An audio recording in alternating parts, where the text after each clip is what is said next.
dies, but at the end of the day, he means they have a rifle. They have a greater chance of winning the next round now. He's got 10k. Yeah, so he'll still be absolutely fine here.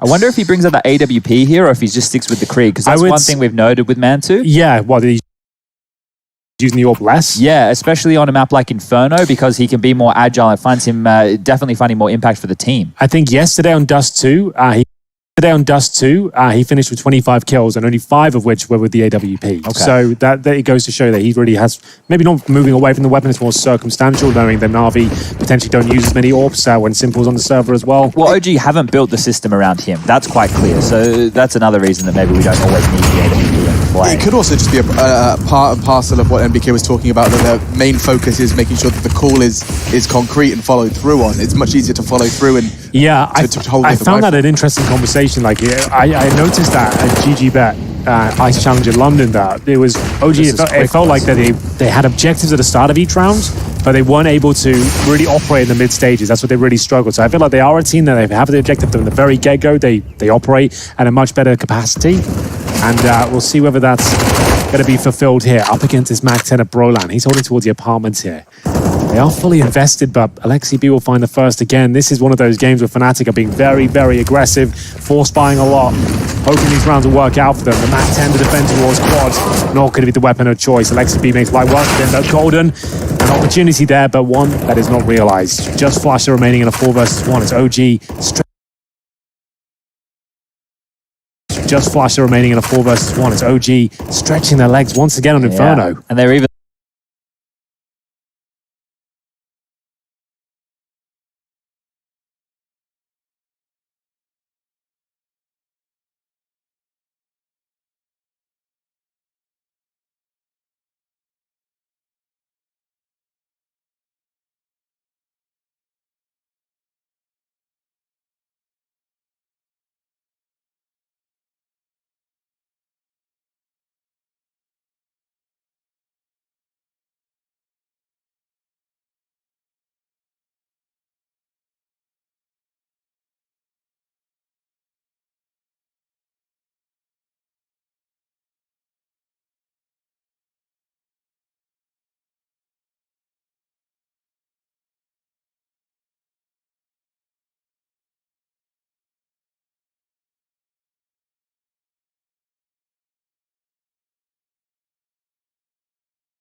means that I think they're just going to pick it up if they're feeling it. I think you might be right. There was some interesting thoughts from Nico today on his Instagram. He was asking an AMA, or answering an AMA, and someone asked him about the Krieg, and he said he feels like it's too strong for players that don't have the strongest aim. It means the skill ceiling is reduced. Instead of actually thriving with an amazing world-class aim, you're actually given a crutch with the scope and making things a lot easier. The one taps, the multi-kill potential on the CT side, he thinks it kind of makes things easier for the players that aren't as skilled. Henry, I think that about the money on the scoreboard. I think that about the players showing up on the radar. I think that about a plethora of different things in this game, that CSGO has become much easier than its predecessors. So, look, I could go on all day about the things that have made this game easier for the plebs, but maybe it's a good Alexi, thing. you might even catch this frag. Didn't quite. Nice X-ray toggle. You'll see that it was perfectly guised for the mantle of Golden. So keep your eyes on smoke watch. There's only going to be one more, and that's on Brolan, currently in A. So that's going to be thrown out by him now towards balcony, meaning that there will be plenty of time for OG once this fades to, well, manufacture their execute here to be. Stepping it up now. Golden's lost a little bit of his health and now eats the perfect flash. We've seen NBK throw that before. Reactionary damage though. Golden, he tapped away at 2 heads before he went down. Fnatic, they have the numbers advantage only for a moment. Nice lurk from Issa, does catch the rotate of Crims, but through the smoke. JW stopped the plant, and Issa's miles away. Fnatic are going to turn around round 6. Unreal. There it is, P250, the 5-7 combo. No R8 nonsense this time. JW does it in style there. That's much more like it. That's a true Fnatic victory. So now they have 2 under the belt, both with the pistols. Bear in mind they were round number 1 and now round number 6. And that was the PT50 5-7 combo. Brilliant work. The 5-7 does have a lot of DPS output. Close range, can find the one tap. Manages to get it to.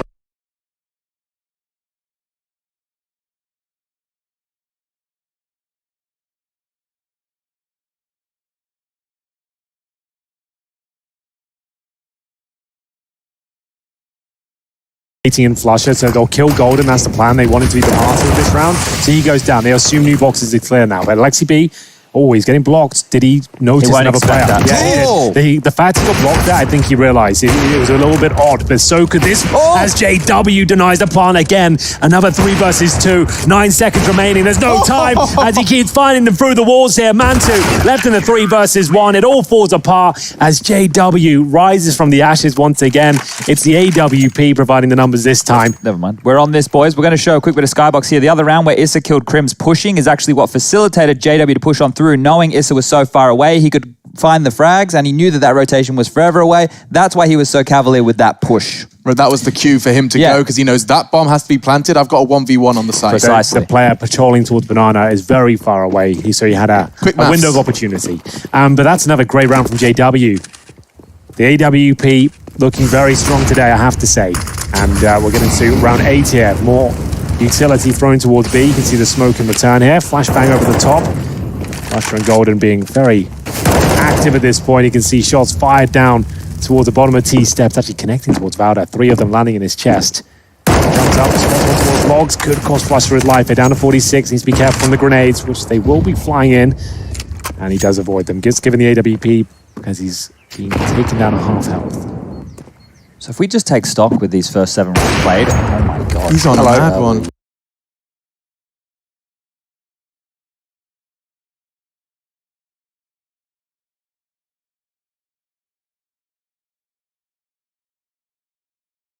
Certainly has.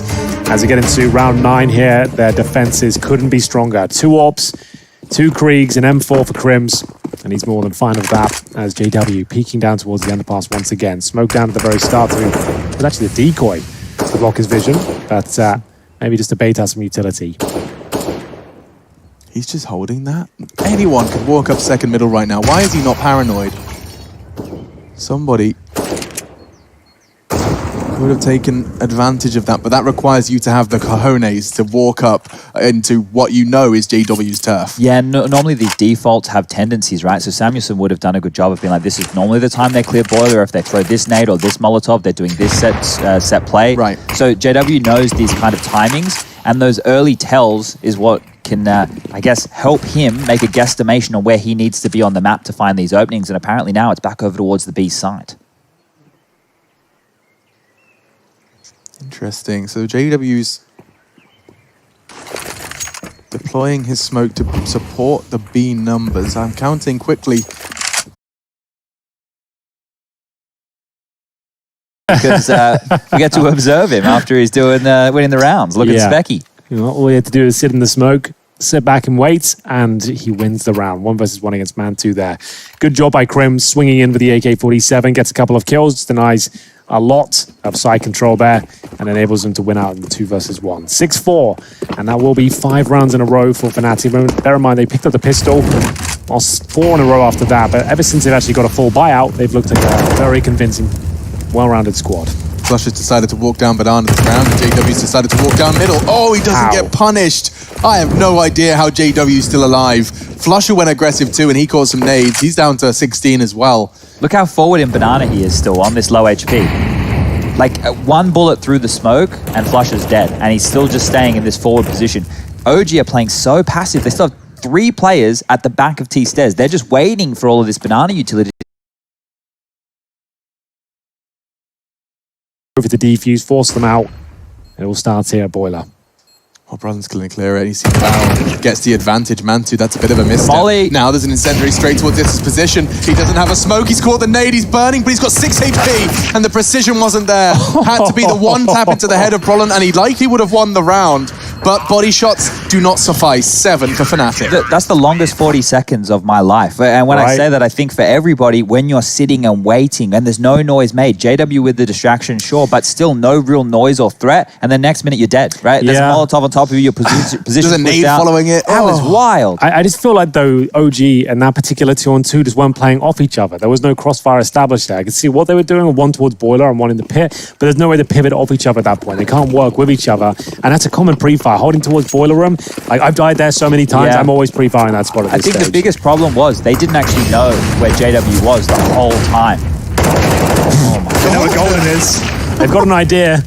He's rushed down towards B and got 2. Couldn't do that yesterday. Golden showing him how it's done, apparently. Yeah, apparently so. Flush is not happy with 2 kills, though, apparently. Wants a little bit.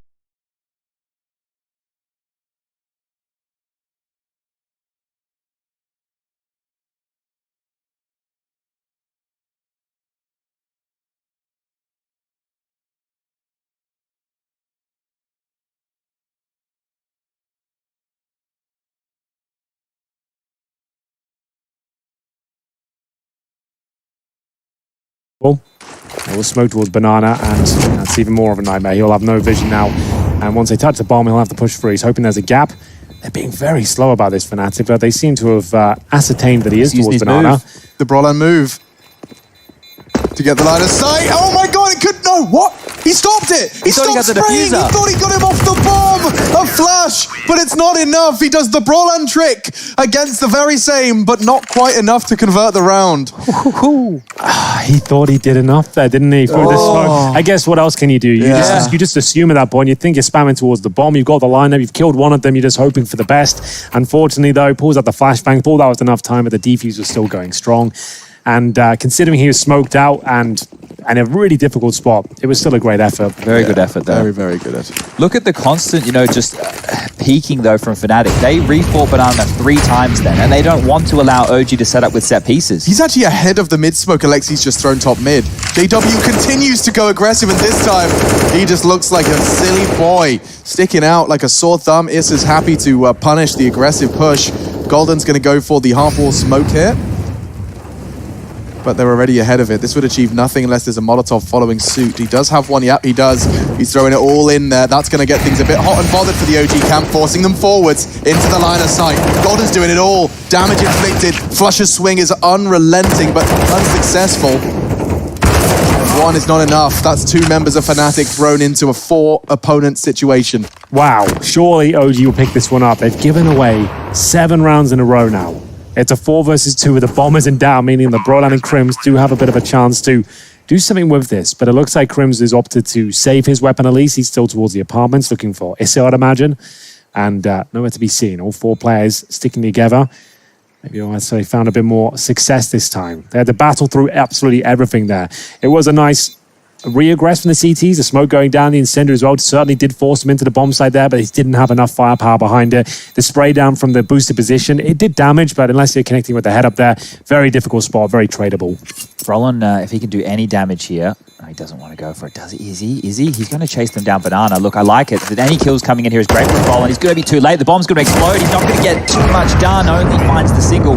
If he had multiple frags there, that's fantastic because Fnatic, they have enough for a buy. They can make this work right here. Whereas on the other side of things for OG, if he took down, like, let's say 3 members right there, their buy would be ruined. I haven't seen that move too often, Like, knowing the bomb's going to go down and you are as well, you're just pushing past them and trying to catch them as they escape, knowing there's a chance you could ninja it as well, so they're going to stay to the very last moment. If he does get 2 or 3 kills there, that would be monumental. It actually does have a bit of a knock-on effect here. We do see a Mac 10 brought out. I guess MBK is assuming their money's low. That, right? Matu has 4,300. Yeah, so they've chosen to go for the Mac 10, suggest something a little bit quicker, a scouting operation, but Crims has just absolutely wrecked him there, but there is a kill in return. Alexi B at Banana, locked in. It's going to be Golden against him here. Oh my goodness, Brolan, what are you up to? Doesn't have a signature weapon. MBK will find him with the Mac 10 and upgrade himself. Caught on chooses the wrong time. JW punishes that.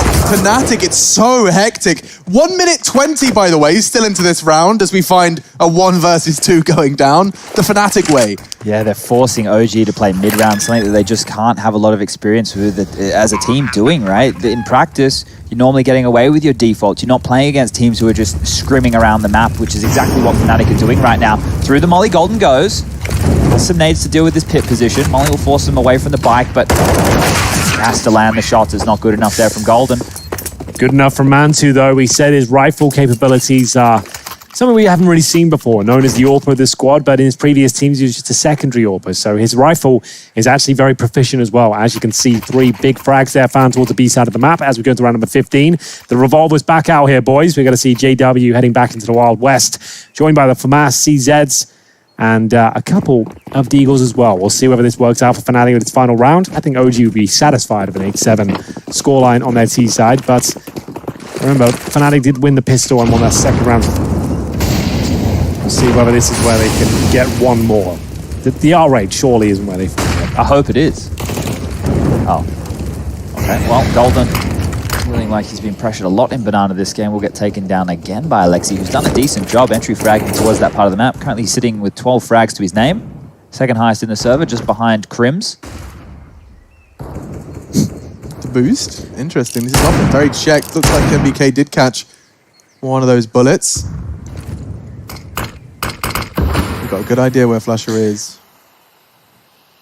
Yeah, they're hoping this smoke will give them 1 kill here. A CT caught out of position would be ideal towards Coffin, spots him, and actually works out again to 5-7 at that range, comes out on top. Wow. Well then, that throws a spanner in the works. Look at the damage pumped out as well. Valda and MBK super low. JW though, here comes the revolver. Oh, it's working out, let's go! The most powerful handgun in the world delivers once again. It's a double kill, and he's found a Krieg to go with it. Wow. That looked pretty damn deadly if you ask me. 2v2 though, and Issa isn't going to be allowed to plant the bomb. JW's not quite finished ruining this round for OG. It's Brollan to confirm it, excuse me. My brain's been frazzled. JW, he splattered their brains with the R8 revolver. Quite the way to finish the half. We'll be right back.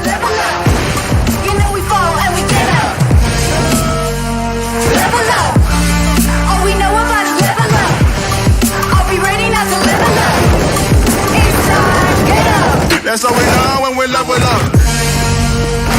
Level up. All we know about is level up.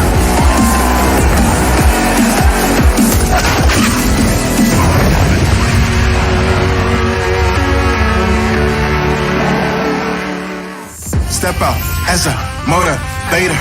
Let them know that the weight's up. That's all we know when we level up. Ay, that's all we know when we level up. Level up. All we know about is level up. Are we ready not to level up? You know we fall and we get up. Level up. All we know about is level up. Are we ready not to level up? It's time, get up. Back against the wall, still I'm standing tall. Know about the ball, I got my fan with me. All we know is ball to empty out the mouth. The chosen one they call, I take my fan with me. Know about it if you tell, know you're breaking codes. But your credibility and all fall like dominoes. Can you really take a stance? All I wanna know. Need me real ones when it's time to go. Stepping in, elevator. This is to all the haters. That's all we know when we level up. Yeah, that's all we know when we level up. Level up. All we know about is level up. Are we ready not to level up? You know we fall and we get up. Level up. All we know about is level up. Are we ready not to level up? It's time, get up. I found out I'm not alone, 'cause I'm just like you. We are fearless.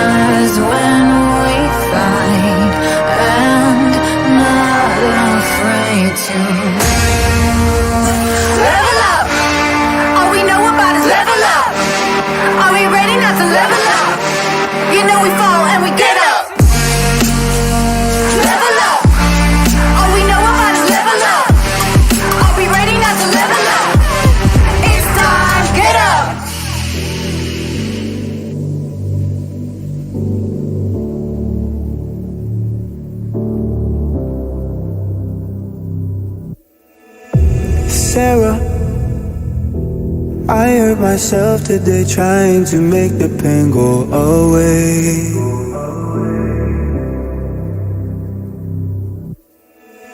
Sarah, I want to fade away, be with the stars in outer space.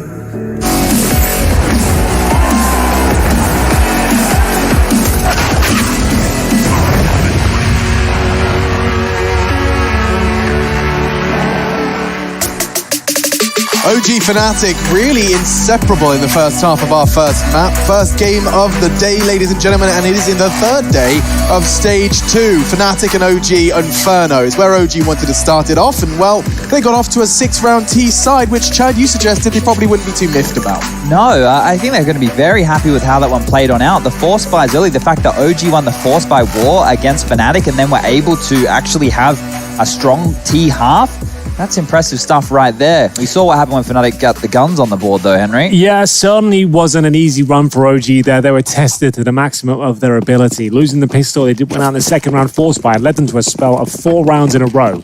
After that though, Fnatic, once they got established and managed to get out the big green, especially on JW, that's when they managed to convert this 9-6 half in their favor. They're rushing towards B right now. All 5 players behind this one.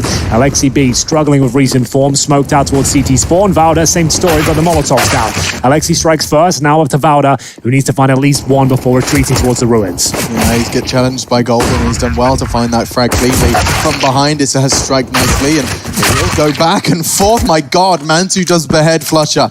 Crim's thrust into a 1 versus 2 with the bomb ticking in his favor. There is a hit on Mantu, and he's just holding it. Does get forced off by the converted frag, but Mantu, another clutch. This time he prevails, and it's going to be the 7th. Yeah, Crims does enough to get him off the full defuse there. They commit with the kit, but then Crims finding the headshot there. There was a chance he could be just sticking it, so Crims has to peek it. Mantu, though, nails a shot on CT spawn. And this is straight up B rush there from Fnatic, nothing too fancy. Trading out kills, and they got the bomb down, meaning they can buy into this round. You get to see a Krieg in the hands of Brolan, but not the case, actually. He's gone for the Galil instead. Not too mad about that, to be honest with you. I think the Galil and armor is a very viable purchase in the second round here. They've got Deagles, Mac 10s. It means everyone's got a helmet as well instead of 2 players about anything, and just a Deagle.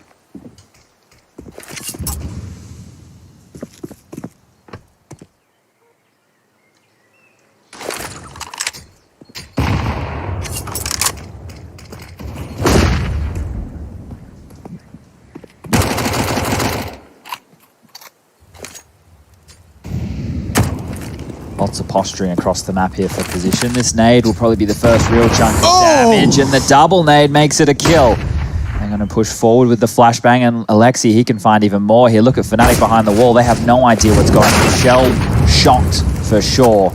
Yeah, but they do break through. Golden will find the first. Valda with just the MP9 here needs to be very careful. He'll spam again. It looks like Valda wants to push through this. Waits on the other side of the smoke here. Fnatic assess their options. Valda's trying to push them back here.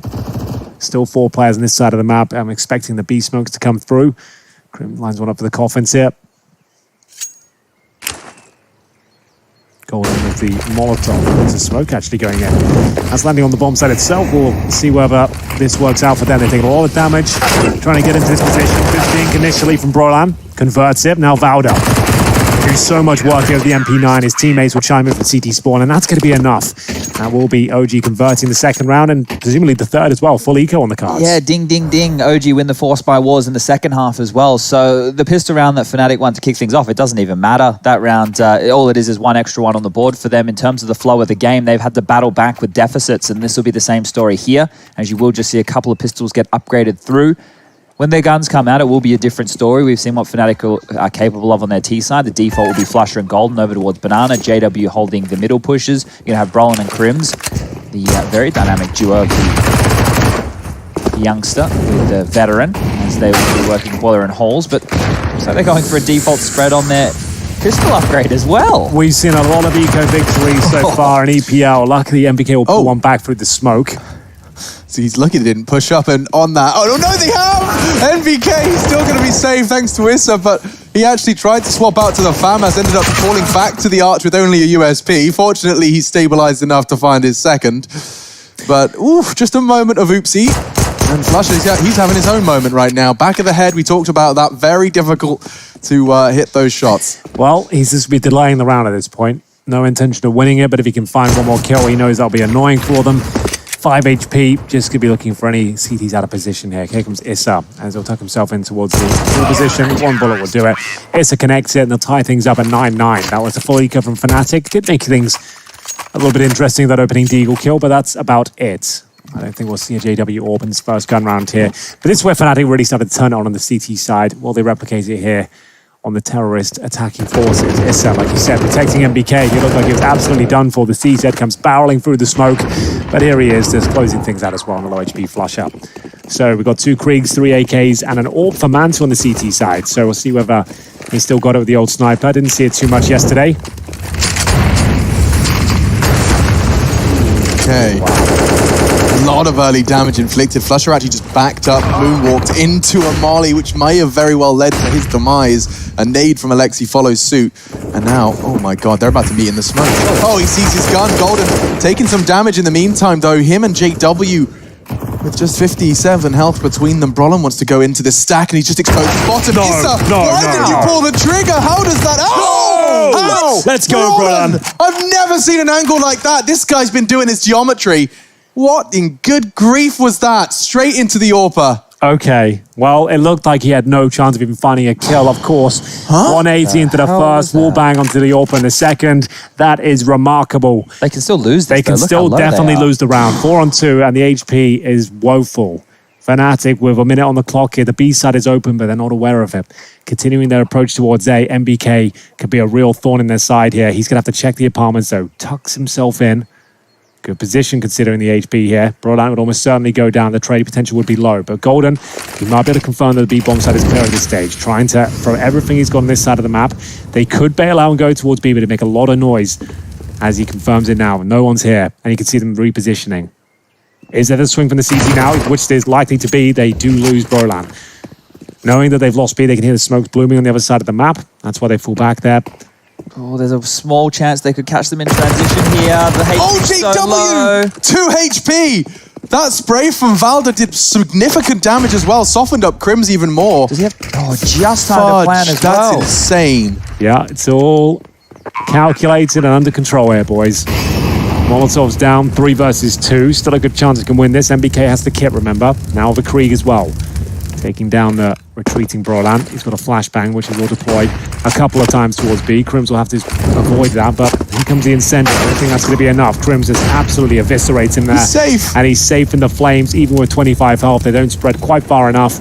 And we find ourselves in a 3-on-1. Valda, just the MP9, won't be going for it. And Fnatic pull it back up to going 3-0 down. It's Brolan with the play from hell there in the apartments. The wallbang especially. Unbelievable.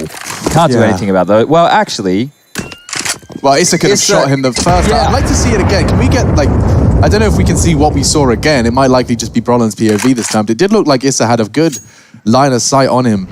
So this is Brolin's frag. So he's exposed now. Issa was holding this. Yeah. And then he steps out. Brolin gets this, but then the second frag continues his spray, repositions, and nails the head of Mantu. I've never seen that before. Yeah, I knew it was possible, never that cleanly. Like, he obviously got the sound cues on the other side there, but the Krieg, it does just so much damage. But by the bookshelf, it's normally like more of like straight down the bedroom to the alley. Yeah, to get the straight line shot. But he got vision of him, I guess, retreating, and knew he could get a real tight angle directly to the head. There is another buy available, and MBK is throwing caution to the wind here. He's pushed himself down towards the common position, but Crims is ready and waiting, looking for the trade here. It will come through. They didn't anticipate a second player there. I don't think anyone would, to be honest. A very strange play, but one that sort of works out for them. A 4-on-4 technically favors the terrorist forces here, but it was a low buy. Their MP9 pushes and gets 1 kill, essentially, and they'll fall back. Yeah, less complaints, I think, from OG in this case. Oh, Inferno. It's always got its twists and its turns. A battle for 2 parts of the map, and one of them is already Fnatic's. You'll see Golden deploying... This is his new coffin smoke, from my understanding, the first time I saw it. That's what I was trying to work it out. Looks pretty simple. So you just wedge yourself in the far corner and then jump throw just under that beam. So it looks like it's going to be a bit quicker. A bit of a faster bloomer. Less orchestrated. Yeah, it doesn't just fly over the map and you see it coming and can react quickly. So that's cool. That one in mind. Man's going to surely nail this shot. Actually, whistles past the player up towards middle. Issa, though, in a lot of trouble. Drops the smoke, and Flasher will drop Valda. 4 versus 3, but the AWP now still stuck. Mantu and Issa fighting for their life here, and apparently trying to remove their own. And Issa will be dropping himself in the pit. Oh, if Valda made the kill top mid there, this is a completely different round. Fnatic would have been completely surrounded. Top mid control would have been out of their hands. They knew their player was stuck in the pit. They were unable to push towards library because of the AWP presence. They wouldn't have been able to retreat anywhere. They would have just had to have to stand and fight. And then they would have been boxed in because that bomb had just been planted. 40 seconds on the clock. That would have been a dream scenario for OG. So Flusher right there, with only 6 kills to his name. Number 6 was a massive one here in the context of the second half. That was Valda he was dueling? Yeah, Valda was hiding in trash. We saw Mantu was in the arch side taking the all pick, gets pushed back. Valda was waiting for his cue. Flusher well aware, swinging out and winning that fight. So that could be the turning point here because money's not looking good on the side of OG. They saved the AWP and the M4, so there'll at least be a buy here. There'll be maybe PT50s around it. But even Mantu's AWP is enough to win around 4 them. It'll just take a few Fnatic mistakes here, overzealous plays that walk into the crosshairs of the AWP. But knowing Mantu survives, they should be approaching with caution, I would assume. We'll see as Brolan does recover his Krieg and we get into the next round here. 11-9. This is a big one, though. If Fnatic can pull this one through, they'll be 12-9 up. Money will be stabilizing for OG, but they just don't want to walk into this all. That's the main objective now. That's a little bit of a one-way, it looked like. Mantu realizing there's a lot of action at the top that side of Banana. Yeah, they dropped that smoke from the CT bench there. We've been trying that a few times recently in our games. Haven't really had the chance to harness its power, but it does give you a very nice one-way. Blocks vision from the barrel position.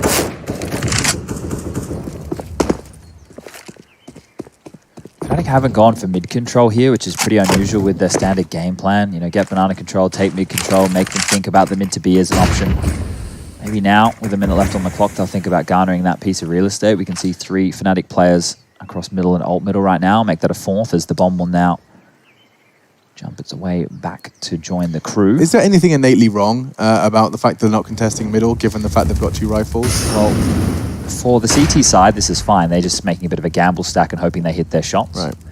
But on rifles, normally you want to make sure that you're constantly jiggle peeking middle or having some form of vision. We talk about it. You either need to have vision towards banana or towards top middle, because otherwise you're going to be fighting in what could be a 2v5 or 3v5 scenario. And unless you can really harness those crossfires, you're going to be in a lot of trouble. But this is the perfect play. We love it. Arch side, it's nice and safe. Longer duels. Yeah, and you've avoided the AWP as well here. Remember, the both rifles are towards B, but the USP seems to be delivering headshots here. Oh. A chance now for the CTs, but the P250 had to convert there. Doesn't happen. Round over. Will be 12-9. They've got no choice but to save the AWP and the M4, which is the better play, to be honest with you. And they'll have a nice strong buy going forward, as they'll have $2,400 loss bonus on top of what they have right now, which is about 2,000. You can see Mantu with already a healthy amount of cash. He'll get 2,400 on top of that, and if he saves his AWP, he should be absolutely fine. I don't think anyone's hunting them either, because Fnatic's money is pretty good, but it's not exactly established yet. They'll get $3,500 per player for winning this round, and they've got 4 players surviving, so they'll be healthy. Yeah, one thing to note is in the previous gun rounds that we had going on, OG really wanted to contest for banana control. They were really, really aggressive, pushing down, fighting, spamming through the smokes, almost going the whole way. So they understand the importance of making sure Fnatic can't have that part of the map for free. But Fnatic are more used to the gritty style of CS. We were talking about this yesterday in the Astralis game. Astralis are very formulaic. I think, you could probably see a lot more similarities between them and OG than if you would look at OG and Fnatic. Fnatic here will take space, they'll punish you, they'll make more risky individual plays. They're going to make a lot more assumptions in the way that they approach the game. And those assumptions mean they won't clear a corner. Maybe they'll run through a place that other players would walk through. They would make some of these riskier maneuvers, and that's why we talk about Fnatic rounds coming in right here. And, well, aggression is one way to make sure that they can't have their own way. That won't be the case for OG. They're playing passive towards banana. They've already lost vision top middle. The Molotovs and smokes are very good from Fnatic to push them back. It might be something a bit more in transition. They might let them take the territory, then take it back mid-round, and that would negate all of this Fnatic utility that's come out early. Brolan, though, so dangerous in these apartments. Happy to take dry peeks. You can see why the aim flicks on towards the head of Issa, but unable to pull the trigger in the nick of time there. So maybe a bit of aggression here from the CT side. They nade towards B once again. Flasher devours 2 of the grenades. As OG have the advantage. JW looking to snatch it away. Pushing the smoke. MBK, same position that Crims was in before. Commonly pre-fired. flushed out by Molotovs, and JW, at least aware of its possibility, checks towards Arch for now. Does he look and commit to the left? He doesn't. He's going to actually just looking towards the Arch itself. MBK has no idea until now. Wow, that was patient play from FBK. Now just the 3 Ts. Oh, they want to throw this one back, and Golden can find this frag in the smoke. He's trying to knock him off the boost. He can't. No smoke. It'll just be an underhand flash and a repeat spraying into Flusher. And now just 2 remaining. Golden needs to find a multi-kill. 1 won't be as sufficient. Bomb down. Mantu hunting. And Crim's 2 CTs to find precision onto the first. He'd have to jump over the Mantu aim, but passive, and just walk straight into the crosshairs. He was hoping Mantu would have a bit of a deeper line at that point, maybe towards Ruins, and he could actually just bait out a shot, but Mantu with the more aggressive one right at the corner there, manages to take him down. Very good stuff, though, especially from Alexi B, just making sure that he was doing damage through the smoke there, dropping the flashbang, delaying as long as possible. Took one down with him as they find double digits here. Still anyone's game. Mantu showing us what he's been capable of with the AWP.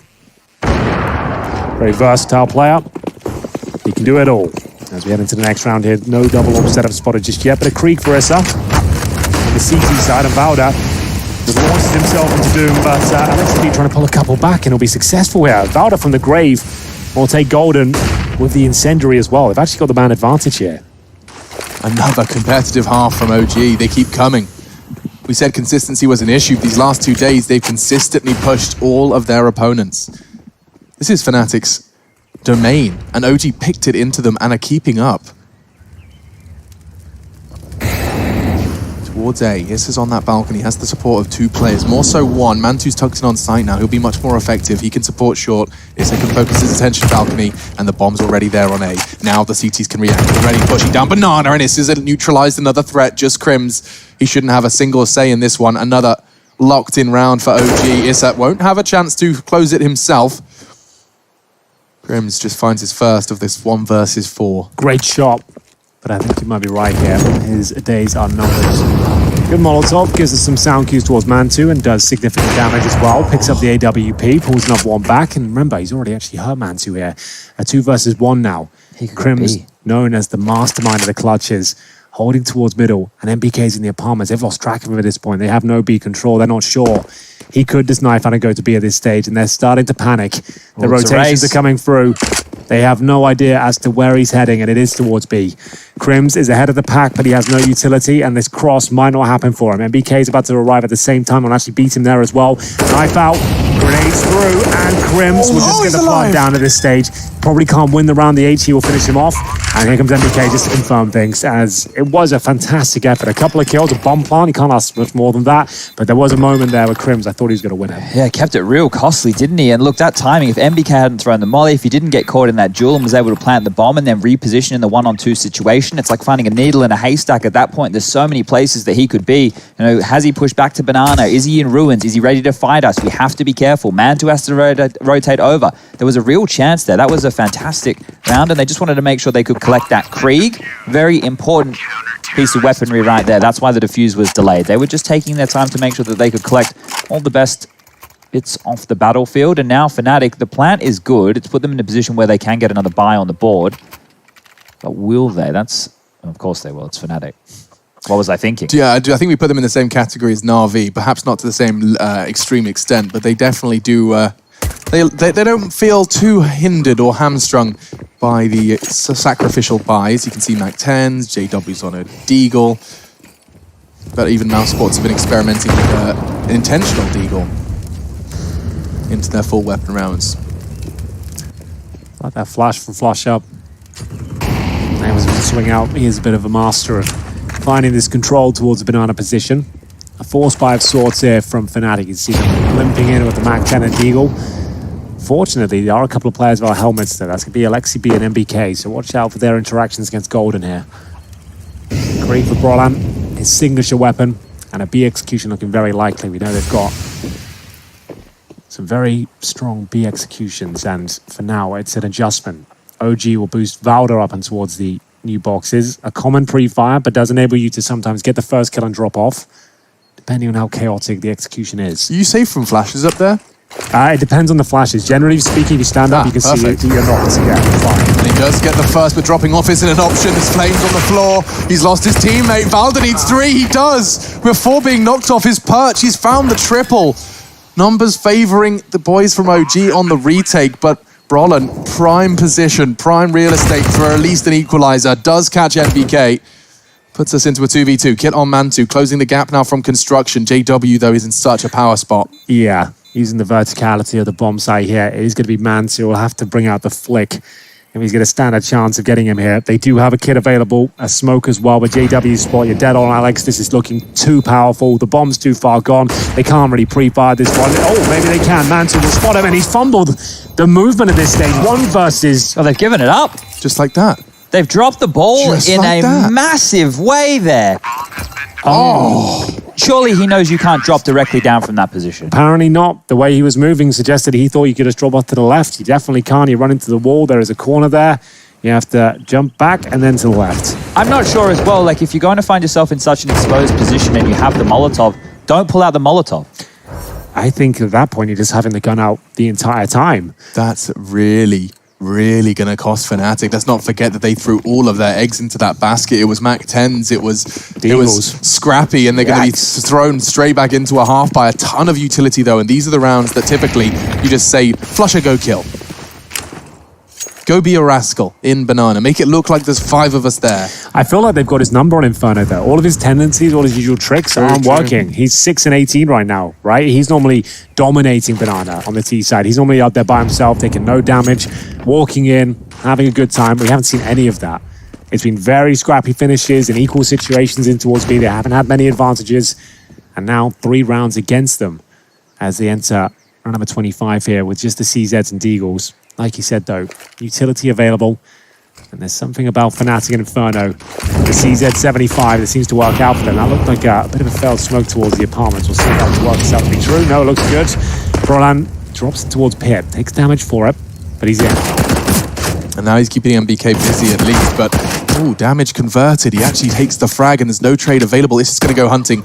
Golden in the meantime dueling with Valda and CT Spawn. Look at the chaos Fnatic have managed to manufacture. Alexi, however, seems to be thriving in it on the Banana. Double kill does not look like enough, though, at least to stop the plant. Fnatic have managed to make a very winnable 2v2 occur. They've got a Molotov here. Not for Golden, though. Coming from Banana, needs at least one.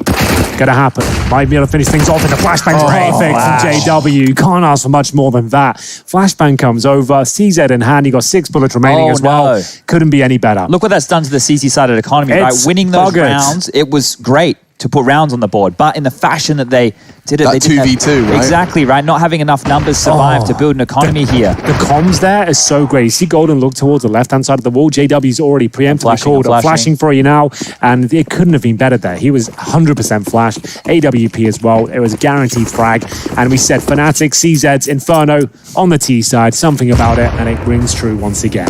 It's the force bite from OG. This could cost them the map now. Lose this one, at 14-12 and your money in terms of loss bonus, we had $1,900 next round. This is pretty much do or die. If OG loses this round, they lose the map. Well, that's a bleak outlook, isn't it, considering what they've presented.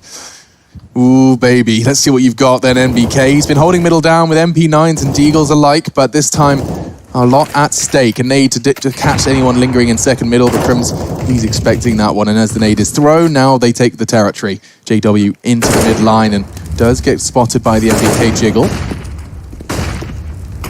CT utility deployed. First of its kind. There's 2 more smokes where that came from, and Molotov to clear the close corner. JW's taking no chances into such a crucial round of play. Backing away. Interesting. Mantu's going to go a lot of control, and Issa just got caught straight through the smoke. MBK's not going to like that one. And he's just looking for some sort of safe haven as the bullets and the Molotovs are all thrown straight through the smokes. And another body dropped. Brolin, he's done a lot to contribute to this round already. Golden alongside him. One last chance in it was Alexi B. Now the round just seems too far gone. 5 still standing as Mantu cowering to save what little he has. Well, if they go to B to save, guess what? That's where Fnatic are. So you won't be saving anything over towards that side of the map, let me tell you. Yeah, I think you might be right there. And they're still, with 20 seconds, they're going to go all the way back towards A with the bomb now. So they're going to make sure they're making this the cleanest and most efficient round possible. Bear in mind, this is a force bite, not an eco. And every kill they get has such a massive knock-on effect here. The ramifications of this round, I can't even put into words. $1,900 for OG into the next round. That's a full eco. They'll be 14-12 down. So you're already giving up map point at this stage. And that's if Valda even saves a FAMAS. That's about the best lifeline you've got here. He's cooked, isn't he? They want to knife him. They want to slice him. Valda being hunted, and Golden's having none of that nonsense. Crims just looks like the parent showed up and spoiled the party. Yeah, they shot him in the head as well. It's like, come on, Dad, please. Dad, I wasn't finished. Time to go home, son. Come on, homework. A knife. Put your knife away. But all of the other kids have got them. To be fair, JW, he probably is going for the new EPL record of knife kills so far. He got a double. Oh, that's yesterday. a good stat we can look into. Yeah, he got 2 on Inferno yesterday by the coffins, you remember. That unbelievable. That wasn't 2 in the series, by the way. That was 2 in the same round. Yeah. So, like I said, it has to be the full eco, but he can win these rounds. That's not good enough from JW. Just a wide swing, knowing their money's low. They were so cautious in the last round. I'm not sure why they are giving this one up in such a convincing manner, but here we go. Brolan starts to stabilize. Finds a couple of kills in return. They know they've pushed middle. B should be open. Crims towards underpass here, but yeah, took his eye off the prize there for a second. JW's punished for it. Now they've got to protect that weapon towards middle. Oh, I don't think they lose the round here, but it could be expensive. There's a chance OG get out with a couple of rifles, perhaps. Yeah, the hunt for Brolan is on, but he's long gone. Crims has been given the responsibility. Given his health, he can take a duel versus these unarmored USPs a little more aggressively.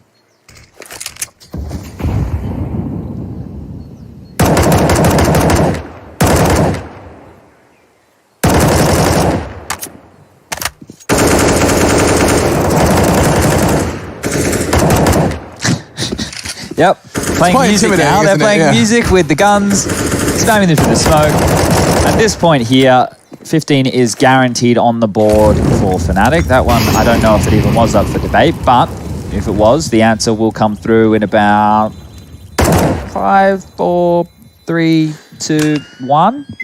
Yeah, that's about right. Don't need these kills, boys. Crims, take it easy. Stays alive, and they've got map point. We did say that round a couple of rounds ago was going to lead them to this stage. 15-12, and now the 3 in a row on their CT side with another low buy here. Crims was rated a top 20 player from HLTV.org in 2019. He was 17th. 2018, he was 18th, and 2015, 7th. 2 major titles to his name. I think what we're trying to say to you is he's a pretty experienced vet. Yeah, a name that you won't forget in a hurry.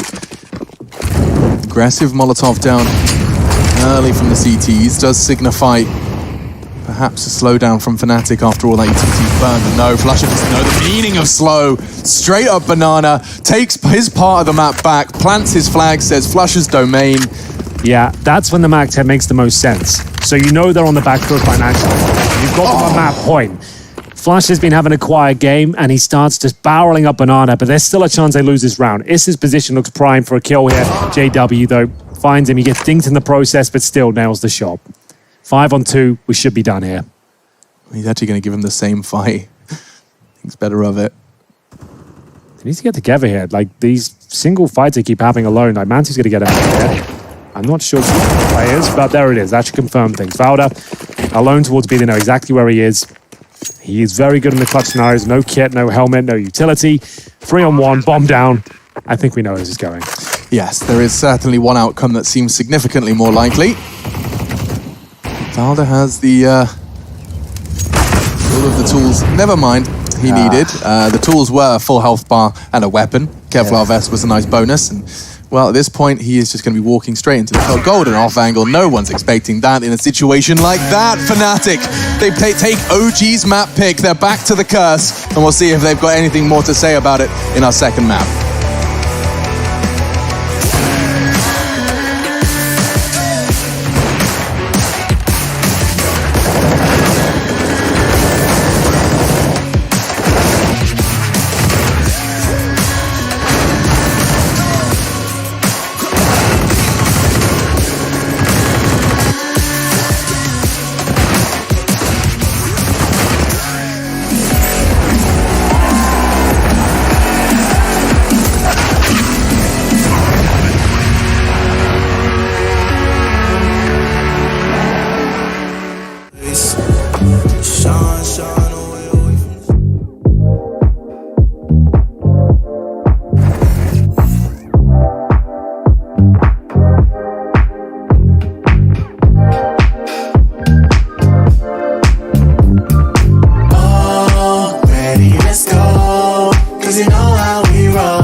Let's take it round the world and back again.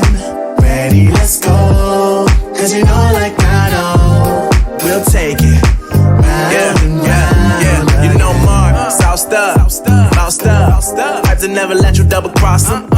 Moving through the city like it's Gotham. They told me get one, so I got one. Stop saying you're a boss when you not one. You ain't sacrificed, nah, you ain't lost none. All over the gram like you got a bag. You ain't big dog, we ain't hearing none of that. I'm in the gym looking like a running back. And you know the flow, got 'em coming back. Who I was in the past, I'm unattached. Only focus in this moment is bringing the summer back. Oh, respect my grind, elevate souls and I spread good vibes. Young divine, you know I gotta shine. Raise your hands for a good time. Aight. Live until the morning, sleep until the noon. You said that you want it, so I got it for you. Let's all get together and show them how we move. We move, we move. 3, 2, bringing summer 1, to drive. you. Oh, ready, let's go. Cause you know how we roll. Let's take it round the world and back again. Ready, let's go. Cause you know like I know, we'll take it round and round. Yo, hold up, let me switch my flow up. Back in high school, they were telling me I'll blow up. Doing talent shows and man, everyone would show up. Got in an accident and still made it for them to go nuts. You know what? I'm so what? I'm so That means I can't describe the way I vibe, the way I slide in with the rhymes that make the dimes all close their eyes and fantasize. I'm divine calling their phone number. No, you know I love it. And you know me, I can't sleep without blazing beats. On stages for their ones gracefully. And I got a smile that they hate to see. Young, black, successful, though life gets stressful. Though life gets stressful, go and vibe out with whoever you next to. Live until the morning, sleep until the noon. You said that you want it, so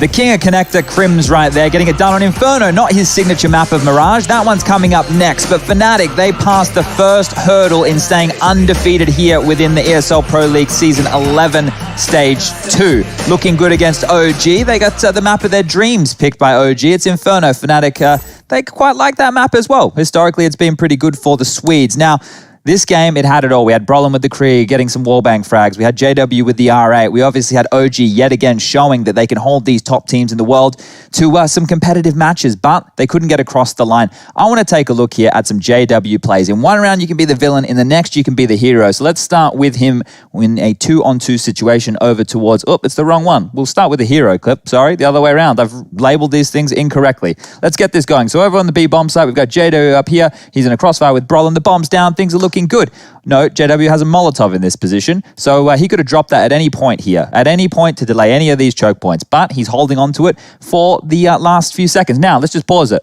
He's been flashed off. He's about to be picked right here. Mantu's coming in. The flash has come on through, and he just tries to drop down the back into the emo position. Now, a lot of people have played this. A lot of people know that you can't just backpedal in. You need to be a little bit further to the right to be able to do that. So we'll play this one out. You can see what happens. JW gets taken down. Brolin is now left behind a smoke with a bit of a gap in it. Issa now more than likely knows his position, able to step on out and take him down with ease. This round fell. It was looking so good for Fnatic. At this point, we thought they were going to run away with the game, but dropping this 2v2 situation, it put him in a bit of a problem. We follow it with the next round where they actually went for a 4-spy. Same situation. 2-on-2 on the B bomb site. JW alive yet again. He's planting the bomb right here. Golden's pushed out to Banana. And guess what? Both players from OG are retaking from that position. Golden is going to get all these audible sound cues. And he makes the call to JW that he hears something Banana. Check out this. JW has a flash in his hands. And this is where he becomes the hero of the round. Golden pushes forward to the half wall. He gets the first kill. He turns away from the flash. It comes on over. With this little icon above the head there, you can see Mantu is completely blind. Cannot see a single thing.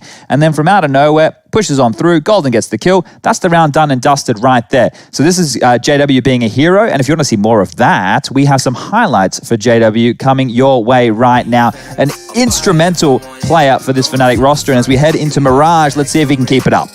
Okay, running out of luck, too much in my cup, Nisi run it up, why you always tripping like you top, cause you not my team pop, shawty I know, why you always tripping like you top, cause you not my team pop, my team pop, there's no defense, I'll buy it if I want it, I'm going supersonic, come on back for it, alright, okay, running out of luck, too much in my cup, Nisi run it up.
You love it, you wear it.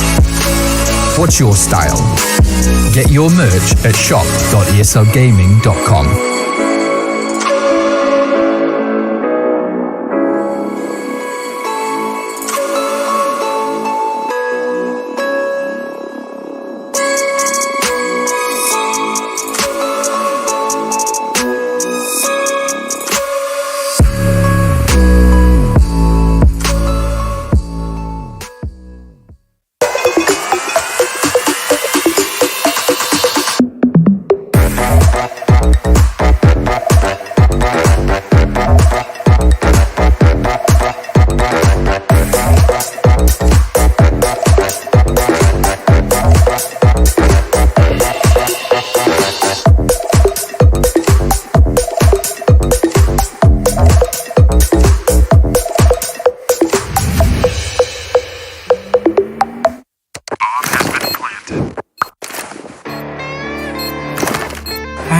Cool, right? Want to know where I got it? Well, look, go to cs.money. It's a trade platform and a marketplace at the same time. Just choose, click, and get.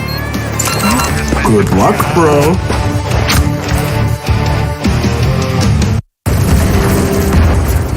Everybody loves an underdog. Who needs to be liked? Mountain Dew Amp Game Fuel. Victory in a can. Charge up your game with excitement. Highest odds on the market. Take what's rightfully yours with GG.bet.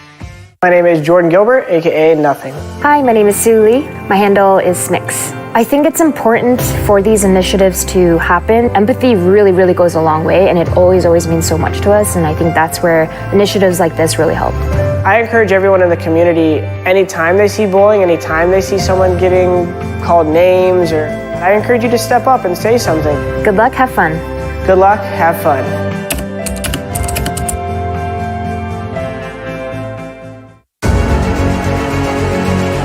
2 boxes to get by Nico. Diamonds are gone! Go to Blade's on the ramp though. He knows he's there.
different path.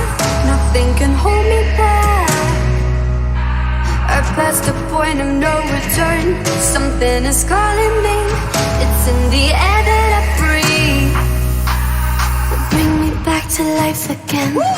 Dancing with my fear, burning with desire. We gon' take it to the edge and come alive. Go to hell and back just to feel the fire. We gon' turn up in this place and come alive.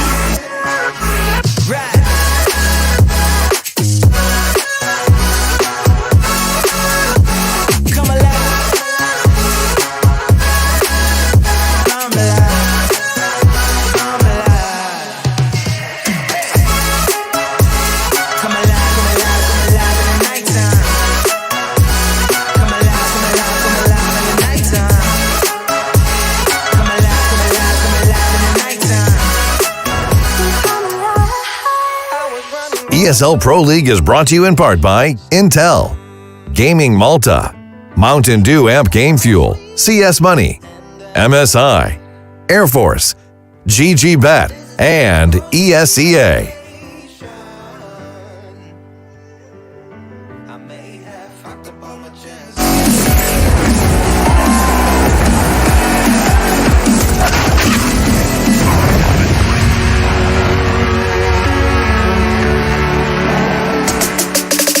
It's ESL Pro League. It's the very tippy top of the Counter-Strike pyramid. And OG and Fnatic, you could say the same. Just 6 teams in Stage 2, and both of those names in the server up next. We did just see Fnatic pick up OG's map pick of Inferno, but before we get our sights too set and focused upon the matchup at hand, that's one side of the spectrum. The other is where you can start your path to pro over at ESEA. Just a quick reminder that at the moment placements are free while Pro League's on, so if you want to go ahead and try it out, see how it feels. I'm still kind of mad that we can't pause the game because we did lose Chatty B in our game recently. We did. There was a bit of a problem. We played, what was it, a couple of nights ago at this point? It was 2 nights ago, and if you've been watching the show, you know that I've been having PC issues. Yes. Now, hopefully Severe technical issues. Hopefully it's rectified today because I had a whole new PC and an SSD delivered and set up and everything seems good. But in that game, we were going into Vertigo. That's our best map. We had Green with us. Green, are you here?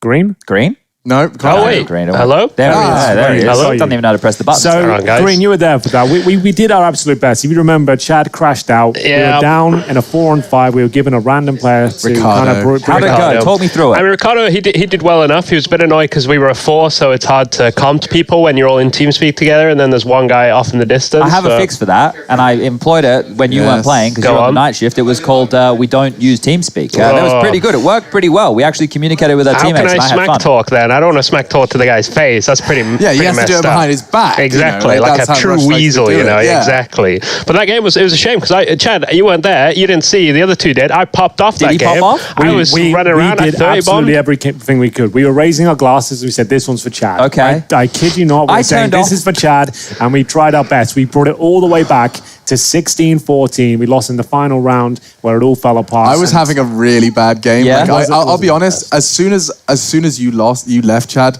my willingness to actually play the game 100%. like as soon as it happened again, we're like mid-round first by, you know, I was like calling second half. Chad's like, okay guys, so we're gonna be doing the same smokes, Alex. And I'm like, oh, here I have a job. I was giving him hell, Alex. I was trying my best for Chad. I was typing in chat, I was talking shit, I was trying my best. It wasn't working out. Henry actually genuinely looked at me and said, look, you know, he's trying to pull me up. He was like, let's do this for Chad. You got to do this for Chad. I couldn't get the black cloud off my head. Eventually, when I got back into TeamSpeak, I joined and I said, guys, I can't get back in. I'm sorry. And then I just turned it off and went to sleep because I was so defeated. And then Ricardo joined, and well, the rest is history. We were going to wake you up and told you we won, but unfortunately we lost. I'm glad you didn't wake me up. Knock on the door. Knock it on his door. Chad. Like the ESA match page on our phone. Look, Chad, look, we beat him. All the way back. We did it. Either way, it was a good game. And yes, placements are free for now. For the entirety of Pro League, if you want to have a go and maybe run into us on the servers. Yeah. And maybe actually, just before we get Rush out of the wall as well, just while we have you, Green, could you quickly let the guys know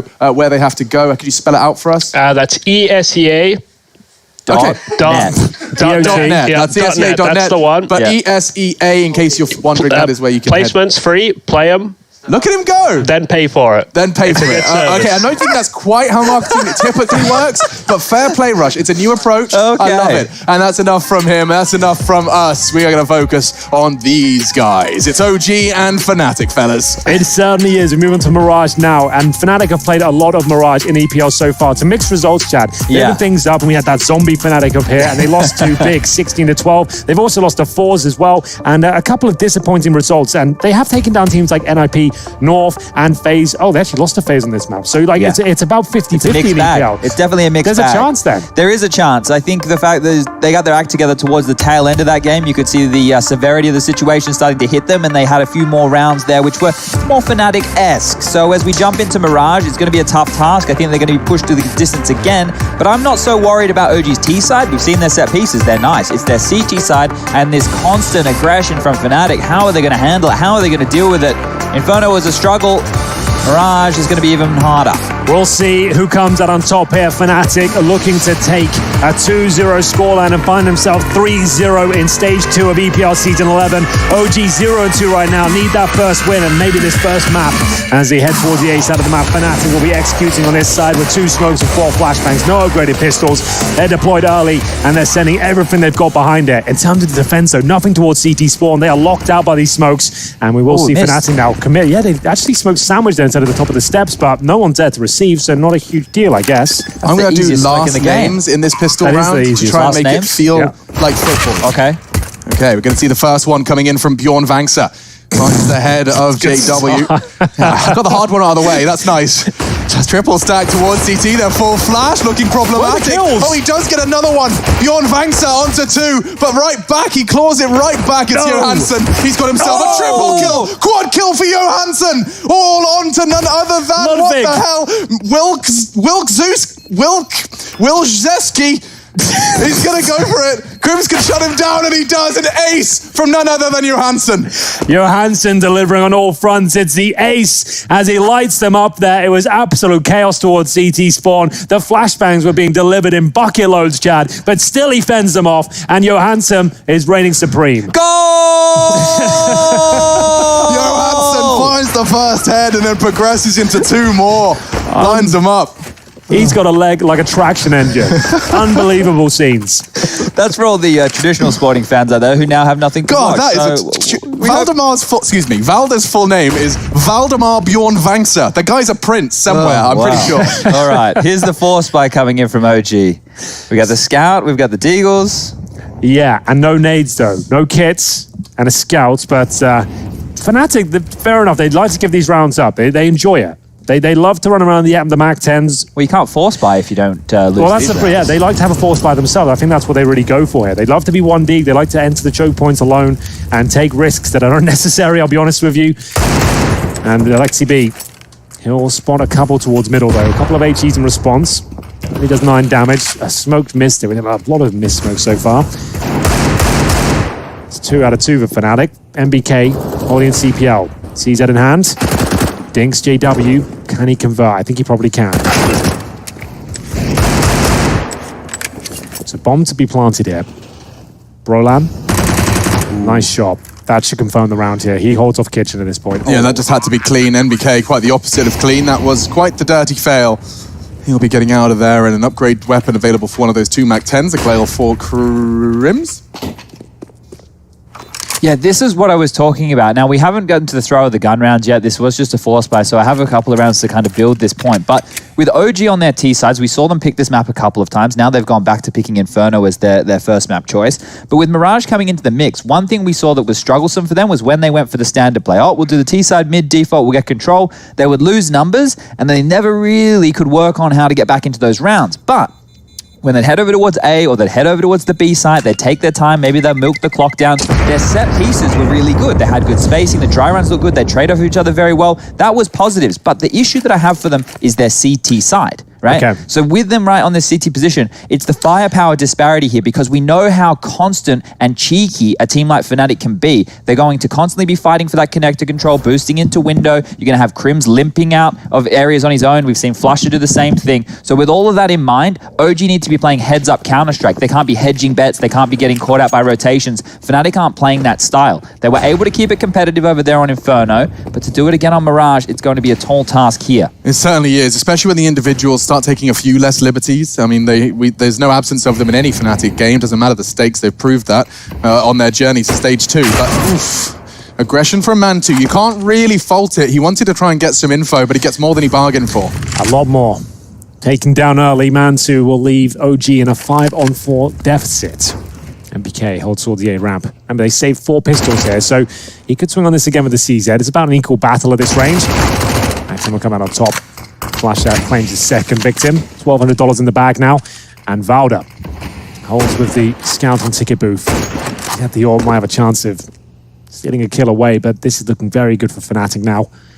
Deagle, USP, and a scout up against them. Not being too overactive here. 2 challenges towards the vent position, and 2 of them met by JW. AK-47, beautiful work, and just Valda remaining. A clean sweep. Just what Fnatic wanted. Ooh, maybe not quite.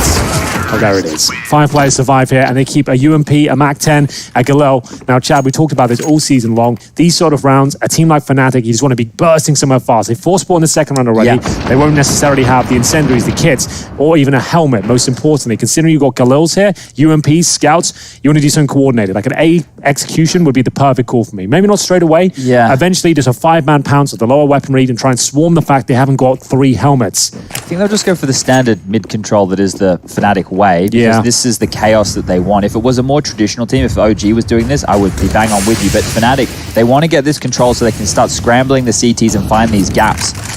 Being up close and personal for Brolin with the UMP towards connector, that's not a problem. And, well, maybe for JW it is. He's going to flash straight on through, and he's given up 1. So in the early throws of this, just to build on what Henry was saying, what you'd want to normally do is wait out all the CT utility because you know they don't have as much. But basically, they've gone with a standard play. They tried to find a gap in a smoke. It hasn't worked out, and they've already given up a pick.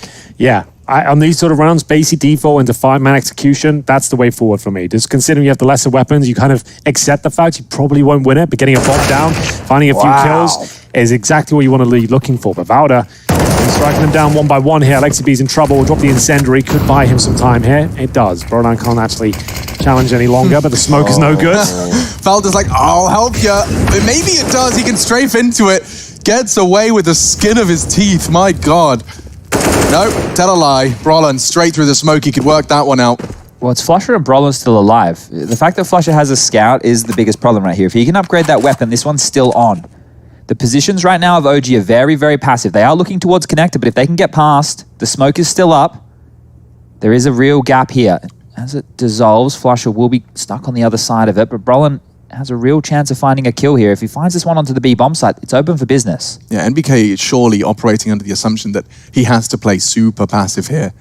He's going to be waiting for either an app step or the plant, right? Like, that's the cue. Someone's maybe checking him, of course. His crosshair will be ready to react, but oh no, he's been caught. And now Fnatic, a 2 versus 4, made 2v3. Where is the bomb though? It's on Flusher, and he's trying to go A with it. I don't understand.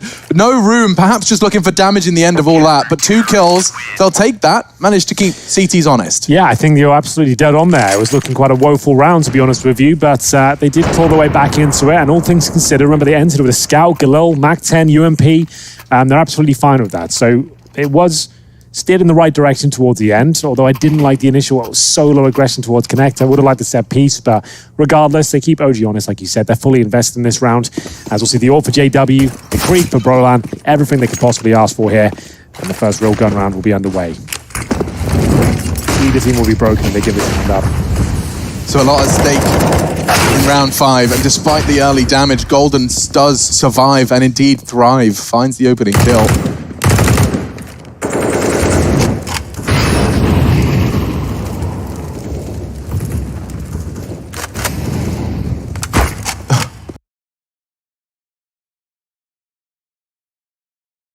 Smoke impact onto Brolin.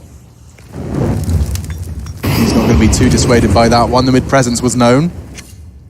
No valuable sound cues to be found here, but perhaps some valuable information that we have been seeing a constant battle for. It's interesting OG investing 2 players into ramp just to catch off what has been just Flusher. Still was, you can see past tense, he's actually backed up towards T-Spawn as they do start their lean towards B-Apps. I like their approach in the previous where they actually continue to fight mid and win out those duels. Right now they're doing more of a traditional CT-sided move, taking territory to make up for the loss of middle. And they're rooted in the bomb sites right here. You can see how passive these setups are from the CTs. There are so many gaps here. Coming through the vent room is a possibility. Obviously, coming up catwalk, they need to make sure that they trade off and play off each other very well. As the clock ticks on down, Fnatic are just going to contact walk in. Oh, and that puts a lot on MBK. He could even die before he even... You hear the drop, does react, knee-jerk reaction, does connect, and now with just 3 members, Fnatic, they're in trouble. Good find from Flusher. Perhaps followed up with, but no, Alexi doesn't even get to pull the trigger. JW supporting, he's going to try and get that bomb down. That's so sick from Flusher. 10 HP, still has the audacity to challenge like that, and Crim's at the backstab now.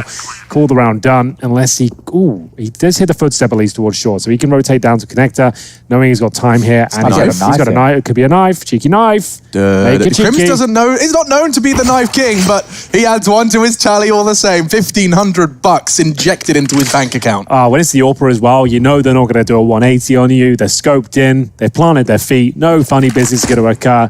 $1,500 in the bag. And just to note here, Crims won't be keeping that AWP. He's just making sure that Valde can't pick it up. So he gets the kill with the knife, takes away the primary weaponry right here, which was in Mantu's hands, who was the opening death of the round right here, thanks to Golden. Crims can even walk on back in. Where's his weapon gone? Anybody seen it? Anybody seen my rifle? I don't want that. Will do. Oh, he found it. Take hidden the Famas, by the I guess. Oh, that's Not a tough ideal. one. So look how tight this line is for MBK. You really do have to swing into it, but Flusher was ready. And the second frag came in from Flusher as well. Just like that, the site was open. To multi-kill from MBK's position is good if they all jump out at once, but if they do it like as we just saw in kind of waves, once you're identified in that position, you're holding in a very, very tight angle where they, you know, their pre-fire is ready for that. So MBK did very good to get the dink off there onto Flusher, but the fact that he waited before pivoting and taking that second duel was the difference maker. As they're going to discuss their options in the US Air Force tactical timeout right now.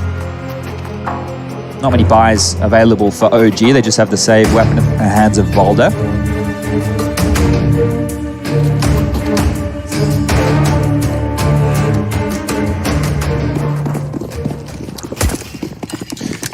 Okay then, OG. Your back's to the wall. Map down. Fnatic have brought things back to just pistols. The FAMAS, not known to be the strongest of the rifles, but one Golden will have to operate with. He'll take that one on the chin. Just use it like a Mac 10 here, knowing that it's a weapon they don't really want going forward. So if you can find out where they are exactly, call a stack, maybe get a kill, that'd be wonderful. One will do. So he knows it's not a B stack at least, because there's at least 2 players towards A. Just the problem is the players who, Alexis is normally a B holder, I believe. So maybe that gives them a little bit of info, but they need to work out where the AK-47 is. As Crims takes down another towards over A, you can see that it's almost completely clear. Why?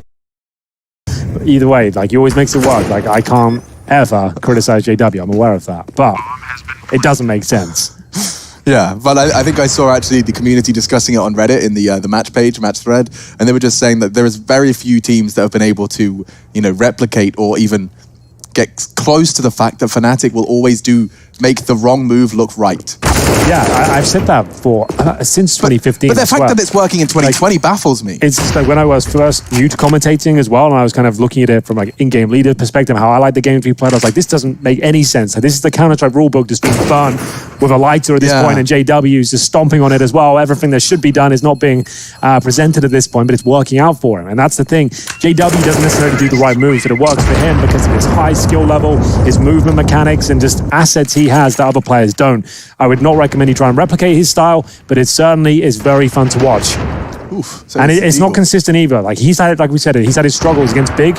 They lost to them in the opening game because JW was 2-15, I think, on Inferno because he was over-aggressing, and his playstyle, if it doesn't work out, if his form's not there, it looked quite silly sometimes. Yeah, and he is somewhat of an unknown quantity coming into every match for Fnatic. And actually, in stark contrast, I'd say that Flusher isn't. I think he's that consistent backbone you can always rely on to not necessarily top frag, but certainly find the impact frags when it matters. straight through the flames. Brolin, this is a very aggressive fight. Alexi, I don't know if he was necessarily ready for it, but he does catch it. Well, now that they've been able to get that two openings there, as MBK is going to strike from the van position over towards the B apartments. JW equals pushing through a smoke with an AWP. There's a prime example. Goes down to 15, and it's a 4-on-3 in favor of the CT side. He fires off one more shot for good luck there. Just a wall bang towards Shaw. No one to receive it. But JW, so deadly on Mirage. Really does suit him. AWP low. Bomb recovered in middle. Flusher has also been a nuisance on the map so far, but still the man advantage sits with OG. Mantu holding towards Shaw. Flashbanging towards the connector enables him to his challenge, and I don't like that angle from Issa. The M4 and that AWP shot missed could cost him the round, Chad. That was a sitter. That's big info as well right there. So Mantu can't read peek. It's all on Valder. He's doing his best right now. He's pinned. If he goes down, that's A open. Another knife kill. It's all falling apart. The AWP is isolated on B. Mantu now has to save. Oh, it's happened again. 2 knife kills in 7 rounds. It's so humiliating. Like, it obviously, like, it's a corner you're not going to check, and JW is like exploiting some things here, but like, it does feel, you feel like a right twat when you get knifed. Like, it happened to me like 2 days ago, I think. You remember? Yeah, and you're real, like, you're clutch, you're like scoped up, you're thinking you're about to win, then someone like knifes you, they've been following you around for 10 seconds, you just feel the worst. But this round started with 2 opening kills. Alexi won the duel against Brolin, MBK wins the duel from Van, then JW goes, oh, I'm going to push this smoke. And I'm going to start knifing. Gets a kill. I do hope we have the replay of that, because he's straight up, like, this is, you talked about blowing the rulebook up. He's jumping through a smoke forward with no strafe or air strafe, directly out of the grey screen, and quick scoping a rifle. I'd say the no scope attempt that he also had was probably within the ballpark as well. If that was a pitch, I think he'd get away with that one. It'd be fine. It's definitely not a no ball. That one was almost on target. So just looking at how that unfolded, that is around. And this is what I was talking about with the issues for the OG CT side, is once the gap is exploited, I just don't know if their communication and protocols are at a point just yet of how to deal with it. Well, that's got to be one of the most demoralizing rounds you'll ever see in Counter-Strike. You've lost a 5-on-3, you've been knifed. JW's got a no-scope through the bloody smoke here. He's nutmegged him. That's probably the epitome of a nutmeg. This is the knife. He sees him come by. Hello, mate. Thanks for coming. And enjoy that. It's doing wonders, I'm sure, for the T economy. Maybe JW and Rush can get along. Apparently, Rush likes talking smack behind his teammates' back, and JW likes stabbing people. What has he been saying behind his teammates' back? No, Rush just said he wants to use TeamSpeak when he's playing games, so he can talk trash about the teammates who he's not queued with. Well, only sometimes, all right. Only sometimes. Oh, well, sometimes. You're the one who always starts stuff, Chad. I always come into TS and like you're saying like Henry said some things, and you're always trying to make Henry and I fight. Oh, well, you and Henry do have a bit of beef going on. You know, I can't. Created by you. Henry. Entirely created by Chad. I'm waiting for an apology from you, Rush, to be honest. After what Chad told me what you said. Well, I want to know what he said. That's the thing. I apologize for whatever Chad told you, because it is I don't want to repeat it, to be honest. I don't think it's safe for the airwaves. Yeah, it probably isn't, knowing Chad. Let's get back into the action here. Thank you, Green. We will have another pistol situation here for OG. The Eagles are out, the AWP as well. I feel like they win this round. There's always when you feel like they've got no chance and it looks a little bit bleak. That's when they come online. That's when they'll start fighting some rounds. Some Deagle headshots, and JW will be silenced. That's my prediction, at least. I'm not basing it on much apart from what I think normally happens. And perhaps what we saw Valder do with his Deagle yesterday. I mean, in this game, he had an incredible... In fact, it was one of the Mountain Dew Amp Game Fuel power plays. It was. Oh, the timing on this. JW's just backed off. Oh, this is a great spot, though. Golden, ready and waiting. If they push any further, they might as well do something of this. 3 players are there.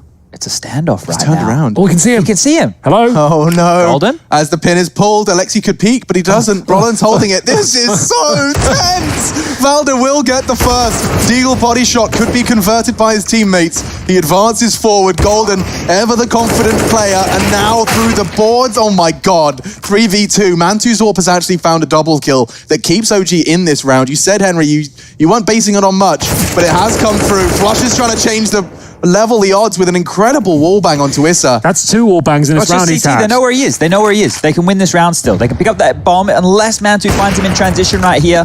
He hasn't. The bomb will go down. He can't actually deny that at all. Oh, but he can hit that. Okay, Crims! Mantu, he's had a few key misses today. A world-class AWPer has nailed that. It's a very difficult shot, but the top AWPers are going to hit that one. Well, the fact that they made that a close round is huge right there. And if you haven't been hearing us singing the praises of Mantu throughout, he's actually the highest-rated player for this OG roster since joining the team. He's a great player. He's been fantastic, but a couple of that big miss shot from short connector. Sure. This one here, very difficult shot, like I said, but if you had Kenny S in that position, I'm telling you, he's going to hit that shot. That's mad. From like Flusher gets 2 wall bangs in this round. That's kind of okay, and it's just straight for the smoke as well. But double AWP setup now, 7-1 down, and Valda does get 1. That's Flusher. That was in the Palace position. I talked about impact frags, and there's a prime example of Flusher. 9 frags to his name, but those 2 ridiculous frags pulled home a round that OG did take the early advantage in. JW's long and rather visible barrel could be visible upon the fading of the smoke, but a second has arrived from the CTs to replace it. It did come from NBK. That came from the No, it can't have. He's still got one. Okay. So Mantu must have thrown it. That was a very weird lineup, didn't it? It looked like the trajectory where it landed. Clip it. That's all right. I can go back and watch that, actually. Oh, Skybox life. You're living that life. Early pick from Valda. Answered back. Well, actually continued by Issa here. Had a bit of a rough up and down series, but that's a huge frag to find. Now, they have had a 5-on-3 before. Brolan gives up his spot with the sound cue of the moment there. Alexi B somehow doesn't take it down. There can't be another kill for Brolan here. There is. 3 versus 2 now. The Krieg delivers on all fronts. In terms of the A defense, not much there. It's Valda who's pushed down the A ramp. They seem to know exactly where he is. Did Brolan's put the shoulder? Yeah, he did. He did. He's ready and waiting. Takes him down. There's the hat trick. And now the AWP towards jungle. Should be able to hit this first shot. Time will tell. That's JW going down now. It's on for the ace. He's doing it. I love it. I love it. This is sick. They can smoke the bomb, though. That's the problem. He's got the Krieg. They've got no kits, though. No matter. No kits. And they're taking so much time. Smoke on the bomb now. He doesn't know if they're on it yet, though. The problem is he doesn't know if they're on it. They're looking towards short. They're aware of it. Nice try. Good idea. But ultimately, it will be OG winning the round with 2 AWPs surviving.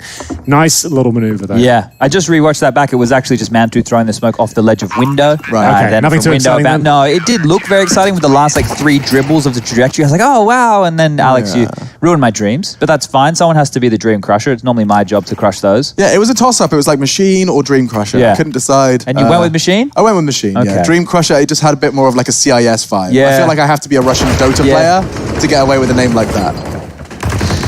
Oh, Brolan did his absolute best. Dude, I thought it was happening again. Yeah, but the positive thing is, and the CT-sided economy with the saved AWPs, it's all good and well, but on the back foot here still. 7-2 down. It's not looking good whatsoever. Fnatic getting mid control again. This time they won't find the free opening through the smoke. Flusher will hold on to his life, and JW, of course, using the AWP as a spear, apparently. It's meant to be used at range. He wants to use it as up close and personal as possible. As Flusher again out Palace. This could be the time it's a catch. Yes, he's been having a nightmare of a game against Flusher in that duel, but the first one goes OG's A defender's way. Yes, he's going to be happy with that. A boost over the smoke is quite an exciting prospect. He could find a frag here. Onto CT, Mantu. He's going to be a bit confused about that one. Yeah, that's a very creative booster. I like it. Valda, though, continuing to push out big numbers here. Another kill in return. What are you doing? JW just going for another no-scope, jumping while in the window there. This one doesn't connect. Probably get the knife him in the end. And Valda's got himself a second kill. Golden doesn't know if he's checking the corner, and the bomb goes down. That corner gets so many frags, doesn't it? It does. Because they have to invest so much of their attention towards a potential A peak. Oh, Crims is snuck behind enemy lines here. So Issa may be aware, but the AK doesn't connect. So that was Crims' opportunity. So that's a smoke and a flash to try and get himself to a CT spawn here. We'll focus towards the connector. Where are the comms? MBK lucky to pick that one up. JW low HP. We'll have to go for the jumping shot now. Don't think that'll be connecting. And there's the HE to finish things off there. Money finally the compromised position. There's still one more buy there. Crims is the only one that's actually low. They still have rifles across the board here. They have to drop maybe one kill. Might be a tactical timeout for Fnatic after conceding 2 in a row. Double AWP setup seems to be the solution to all OG's problems. Yeah, I would be running MBK over on the B bomb site here. They're dedicating so many forces to helping out middle, and as we saw just there, Issa was very pushed up towards that A site. You can see MBK with the secondary AWP. If he misses a shot, or they trade him efficiently, the B bomb site could be the place where Fnatic want to take this action. It's going to be quickly out middle. So they sent one into underpass, one up and over. Alexi's completely blind, but he still gets the kill. That's a really nice position from Alexi. Over the boost, vulnerable, and still going to actually slow Brolin down with his underhand flash. Didn't translate into a kill, but a 3 versus 2 as the dust settles, as do the flames of NBK. JW has been cooked, and Brolin, his movement looks a little medium rare for my taste. Yeah, didn't actually hit the jump key on that one. Down to the ground he goes, takes a bit of fall damage as well. NBK could patrol the bomb with the orb. We can have full vision of it. The Krieg, though, we know what the conversation is right now. Orb versus Krieg. There's a bit of a debate. Who comes out on top? Apparently it's the orb this time. Wallbang is delivered. Brolan, I thought he had a chance to actually nail that one. He'd probably win the round if he did. Do you notice when OG are re-aggressing or being the ones initiating the contact that they're the ones coming out on top of the situations? Because Fnatic, what they do is they kind of want to either freeze you in position so that they can overwhelm you with all this real aggression and quick plays, looking for gaps. But when, what I'm talking about is assumed information on the Fnatic side of things. For Brolin there, you can see that wasn't a pick that he was jiggling, he wasn't jumping, he wasn't trying to bait it. He didn't know MBK was there. MBK was also continuing to push forward in transition. So it's much harder because what Fnatic thought they had earned in terms of territory got taken back off them very quickly. And that's with OG being more active on the map. So when you think about that, it almost seems counterintuitive because the CTs, you want to plant your feet, you want to hold the bomb sites. But because Fnatic are able to thread the needle, find the gap, then we come into some problems. And you can't afford to leave that gap, which is why we're seeing that aggression even manifest in the first place. So the fact that they're winning these heads-up duels early and making sure the situations aren't 3v3s, they're number advantage situations for OG, that's why we're seeing them come out on top here. And then they continue to take territory. They're taking the same liberties that Fnatic are taking when players get called. Oh, 2 middle, yeah, he killed us here, this information. They're grabbing all that real estate. Well, we saw a gap in OG's comms in that Crims kill, right? He'd got out balcony, spotted by Issa ramp, and with a simple smoke, there was a back turned in connector. I mean, as soon as there's someone out A default, I imagine the connector player should be informed and should be paranoid.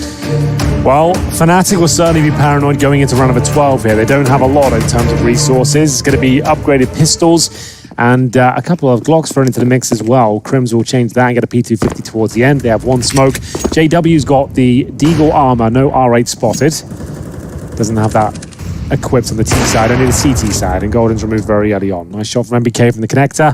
Double orb setup seems to be working for him. Yeah, they found the answer. The remedy to the Fnatic virus that's been plaguing them on Mirage. Ooh, Issa wins the duel against Flusher. He's 2 for 0 in the last 2 rounds. Boost into the window, which will perhaps haunt them later if... Ooh, shots continue to be missed. Unfortunately, though, for Fnatic, the early casualties at the hands of Issa and MBK has made this round even more impossible than it was before it started. Just Eagles, no Kevlar other than J-Dubs, rocking the full set. And his Desert Eagle. He's been boosted up into that window, and I was talking about the late arrival from him here. Bit of a chance. And he does manage to at least take an AWP into his hands. I say that with bated breath, but yeah, they equipped himself nicely, but thrown into a 1v4, Valdez and CPL. Yeah, they know he's got the AWP at this point, and play it in towards the event room, and it's going to be Valda to pick it up. So that's now 3 rounds. Make it 4 for OG. Double AWP set up, and Money looking very good. They've got themselves up against the Rifles now, Fnatic. Now, after losing so many rounds in a row, you might just go for a set piece off the bat here, knowing that the defaults just haven't been working out for you. OG are getting a lot more comfortable, more aggressive. They're starting to push around the map. I would say just an A execution could be likely from Fnatic. We'll see what way they want to approach this one. Smoke down towards middle, going for more default moves here. Smoking connector on CT side as well. One towards the A ramp, and that's to be flush out, normally holding the extremities of the map. So notice that JW is waiting for the call if they needed the window smoke or not, potentially seeing if an AWP was picking, and well, the fact that no smoke was thrown out of his hands, I'd say the call was nobody here. Brolin's opened things up very quickly now and rolled it over top the smoke. He's not going to be able to finish off the kill. That's a big gap, and Alexi, he goes down as well. Oh, hold on though, this round's not done. A couple of kills in response. Valda from the grave again. Yeah, he's had a great shift here. This kill is everything. I think, I was about to say, it looked like he had the shot there. Doesn't quite connect, and MBK with the AWP, this is where the weapon starts to shrink somewhat. He's going to get knifed. Not as nimble, and yes, he could be knifed. That is a problem. JW on the hunt is sniffing him out here. Looking for a fine cut of fresh meat, but MBK will get him. I wonder if that has any ramifications in this round. The bomb's not planted yet, so MBK's 1v3 has been made a little more bite-sized. 2 more morsels on his plate. Safe plan? No, it's actually would be exposed to the connector play, but MBK does look like he's heading towards B. Whether that's just a... I don't think he was just checking. Yeah. Okay, so he is actually going to go for this. I think he wins it. He's got a smoke and a flash. If he can find his first player to a bomb, there's a good chance. Takes a little bit of damage. Nothing too substantial, though. Smoke the bomb and touch it, they'll be the ones panicking. You can see it now. And he doesn't quite find Flusher there. That was the kill that really would separate the 2 versus 1 situation. But Fnatic back towards middle, overwhelming that connector position. Flashbangs were decent. The boost towards short doesn't work out. In fact, actually caused them a bit of a mess. I think OG need the last 2 rounds if they want to have a shot in the second half. I've got them at least good for 4 full gun rounds in the second half with their T-side approach, those set pieces. Yeah. They're bound to win about 4. If they get the pistol and they're able to convert, they can get 7 on their T's half. That's why I'm saying that I think they need the rest on the CT side here to be able to make it a competitive matchup. Oh, blocked by the nade, but he may have blocked it himself, so he has no window smoke from Fnatic, and that's not going to go well for Valda, but immediately traded. That's positive, 4v4.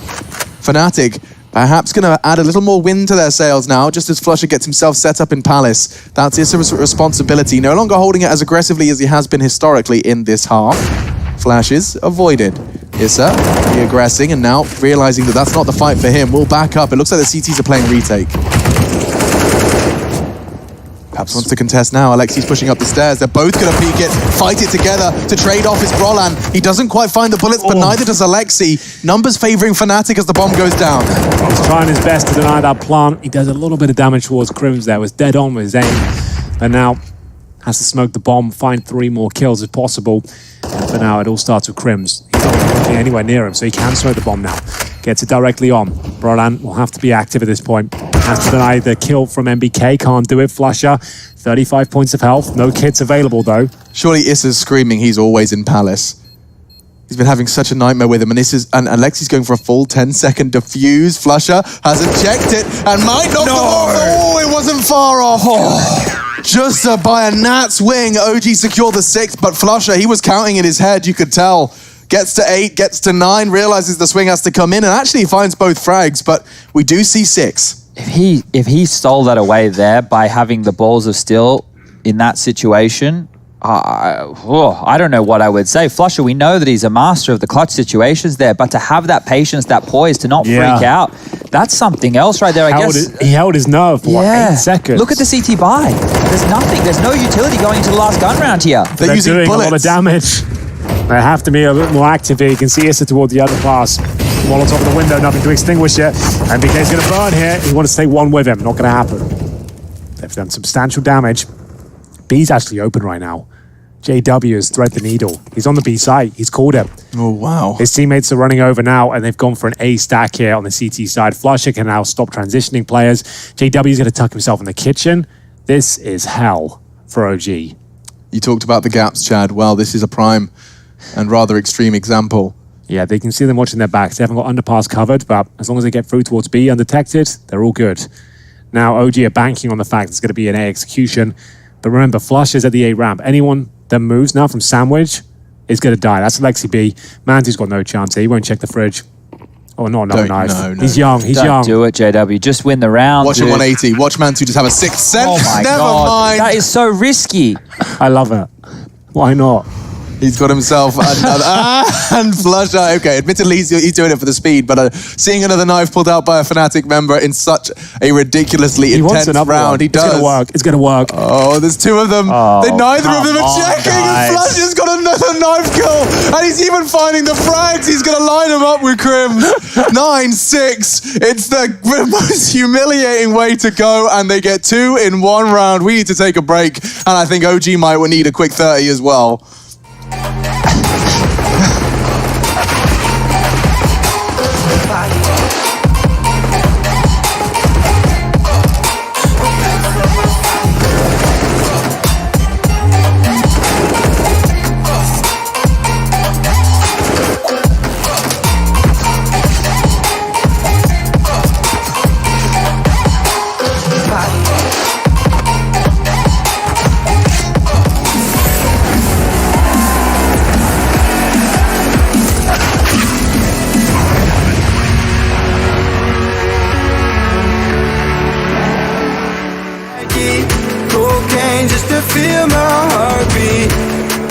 Nothing to lose, nothing to gain.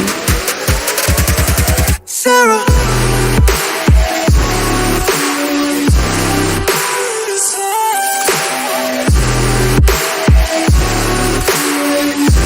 Sarah, you're leaving me.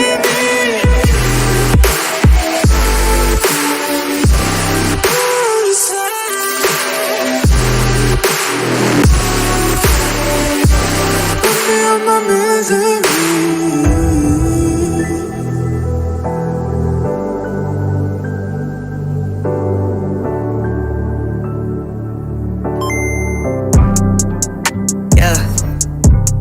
Yeah. Black sheep, black sheep, black sheep, black sheep. I don't even write no more, man. Tell him, yo, God. can't you come over? On my contract commando. Pulling up with clips extendo. There's no game Nintendo. I don't ever run out of ammo. I'm gon' need me a benzo. No fake friends, no pretend. Think I might have found my 10. Posted up in my tent. Watch your man go dumb, go stupid. If you're the best, then prove it. Got no words, be quiet, stay moving. I got a bag, won't lose it. Watch your man go dumb, go stupid. If you're the best, then prove it. Got no words, be quiet, stay moving. I got a bag, won't lose it. Lose it. Get substituted. You're not recruited. Cause you're too damn scared to use it. The truth is, you're useless. What? I'm ruthless. Yeah, I've proved this. Keep capping, I'ma leave you toothless. What? You're so dumb to choose this. Yeah. Ain't gone outside, I make it work. I'm in my bag. That's every purse on my back. Is that your girl? She got it. She make it twerk. And why you mad? I got her first. You say you rap, you got a verse. I say the swag, you probably hurt. Back to the lab, you gotta search. On my contract commando. Pulling up with clips extendo. That's no game Nintendo. I don't ever run out of ammo. I'm gon' need me a benzo. No fake friends, no pretend. Think I might have found my 10. Posted up in my tent. Watch your man go dumb, go stupid. If you're the best, then prove it. Got no words, be quiet, stay moving. I got a bag, won't lose it. Watch your man go dumb, go stupid. If you're the best, then prove it. Got no words, be quiet, stay moving. I got a bag, won't lose it. Why are these boys so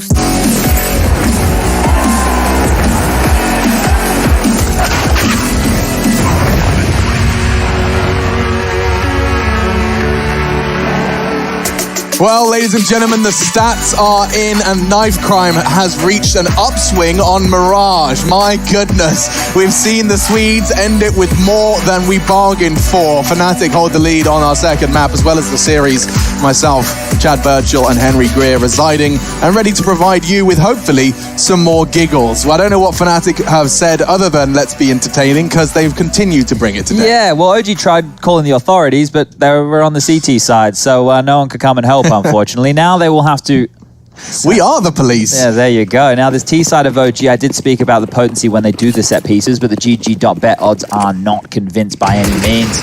Maybe a tough pass for them right here as they fly out middle with 3, aggressively dueling to JW. They will get the dink, which forces him to be more passive. The smoke to obscure the vision of Flusher, and quick towards A they go. Yeah. Very quick indeed. OG swarming the bomb site here. JW already low, and that is just a remarkable shot from the young Swede here. Looking for his second as well, baiting in JW to the side. Will they check it? It doesn't even matter. JW is floundering the shots, but does pull one back here. Nice work from Crims to do significant damage towards MBK, but they're both going to swing him in this point. Finds the first, can't get the second. Flusher down to the 1 versus 1. He's got a kid as well. Valda has been winning so many rounds here for OG. Sits himself on the bomb site here. A very unpredictable position, but the smoke, that might change things.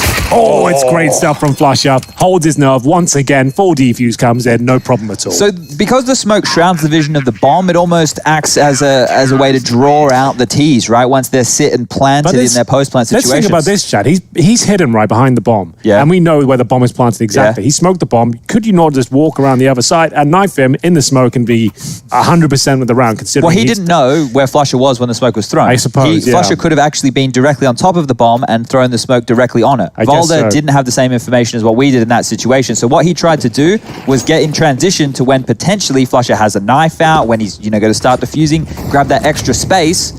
And unfortunately for him, Flusher was ready for it. And Brolin actually started that all off. We wouldn't be talking about the round win for Fnatic if it wasn't for Issa just losing his life before he could even contribute. Just got slapped out of the server by a Brolin one tap. Yeah, that was sick. Where's Alexi right now? He's got the Krieg. He might be able to find an opening. So underpass. his form, though, as of late, has not been at LXCB standards. In this day, I feel like he's feeling a lot of the pressure right now with the kind of landscape we're in of EPL and the caliber of teams every single game and the pressure of having to deliver that. Roland will be taken down at least, but there's surely going to be a trade here. It's bomb spotted. That was down. Luckily, LXCB will make up for it here. So there is some control, but not much of it. Crims will drop a smoke and try and just party with MBK here. Smoke's so good. He's actually managed to create a semi-permanent wall. He's being hunted, though, and lands a dink with the USP to try and make it winnable for Flusher. And Flusher's in the spray. Valda secures a must-win. OG fight back after conceding the pistol. The second is theirs. Guess what comes out now, boys? The R8. Well, with 1,500, that's Kevlar and no R8. Do it. You'd have to make the head sacrifice. It's not the end of the world. Yep. Come on, JW. Yup. There it is. That's what we want to see. That's what the crowd wants. That's what gets everybody going. It's the bloody R8. So why don't we just send like 100,000 microphones to all the people that are in Twitch chat, and then we can just combine all of them cheering at the same time. Like that should be like a 2-hour turnaround or something, right? Yeah. We can make that work. And then we could actually have crowd noise. All of them in their homes cheering along. Yeah, I don't want to hear any... I mean, there'd be no funny business. Everyone's very respectful in the Counter-Strike community. Of course. Just like yeah, Fnatic. Like adults, respectful, cognizant of not only their own presence, but... Why is this giving me butterflies? I love it. Well, maybe, perhaps, because the butterflies are flourishing when JW is not out Just and about. going to say, if you had a deagle there, it's 2 kills. Just whoa. Is it really? Whoa. That would be a very good 2 kills. Maybe 1. At least 1. The pre-firing, it's a whole different muscle memory, isn't it? This is better for him, though. If he uses this smoke and actually goes below the vent, he's found himself in a better position. We haven't even seen him use it. He did on that double kill on Inferno. It was the right click he was using. There is the shot. He's got a couple of them off now. And the CZ at close range. This could be it. Valda, if he goes down. They're onto something here. Golden gets the bomb. And Mantu and Issa are low. Mantu can't really do much about this. He can put a flash around the corner. Golden's found him. Got a rifle now. Remember, he's already got armor as well. As we look towards Kitchen, you can see there is a scout player in the form of Crims. 30 seconds remain. They've got full control of the bomb. LXCB, the only chance they've got of winning this round, has been spotted and tagged. Wow. Crims is playing this so well. I think they have to save. They're bringing the pain. Yeah, it's just knife in Brolin. No. Join the club, Brolin. It's not his style, and Izzy was ready for it as well. Brolin's got a couple more years before the knife comes out. What do you mean? He's got all these bad influences in the server. That's true. A couple of bad apples in this orchard. So there it is. The round's over. It's timed out. It will be Fnatic bouncing back. They get a couple of creeps with their troubles as well. Jobs are good one. Issa and LXCB will get no money. Issa could drop a Galil on the nose here. He's got 1,800, so unless he wants to enter the round with just 2 flashbangs, that is an option for him. He drops a Mac 10 instead, so he gets a bit of utility to go with it. Do you guys remember in class, in school, you always had like the naughty boys? There was always a couple. Were you one of the naughty boys? No, I definitely wasn't. No, My you were a parents good boy?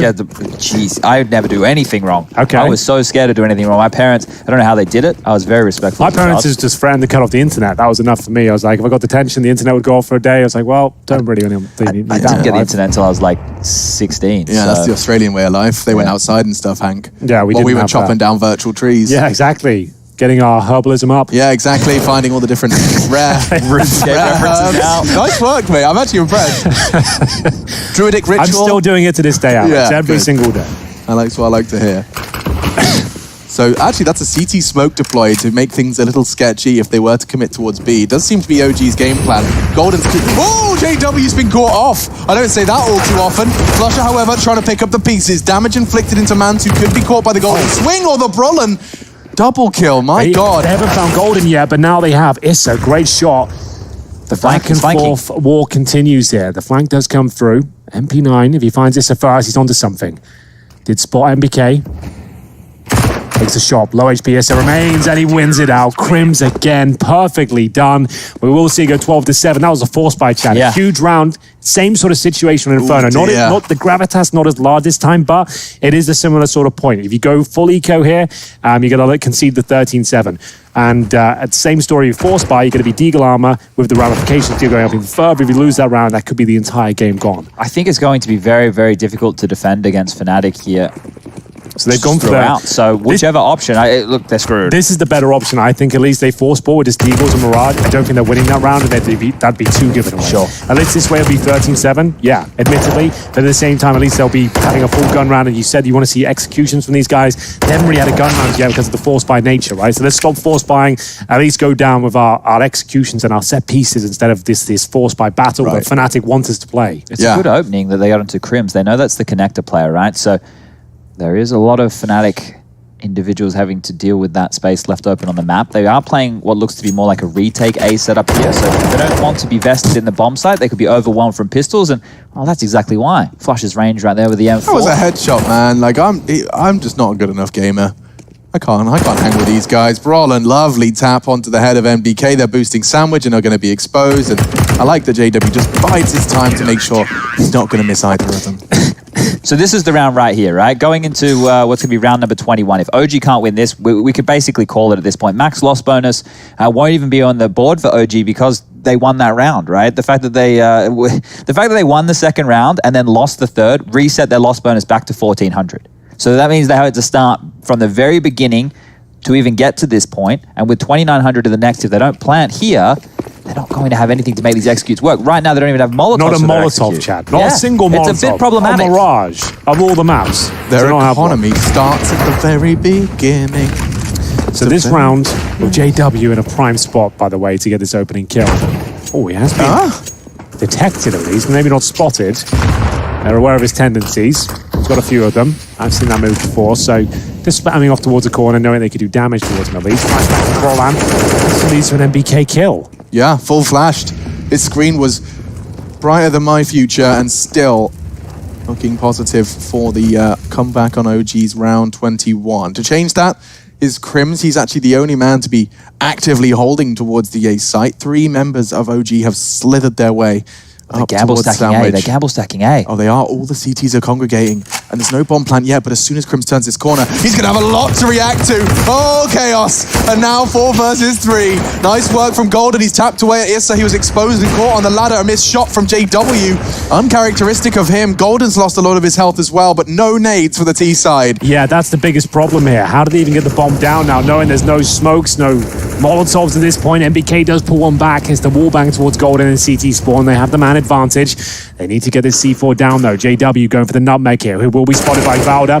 Takes him down, up to Flusher in the 3 versus 1. Gonna find this first one, no problem. Could deny the plant as well. MBK, he says no. 4 kills in the round, recovers the AWP, and keeps OG alive and kicking as the money is sent packing on the Fnatic side. Write this one down. NBK and Chris J actually is a comparison I'm going to keep an eye on. I actually feel like they contribute very similarly to their teams. I think that Chris J and NBK have very similar habits and very similar capacity to have these games and these performances, these rounds. We call Chris J these hero round winners, and NBK, it feels like every time I've watched OG play, he's picking up a quad kill when it looks like it's all over.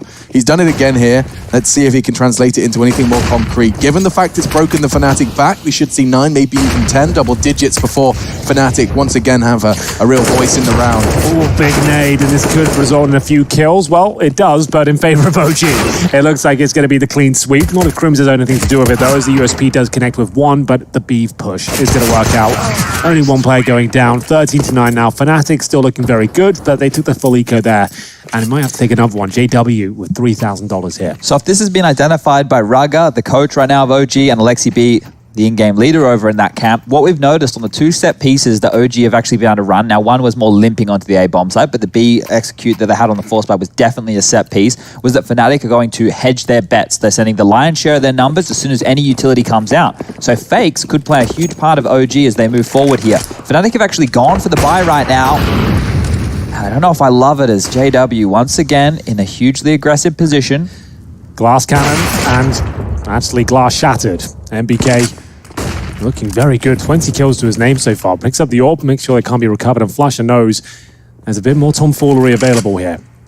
So MBK just picks up the orb to hide it, make sure it can't be recovered. He's playing this very well. Flusher, though, also reading it. Decides to drop off. I like the idea from JW, but Brolon's gone down towards the A ramp again. Yeah, he's been having his issues now. His aggressive moves towards ramp have been expected by OG, and they've been received with So a flash frag, admittedly. The last round he went down on his aggressive ramp move. He was killed by a completely blind opponent. The logic behind it is to take away pieces so they can't do the set pieces, the set plays, right? We saw that over on Inferno with the constant counter aggression with JW picking middle. Alexi B will spot one on the B bomb site. That should be a cue that they can go over towards A and have a 4v2 situation if they'd like. And if MBK takes down... Oh dear, Flusher knows. He pushes forward. MBK gets another. Alexi B will fall on the B site, but it's worth nothing. The attack's at A. Yeah, it is. Crims, however, does kill the bomb carrier. Hold on. That could slow things down. A 2 versus 4. Need I remind you, the advantage is firmly in OG's hands. It's just been slowed down. And now, well, Mantu's managed to find a very important frag. Crims losing a lot of his health in the exchange with Nathan puts him now in a near impossible clutch. Perhaps if he could isolate Issa, but against the AWP, it's Mantu to hunt first. He did think him, you're right. Good shot.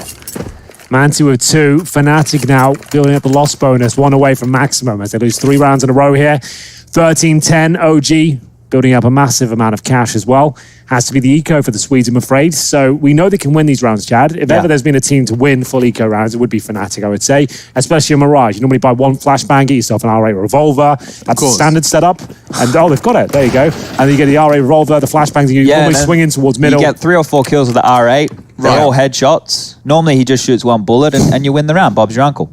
Well, let's see if he can do it now. I just want to point out that going into the next gun round, if we see Fnatic go aggressive again, it means that they don't think they can defend their bomb sites against that of OG. So their game plan so far has netted them into what is now a bit of a hole that they have to dig themselves out of. Crims has 23 kills, so does Flusher, so the fragging hasn't been a problem. But right now, the way that they're playing the game, well, for Fnatic, it's never traditional. But in their approach right now, it is actually to hemorrhage as much out of OG as they can. They're going to limp out some nades onto the site, see if they can force a rotation, which they have. The B bomb site will be left completely open. JW getting up close and personal.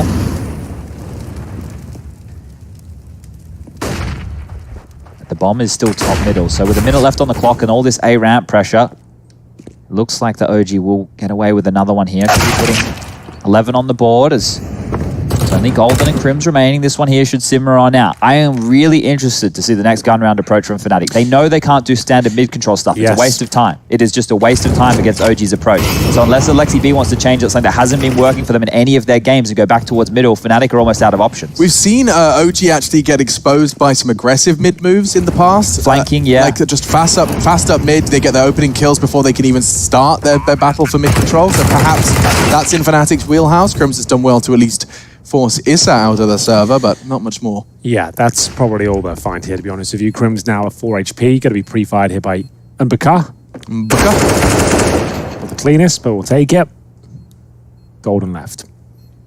And I think he'll find a similar fate. I wonder if MBK will fall for the exposed bottom like Dupree did and try and go for a potential game-losing knife. It won't be the case. Golden's still aware. He gets the shot. Who was that got caught? That was Dupree on you. That's right. And he went for a knife in the warehouse. And was it not Inferno? Oh, no, there's the Inferno one as well. There's been a couple of them. Oh, there was a few. Oh, dear. I cast the one on Nuke, so he did that and actually led them to overtime and he went for the knife and lost the round. I can't remember who it was against. It was about 3 years ago. I remember the simple one, of course, on Nitro, where they ended up... that was quite recent. On Dust 2, that was quite recent. So there's definitely been some knife attempts that have had ramifications. Middle, right? Yeah. And Nitro went on to win the clutch with like a ridiculous wall bang into the car. And they've got the classic config at E-League where he actually was in overtime to win the game, 1v1, player defusing in front of him instead of shooting on the back of the head. Knifed him, got the knife, didn't win the round, but his teammates said afterwards if he didn't win, I was going to punch him. So there was definitely a lot of tension in that moment. I almost fell out of my chair when he was going for it. All right, so Fnatic have gone for a default round. They're not going aggressive A ramp. They're not pushing Palace. They're not searching out for any frags early. OG have thrown smokes towards middle, but they haven't actually taken any space off of it. They're waiting to see if a move comes out here from Fnatic. At this point of the game, it is very, very tense. One mistake. This is a prime example of OG's T-side being enough to force pure respect out of Fnatic. Nothing out of the ordinary, and I don't know how Crims has actually gotten away from that. He got headshot through the corner of the wall there with no helmet, and still he survives. He lives to tell the tale. Good incendiary as well. Mantu can't trade this out at all, even though he knows low HP players are available. It might funnel them in towards B, and Golden has been excellent on this side of the map, but what a strange challenge that is. I think he assumed his smoke was stronger than that. Hasn't worked out for him. Now Flusher, pressure on him, a low HP, down he goes. This is suddenly a 3-on-3 with the AWP in a difficult spot. I think Valda's got him. He's going to backstab him here. He's booked him perfectly. Quick kill. Crims, however, on the site is doing his best. He's done damage to Mantu. Where's the comms? There's one behind you as well. Crims can't deal with both. And now Valda's found his third. Brollan to clutch for Fnatic. They did find the opening kills. But now the bomb's going down. Valda's holding the window. Brollan missing the shots. And a quad kill from Mr. Valdemar. Pulls them across the line. OG looking competitive. And the CTs, their money is so shaken. They're into 3.4 region. We're looking at 13-13 at a minimum. Yeah, Fnatic have fumbled their second half. They had a 5-on-3 there, Chad. They haven't even had to have post-plant situations. If we take a look at the stretch of rounds right here that OG have been able to put on the board, sure, there have been a bunch of ecos in the mix, but yeah, they're all done here through elimination. So there's no retakes coming on down. They're just taking the Fnatic players out of the server, which means there's no saves. They can't be threatening in those partial buy rounds. It will just be the pistol upgrades. And that's where they find themselves once again. That's what they'll have to do here. This is a strange sequence of events. Fnatic get a 5-on-3 and Golden jumps up on the van. After I said he's been playing so well towards B, you just want to just lock them out at that point. You just want to be just making sure that it's awkward for them to drop down. But instead, he offers himself up. The flashbangs are perfect. And Valda, he dismantles his B defense. Yeah, Three players there. They had a 5-on-3, bear in mind, and he wins it out. I think you were bang on there with him assuming that his smoke actually covered off the position. He's just flubbed the throw and it's completely cost them right here. So that's one that you can put down to poor Golden, unfortunately. But still a few more rounds of Counter-Strike to be played here. Well, we know Fnatic like to win these sort of rounds. Some way, somehow. It's always with the CZs and Deagles. The Scout as well. They like to chip away at the HP. Slowly but surely, just break you down. And there are raids, really not rating it myself, but it's still here. You get some information. It's valuable. Only one spotted, though. The bomb's still at T-spawn. OG have no intentions of going for anything particularly quick. 70 seconds is still available into this round, and of course can be extended by the bomb you see now being thrown over into Issa's palms. Be working with that one. He's going to be coming in the back of this assault towards A. Just a little bit of a fake maneuver towards B, which has pulled the rotate. JW to back them up. Brollan now perhaps screaming for assistance. He is playing close with the flashbang and a great shot. Golden's hit one with the Deagle as well. And now the Scout connecting, tagging up Valda. He's going to be in a bit of a hot and bothered situation. Flush is trying to close the gap as fast as he can. Good flash. Does manage to remain unknown. 4 versus 3. Valda tagged. Bomb. Yet to be planted. More damage being done. Alexa B1. Issa pulls one back, and that's Crims and Golden removed now. The R8, really not the ideal weapon for the job here. As you can see, it will be actually perfect, to be honest with you. I don't know what I was talking about. It's the R8 that is the ideal weapon for this task. We've got Valda left in a 2 versus 1. And at this point... It's a default plant, right? Yeah, can they not just... Once he gives his position up, they could go for the defuse, but obviously they need to get that information first. As soon as they spot him, he probably nails a shot with the Krieg. So now they know where he is, going for the defuse. Oh, he's made noise as well. This one's over. Valda wins. JW doesn't even have time. Yep, it's done. Well played, Valdemar. Another one. Oh, if he just didn't make noise on that jump there, Valda would have had to have pushed forward to come for this pick. JW gets the kill, has time to defuse. As well. Fnatic have really led a couple of these rounds that looked good. It was almost the miracle Fnatic rounds we talk about. They've almost come through in a bunch of these occasions here, and they're just not able to get across the line. Good teamwork with the flash. The best flashbang ever, but he did get the 2 kills, but still, they don't win the round there. Another clutch in favor of OG. That's now 7 rounds in a row. A very minor observation, but I have noticed that Brollan's been on the M4 an awful lot this CT half. He hasn't been getting his hand on the Krieg as he often does, and it seems like it wasn't working for him. He's actually opted for the AUG. He wants that scope back in some capacity for such a crucial round of play. Well, if Fnatic give this map up, they'll be kicking themselves. They've had so many 5-on-3s, huge advantages that just keep falling by the wayside. Aggression now, and only the 1 kill. Finally converted by Flusher there. Decent damage by Crims, looking to maintain their lead. He's currently at a draw situation. The AUG not as powerful as the Krieg. He just hide there, Brollan. The bait was successful, and another man advantage here for OG. Wonderful work. Flusher's nade, he's looking for the low HP, won't find it, does soften up Valda. And pushing from CT, Golden's gone down. OG look like they're poised to do it again. Flusher thrust into an impossible task. He's got 3 to find and a smoke grenade that's not landing on the site. Perhaps just going to cause some paranoia enough to perhaps find another, but not the round. Save now, it's 14-13. OG take the lead. And you've already painted the picture as to how they got here. Na'Vi yesterday felt how threatening OG can be if you give them the door, right? Just remember the Dust 2 game. It was the third and final map. It was an 11-4 first half against Na'Vi. They were blistering. They were running all over them, doing simple things. Perfecto was showing up. He was having a good game as well. And then when they flicked on over, OG just mounted this comeback round after round after round. They were even using some of their own tricks against them. And the same thing here as OG take the lead, 14-13. We're at a similar position yesterday. Their trades are so good. Every time we look, we're like in a Fnatic POV. We see them go for it and then immediately get stopped. Like it's always them holding the spray, committing to it, and it's 1.5. Every time OG are getting the trade. So right now for Fnatic, they have to discuss, do we want to force buy right here? Because this is do or die. It looks like a half buy is going to come on out. So they're going to give them 2 shots here at potentially defending against 15. The Krieg in play in Flusher, it could be huge. Well, the R8's out as well, the Scouts, the CZ, the Deagles. It's an eclectic purchase and an A execution looks likely here. Maybe even just a contact play. 3 towards the ramp. The AWP lead the way. 1 spotted towards connector. That's the Krieg. Oh, Crim's ready. Crims is gone. Brolin, he's very common. He's dead. He's burning into the fight. He's looking problematic. He has, however, found one. A 3 versus 3, but Flusher has to do way more. His teammates cannot provide in the same capacity they normally do.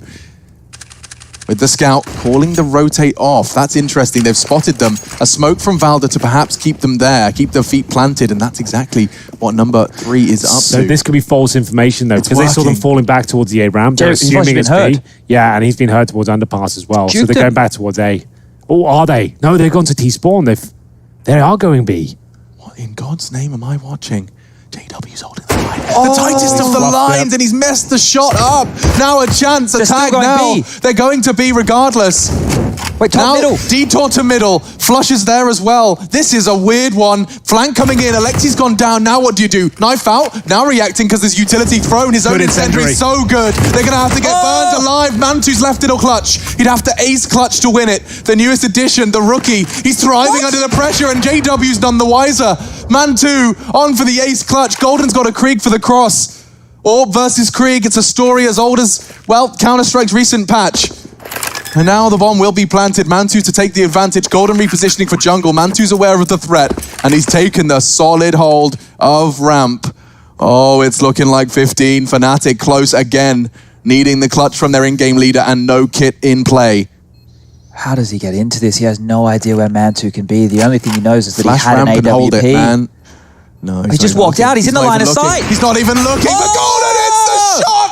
I don't believe it, Mantu. A leg is not enough. No crater, no problem for Golden. He finds the frag and finds 14. Give us that at 50% speed. I need to see that Golden shot. How has he done that? Golden round. Oh, wow. Mantu, best effort. Here it is. He's not even looking towards ramp. Jumping, back still not looking. Spots him now before he takes off. Legs. Prepares his crosshair, and upon landing, just beheads him. That is ridiculous. That's what they needed. That's what they needed.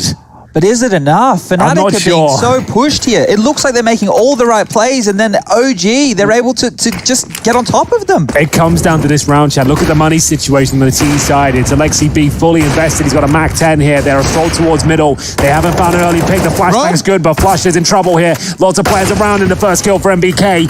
As we'll see now, a 5-on-4 ensue, but the damage being pushed out by Golden. Once again, he's stepping up, but still, it looks like 15 has been found. OG towards a murder hole, and it's going to be Brolan removed. Crims can't do anything here. He's just so detached. He has to just hope and pray they can play for OT with... I mean, help me do the maths here, guys. Is this going to be 2,900 anything aggressive? 2,900. So if you look at Flusher, he's going to have 2,900 on top of that. He'll be able to get a buy together. JW will be able to pull something out. Golden won't be in a terrible position. Brolan has nothing here. So Crims, if he lives with this M4A4, we'll be able to drop Brolan a weapon of some variety, but I think we are really starting to see Brolan look out of place when he doesn't have that SG, right? You can see he can't find that same level of impact if he doesn't have the scoped weapon in his hands here. 17 kills still. You can tell just his playstyle has to look a little bit different in a lot of these scenarios. There are 2 timeouts left on the Fnatic side. If you were going to take one now would be the time. Discussing your options right now, and JW has the AWP. There's that dropped Famus. Flush is going to take that, which means Brolan should have been given an M4. The buy is good. There's a kid out on the field, only one. So remember that. It will be in the hands of Brolin. That could be important here if we do find ourselves in a post-plant situation. Oh, it would be a Famous, not another M4 in the mix. So the buy's still decent.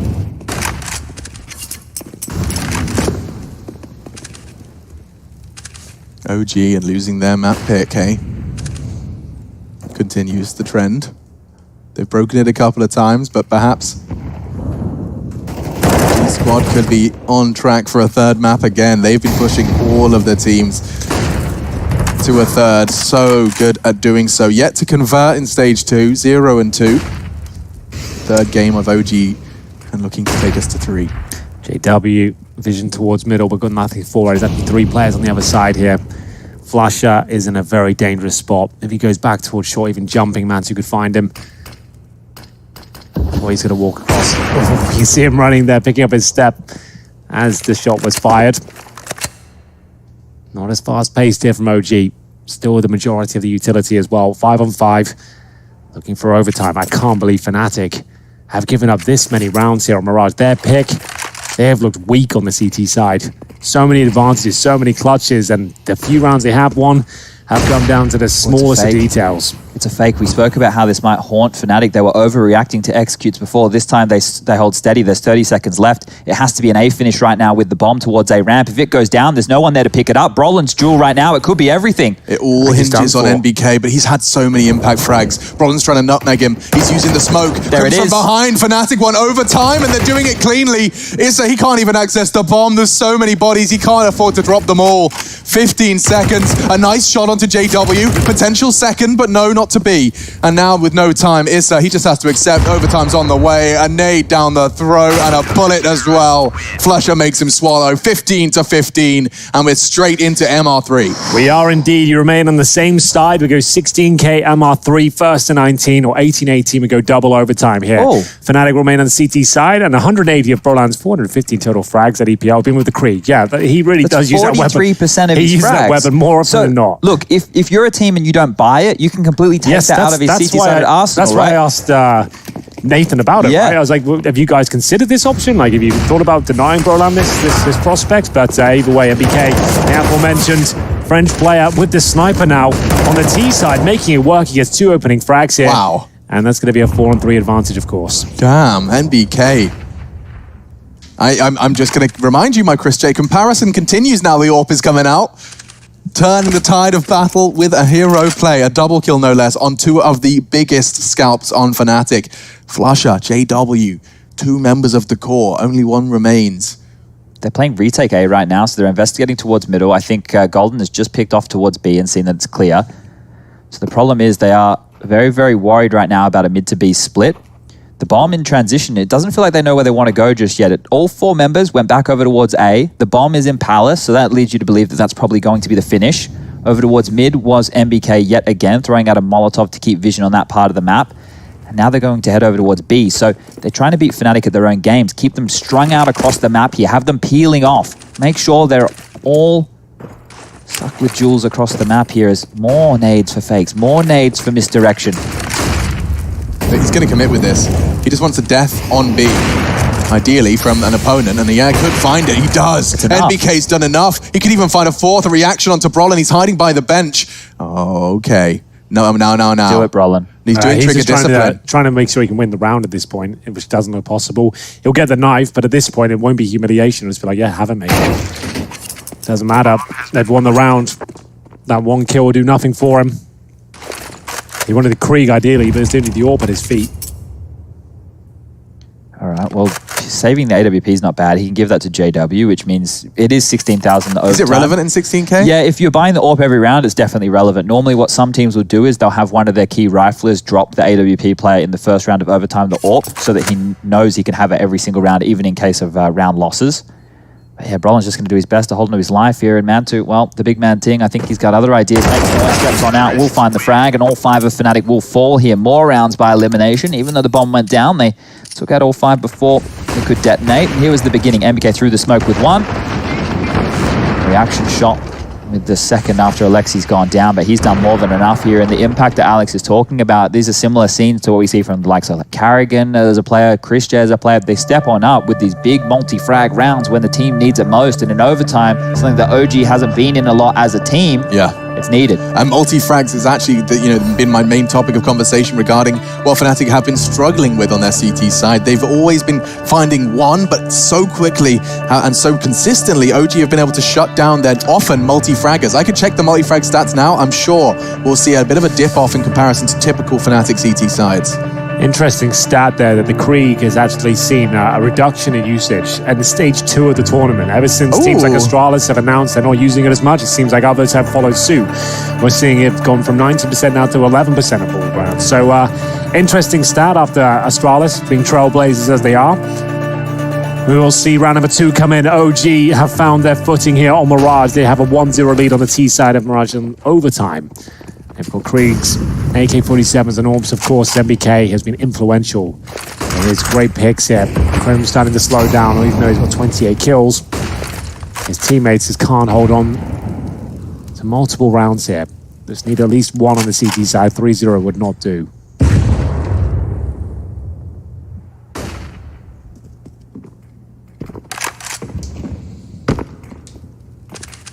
Today set piece. Molotovs into all the corners. For now, Flush is safe in the underpass. Crims is all too aware of the potential for the mid-window push, and he's got it watching it, but Issa's hit the shot. JW humiliated by Issa. 4 versus 4, and Mantu's lost his life. That's a very important part of this puzzle. Now ripped out of the server. Crims just lying in the flame for the duel, puts us into a 1 versus 1. It's time for the in-game leaders to have a game of Counter-Strike chess. Bomb won't be planted straight away. Alexi B, 2 frags to his name up against Golden. 15 kills, 23 deaths. Hasn't had the best showing, but the B bomb side player has won a remarkable clutch already. Bomb will be planted. Golden will use that time to get a better position towards the steps, getting closer and closer now. I think Alexi B has his number here. Drops the pistol over. Doesn't cause a reaction here. The AK-47 will connect, and 2-0 is found. Huge from Alexi. 3 in that round. NBK and him taking it in turns to find triple kills in the opening stages of the T side for OG MR3. You want to take us to Dust 2. That will be the 3rd map should we need it. Didn't think we'd be going this far. No one did, to be honest with you. They just keep pushing everybody, don't they? They're going up against the best teams in the world here, and they constantly deliver, constantly claw it back. There's merit on the OG roster. And another frag to open it up, a boost. Alexi had the spawn, and it works. Fnatic, they're getting beaten at their own game at times. Yeah, that's one of the key change-ups in the OG game plan. I noticed on the CT side, they had to take more space. They had to be a little more aggressive, and that change-up netted them a bunch of rounds. But it was a 9-6 half. You know, Fnatic still won the half. And coming into the second side on the CTs, they just haven't been able to get those multi-frags that you've been talking about. They've just been spread out, traded, and now they have to be desperate. Look at this, straight into the AWP of MBK. He doesn't find the kill, but it was a desperate move there from Fnatic. They are clutching at straws. They'll do all they can in the 5 versus 4 as we go back towards the B side, but look at things here. Rotating over towards the B apartments. We have a smoke towards middle, just to keep them guessing. Flush has just left B. Yeah, well, B has been very weak for Fnatic in regulation and here in overtime. Lost their initial player already. Fnatic starting to drop off significantly now. 3-0. Looking likely, as we said, it would not do. Golden has been challenging this B position a lot, and he keeps getting taken down. I don't know why he thinks they're not going to spam him. It happens a lot. Can he make this work? Lingering in the smoke. He's already got a couple drops, and he doesn't even get a single frag. Fnatic, they're about to be 3-0 to the opening stages of overtime. Don't think a nade's going to really win a round. It will not even find a single point of damage. Clipping the top of the window frame. Flush has already lost half of his health.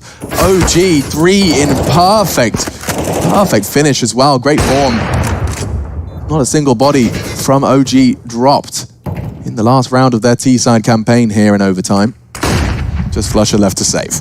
I think if I'm OG moving into the CT side here, I'm probably just doing a gamble stack on the first gun round. There's no reason not to. Once you've had a flawless T-half, you have a couple of rounds where you can take those risks. And people tend to do it towards the tail end, right? People do it as the last round, they take the risk. It's too late. You expect the risk on the last round. I really want to see what Alexi's going to call here. if they can do something aggressive within the early stages of this one, here's that opening. You've been seeing a lot of AWP kills out of MBK, and now Alexi wants to chime on in with one of his own here. The boost up, it's a pretty common approach there. Trim's not even jumping across the gap. That will cost him his life, as we'll see 3-0 conversion. You don't see that too much on the T side. Never really been seen before. It's pretty rare. And we'll see Fnatic now have to replicate it just to get us to double overtime. It's a mid-aggression. This is a good gamble, and it's a huge opening. That might be it. Third map confirmed. Valda does get away safely as well. We are going to see AWP isolated now. 5 versus 3. OG look like they've guaranteed this third map. It won't connect, but Valda certainly does. It's all gone wrong here. The mid control from OG, the mix-up that was necessary for Fnatic, they just kept doing the same after same. And look, it wasn't enough. Fnatic fall on their map pick. We're going the distance. We're going at 3. Dust 2 up next. Don't go anywhere. Fly so high they can't touch us. So top notch, none above us. We done came so far, now we up now. Had a vision, stuck to it, never back down. Never had much, now we on the whole thing. Spread it all around the world, watch it all change. Came alive, now they all see the greatness. Light shine so high they can't take it. Dancing with my fear, burning with desire. We gon' take it to the edge and come alive. Go to hell and back just to feel the fire. We gon' turn up in the space.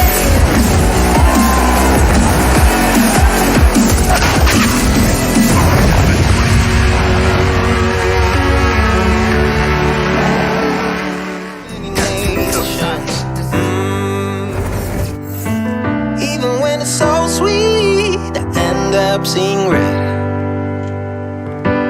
Is it such a ghostly revelation? I may have fucked up all my chances.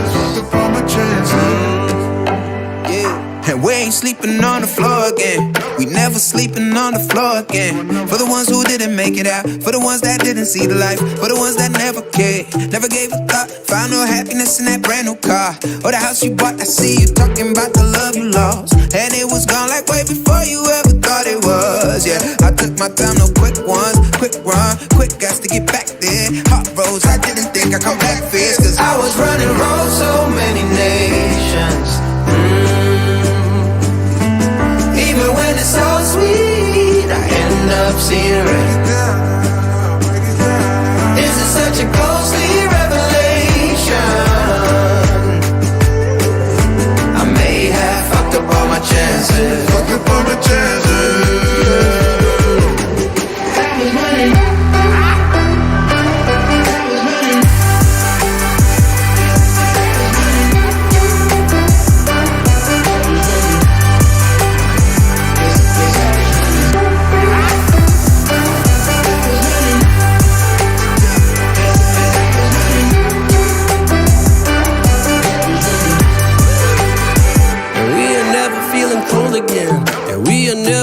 Cold again, but I can't act like it's easy. It's hard to preach, cause I've been burning trees and watch them fall. If we cannot breathe out, we go forward. Sure, I was searching for cure, fishing a little wildlife. And when I'm low on fuel, I'll still be running till my back broke. Halfway, lost hope and I checked it. Hard roads, I didn't think I'd come back fast, cause I was running roads so many nations. Even when it's so sweet,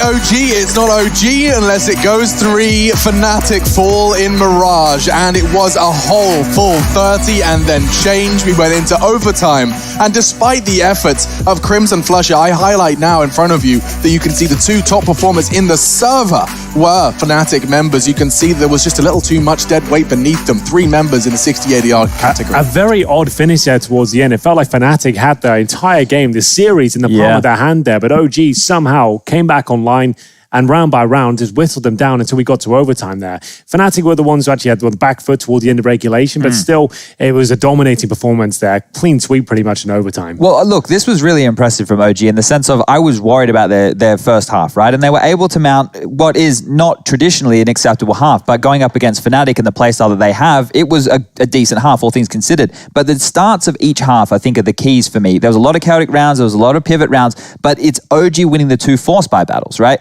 That's not normally a position that you're going to find yourself in too much. So when we flicked on over to that second half, the fact that, no, they lost both force buy battles, I think, in the last map. I've just completely confused myself. No, it's okay. It happens. I've just completely and utterly confused myself. I don't think anyone called you out. You could have just kept going. You could have kept going. But the chaos that we did want to talk about is actually a round here that we can bring on up for everybody at home. It was round number 28 or 29. It was with the golden jump shot that finished off in the 1v1. Yeah. But we want to talk through this whole round because the entire thing was chaos, right? So it started out, in the normal throws of most of how these rounds started out with the default spreads. You had OG going off towards the A site. Here we're on board with Issa. I believe we're probably going to catch all of the frags here. I'm not 100% certain on what we're going to be looking at, but this is the whole round. Yeah, so what we're going to be walking over here is all the chaos that ensued because there was the rotations coming through middle, there was all the play through catwalk. So they get the opening, but then they get stifled, right? Brolin comes out, I think he gets a CZ kill from under the balcony. Yeah, is it not 2 of them? Is that what happened? Yeah, so all the damage is done. So now they're just waiting over towards the A ramp, right? They're not actually pushing on through. They don't actually go for any crazy old plays here. They just wait. They stall out. They know that they can't push on through. Then what happens is they flank back towards top of middle at some point, and Flusher, he starts creeping through the mid position. So we're going to have a bit of a standoff right now that's going to be while the T's are just waiting all this out. Flusher's looking for territory, trying to find some information. He pushes down. He second guesses it. The rotation's coming through from JW. He has the picked up scout. Now while Flush is starting to push middle, this is when they're transitioning away from A, right? Volda through the smoke so they could escape. Are they going B? They're running through spawn, and Flush is caught in this position. So there's actually one individual who's walked up catwalk past him. They actually take down JW in a moment. I think it's Alexi B. Should pop up into the top right of your kill feed momentarily. I'm confusing rounds, boys. But anyway, the kill comes in. The Molotov's dropped. It's now a 2-on-3 situation. That frag. Now Mantu's in a 1-on-3. He jumps through. JW not looking at all. That's right. I don't know why. This was weird, wasn't it? Like, so obviously the bench is a new addition. Yeah. So I guess he just overlooked that for a second, assuming he was going to come towards connector. 20 seconds makes sense. And now this is the 1v1 situation, right? So Mantu, once he plants the bomb, Golden has to worry about every single position. It's an open plant. He could be anywhere. Golden's coming from the B bomb site. Mantu goes to a very standard position with the AWP over towards the A ramp, looks towards the top of the stairs. If anything, he should have Golden completely booked at this point because we get to see this from Golden's perspective within the replay where he walks out the top of the stairs and he isn't even really looking towards this position, right? So here it is. Bear in mind as well, this was the ace for Mantu as well. Yeah, huge round. So legged midair, he drops, first bullet headshot. And that was the kind of round just to keep them in the game. Yeah. That was just to keep Fnatic alive. They had to really fight to get into this game because you look at this streak of rounds here. What are we talking about? 7 in a row for OG within that T half. I'm completely flabbergasted at the fact that they're able to keep doing this, right? They don't have the experience as a team right now to be winning a lot of these mid-round situations that they are, and that's what's the most astonishing thing. Yeah, it all sounds like MBK is taken to Twitter as well mid-series, so we don't get to do mid-series interviews, but we do get to hear a little one from MBK. How many close best of threes can we play in 2 weeks? Well, one effing more.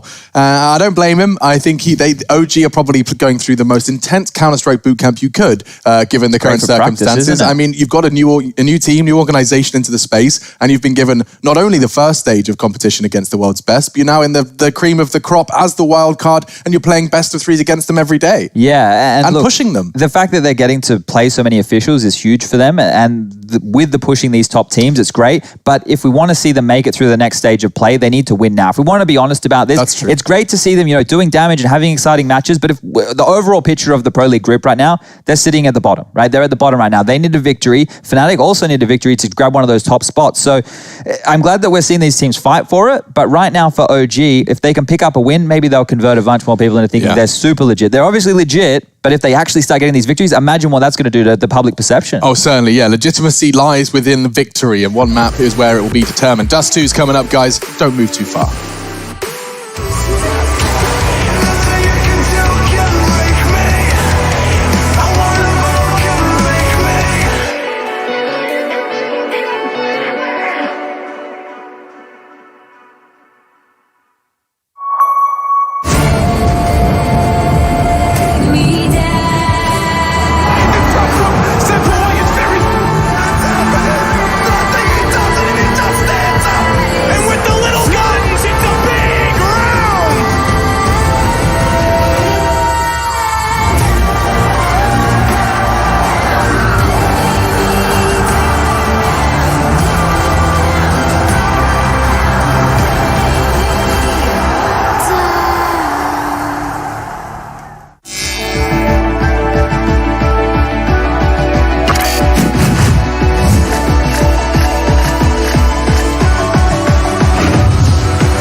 Cool, right? Want to know where I got it? Well, look, go to cs.money. It's a trade platform and a marketplace at the same time. Just choose, click, and get. Good luck, bro.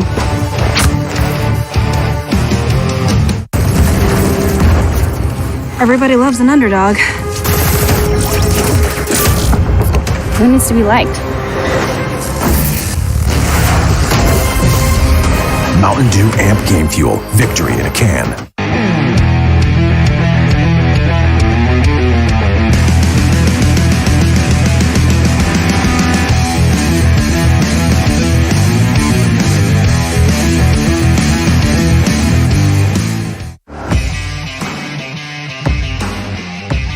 Charge up your game with excitement. Highest odds on the market. Take what's rightfully yours with GG.bet. The future waits for no one, so we refuse to wait for it. Today, battles are waged in nanoseconds, and planes are piloted from the other side of the world. The future's not coming, it's already here. Join us and be the future. 2 boxes to get by Nico. Divers are gone! Gotta hit this. On the ramp though. He knows he's there.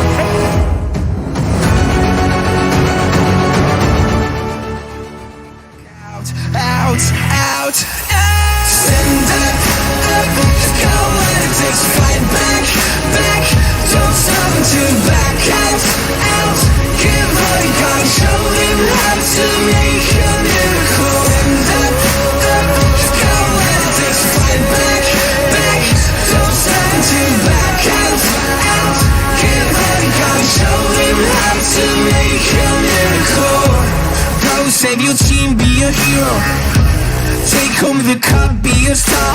They waiting for you, take aim, shoot your arrow. It's your time to shine, show them who you are. Stronger, gotta go faster, gotta get better, gotta work harder.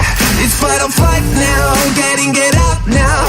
Go with the move, go for the goal, lead up the stadium, you know how it's done. Stand up, go when it takes fight back. Don't stop until back out.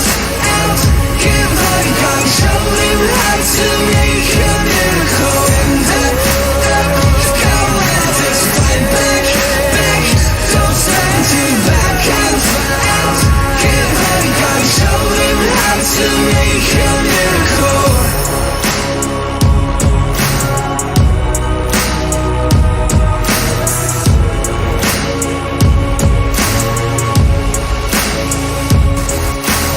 Stand up, you've got what it takes to fight back. Don't stop until you black out. Stand up, go when it takes to fight back. Don't stop until you black out. Give all you got, show him how to make a miracle. Stand up, go when it takes to fight back. Don't stop until back out. Give all you got, show him how to make a miracle.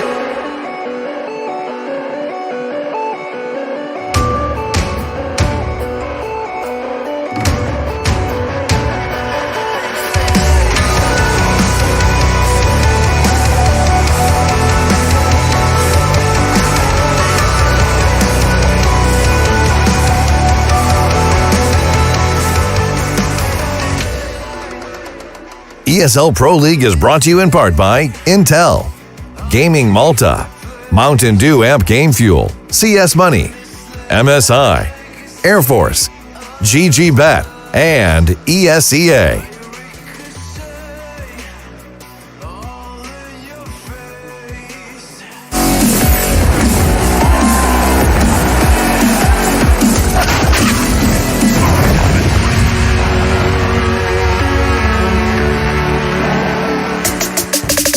Just 2 is where we'll find the logical conclusion of OG Fnatic, but logic does not dictate who We don't quite understand. The series split down the middle, both of the teams finding the wins on their opponent's map pick. Yes. Just to get the party started, but it does conclude. We'll have the party poppers, the glitter, the confetti, the burgers with the buns and the lettuce and Don't the forget the tomato lettuce. and the party bags Never with the forget the cake lettuce. and everything. We're going to have it all.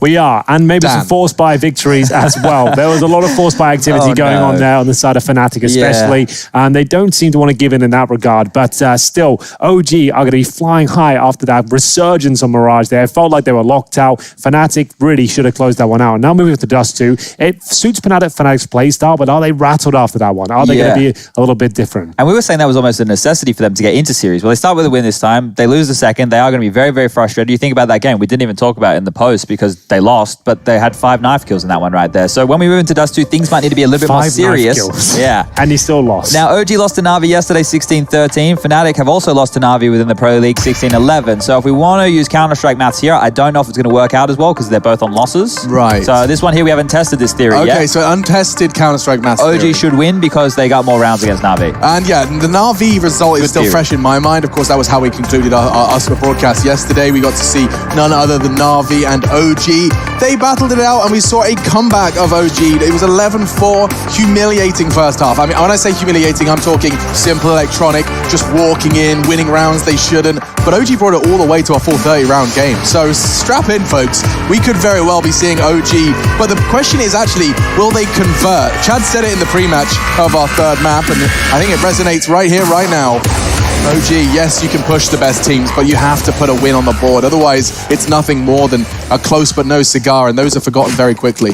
Interesting approach on the T-pistol there. They had 2 players hidden behind the wall and 1 individual spotting, ready to swing if someone started fighting middle. So I was curious by OG just to kick this off, but what's not curious is JW's aggression. And this time round, he will be punished. Yep, he will be. And Flush out looking to convert. We can see Fnatic losing some of their mojo here. Golden, though, recovers the kill. It's going to be back to the 4-4. And Golden, oh my goodness, what a great shot that is. But he's got a second player to deal with here at the long corner. Dispatches of him as well. 3 headshots delivered by that USP on the CT side of Dust 2. Issa and Alexi B at this point is trying to get the bomb planted just to guarantee some cash going forward as well. But they haven't gone for it just yet. They have confirmed the side is clear at least. So C4 goes down. Now, it's not impossible for them to win this one. But Golden, the shot he's hitting so far, I might suggest this one's already over. Oh, you know, I was about to say that Issa's flank could be the game-winning play, but he's actually opted, they have opted for a full long retake. All 4 members of Fnatic are now charging up, and he's gone around the world. Issa's tucked in on short. He's planted for him. Issa's going to try and find himself a USP for this impossible task. I guess he'll give it a go. Ace for Golden. There it is. 4 headshots as well. That was huge from Golden. What a round. I think we should start on pistol rounds, guys, when the T's plant. Instead of saying the bomb's planted, they win. We say Krieg secured. Yeah, or round 1. Because at this point, right, we should be seeing the Kriegs come out for OG. The force players have been constant. There's one. It's going to get dropped across, and AK comes out as well. You're right. As soon as that bomb goes down, we have to just start acknowledging that the T's are going to be having quite the potent buy into the next. Yep.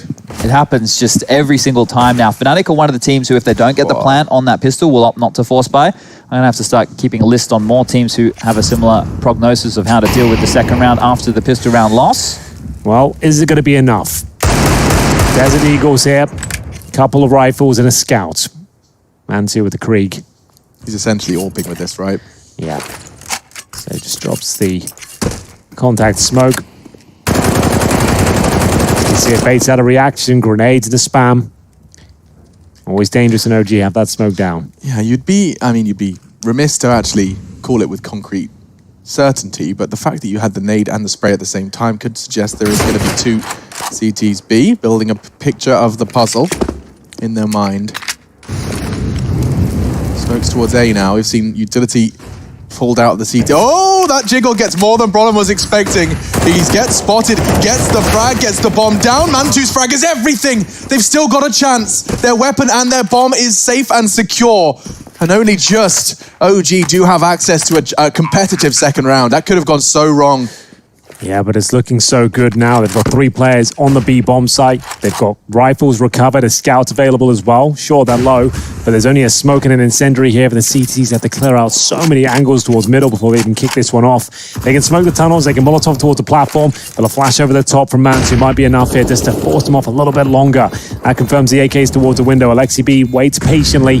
Molotov delivered, but is it going to be enough? First kill found by Flusher. And they flood in. Alexi, he gets overwhelmed. Do they have time? Do they have the kit? I think Crims is going to be close.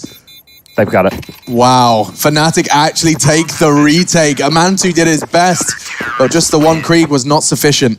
Now they get the Krieg in the AK. So this is where the balance can really swing because OG have a choice now. Oh. Just jumps around. Somehow didn't get dropped there. Well, he was influential. Him getting the back of Plat kill right there onto that of MBK, I believe it was the door into that retake right there. So OG, they'll probably take the full save right now. Or almost the full save. Of course, it's upgraded pistols and a couple of nades these days. This is par for the course. But on that CT side, getting an AK and a Krieg this early, when they go into their first gun round, it will be very, very strong. I wouldn't be too surprised if the money is on the board for an AWP. Maybe Brolin will chuck the AWP over towards JW and he can give him the SG, which we've noted has been a bit of an issue for Brolin getting his hands on lately. They do have 4 nades here, and that dribble smokes come out, so expect the HEs to go towards potentially back of platform or the back of site, and now that Golden has started spamming on out, they're going to expect his position. There's the tactical airstrike. It's not going to land any frags or damage, but onto the B-bomb site they go. Well, they might be mowed down at this point. The AK-47 providing covering fire for Golden, and it looks like it might be enough here. Crims with 4, Brolan with 1, 3-0 confirmed. It will be Fnatic now. High flying on the CT side of Dust 2. But they found themselves in this position a few times on Mirage. Arguably should have been their map. Lost in overtime 4-0. Really dropped off towards the end of that one. Or maybe OG just started to peak. Either way, Dust 2, you'd really have Fnatic down as the favourites. But OG, the names within their ranks, you would know they actually going to cause some damage here. Mansu picks up the AWP on the T side for the first time here. 3 players yet to frag, but very early days as they make their way down towards middle. Curious that we didn't see Brolin thrown the only Krieg, given how well, with the stats we've compared, of course, 40% of his frags at EPL have been with it, but also the fact that JW has been more than proficient with every weapon, R8 included. Crims, however, is going to be forced off with a nice flashbang, and the fight on long is being won. You can see the reason they gave the Krieg now to JW was to hold the tight long angle, but he's been forced out of it. And Flusher, he's been sent up the creek without any sort of paddle, only a FAMAS, and that does not look particularly aquatic. Bodies dropped all over the shop. Golden clawing one back. JW's been taken out by the Vanguard smokes. Issa was hiding within. And now Crims on the site. If he does take Issa out, he will no longer feel so under threat. But Issa's got more. Too much pressure. Way too much. And Golden will need another ace here to pull this one off. And try and deny the bomb. The best to his ability, but that's actually toward long. And at this point, M4 in hand, just trying to cause any sort of damage he can. Might as well just push this smoke, hope for the best. They're doing everything they can to avoid him. Lots of shots being fired. That's a first that connects. And he'll have to backtrack now. They've got a buy with $1,400 coming in next round, but he'll have to save this M4. And it wouldn't be much of one. You can see Crims down to 900. Golding a drop of FAMAS. Just to note, with Fnatic's CT setup there, they did a single B defender and they did 4 towards long. Now, I'm only guessing here, but my assumption would be to stop the Na'Vi long takes, the fast tank, then posturing for the rest of the round, waiting, smoking the cross, milking out CT utility. We've seen a lot of that lately. Now, OG have been running that. Fnatic hedged their bets to try and stop it, and it just came in late. It was basically the same situation. It was more of an ace split than just a long pause, but the fact that they didn't take any contact early and it was more towards middle where the attention was, Fnatic always had to rotate on back. So this is what I'm talking about when it can snowball for the T side, because now for Fnatic, the question is, well, do we go back and do that 4-man lean towards long again? Even if you think it's going to be the long play, you have that shroud of doubt in the back of your mind that, oh, maybe they will do something else because you've already made a gamble call and it hasn't paid off. That's fair. Well, the buys come through, not a force. I'll save that Krieg. Brian with the UMP as well. Giving up 1 round has led them to pretty much eco here. Going to be able to buy up next round, saving around $3,000 per player. R8 towards middle, looking towards Xbox right now. Difficult to see that coming out on top in front of the Krieg, but we'll see what happens.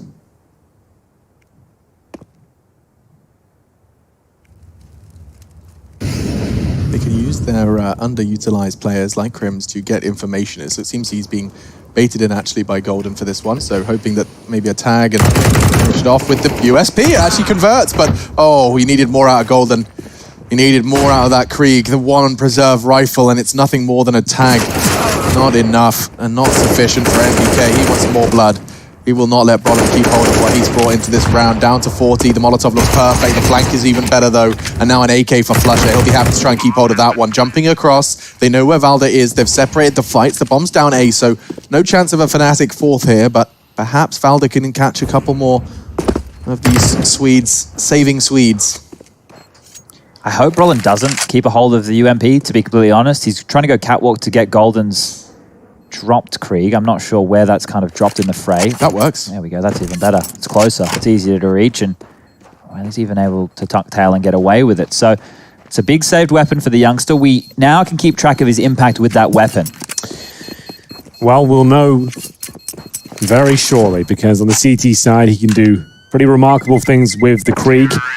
There will be a couple of rounds in a row now for OG, though. Starting to stabilize here on Dust 2. 3-2. Money okay for Fnatic, but after a slight investment in the previous, there's still going to be compromises here. Brolin can drop an AWP. Minty will sacrifice his utility. He can get a smoke to go with it. So he does drop the AWP. You can either get 2 flashes or 1 smoke. Opts for the latter there, which makes sense, as he'll give the AWP over to JW now. All right, so with the spread, it's not going to be the Na'Vi towards long. OG are changing their tack here. They will just barrel down middle. Lucky there was no AWP trying to pick them here. It felt very open and exposed. They will flash through the middle. They're getting a bit of early aggro as it's pulled Crims from the A bomb site. There's been no nades tossed out towards long. No real impact over towards catwalk just yet. So this one here with the CT setup we can see from Fnatic, OG are going to go through the paces. They'll throw out their default utility, they'll throw the mollies and flashes to clear the corners, to push any AWPers back. There's the molly, clears out the close stairs position, the flash as well to hold anybody at bay. There should be another flash around the corner here to deal with the AWPer. In sight, but meanwhile, on the other side of things, MBK's been taking some jewels over towards B, making sure that they can't lean over towards middle. So this is a pretty standard round right here from OG. This is a default. This is how you really want these rounds to be kicking on off. And once you get territory, the question becomes, where do we want to go? Have we collected enough information? Is it a mid to B? Is it a short execute? Do we want to fall back for a B contact? Right now, all 5 of them are around the mid box. They're setting themselves up for an A execution, I would assume. The same smokes we saw before, maybe a different variation of the finish here. Could drop down towards CT spawn. Maybe go back towards middle. Time will tell. Alexi B doing the dance of Crims here in the smoke, and they've nutmegged each other. Wow. Like ships in the night. They pass through that smoke, and they've got no idea. Wow. But Alexi B will come out on top as they make their full commitment towards A. JW needs multiple frags here. He's got to find 0. OG have looked great here. Their T side is looking much better over the week as MBK continues to show good form here. A nice shot there. Down towards the long area. Might be able to get another, but the Krieg will best him. Has to be a save. There's no way back in. I think what we're starting to see here is actually a growing, blossoming faith in Alexi's calls. Sure. The more and more we've seen members of OG kind of go, make sure they highlight or on record, make it absolutely clear that the calling from Alexi's been good. We heard it over as early as London for the Blast event, and then following that, we've actually just heard it repeated time and time again. I think that faith is starting to really blossom now, because not only did they just come back against Fnatic in the second map, on Mirage with a phenomenal T side that Alexi was calling, but also they've done it multiple times against top tier teams in the fledgling stages of their org. I think all of those things combined are putting the 4 names that aren't Alexi in this full faith position on the calls that are starting to pay dividends on their T side. Can just focus on their crosshair, They can. Right? Yeah, and look, that play that Alexi just made there, we had Carrigan on for an interview not long ago, and he mentioned the smoke gimmick plays. Well, that one is one of those situations. It's exploiting a gap. So the smoke is meant to act as, to obscure vision. They're using it to actually push on through and take some extra territory. We've seen it on a lot of maps. We talk about it a lot on Train. That one right there was huge for Alexi, and obviously he was granted by the timing of Crims there.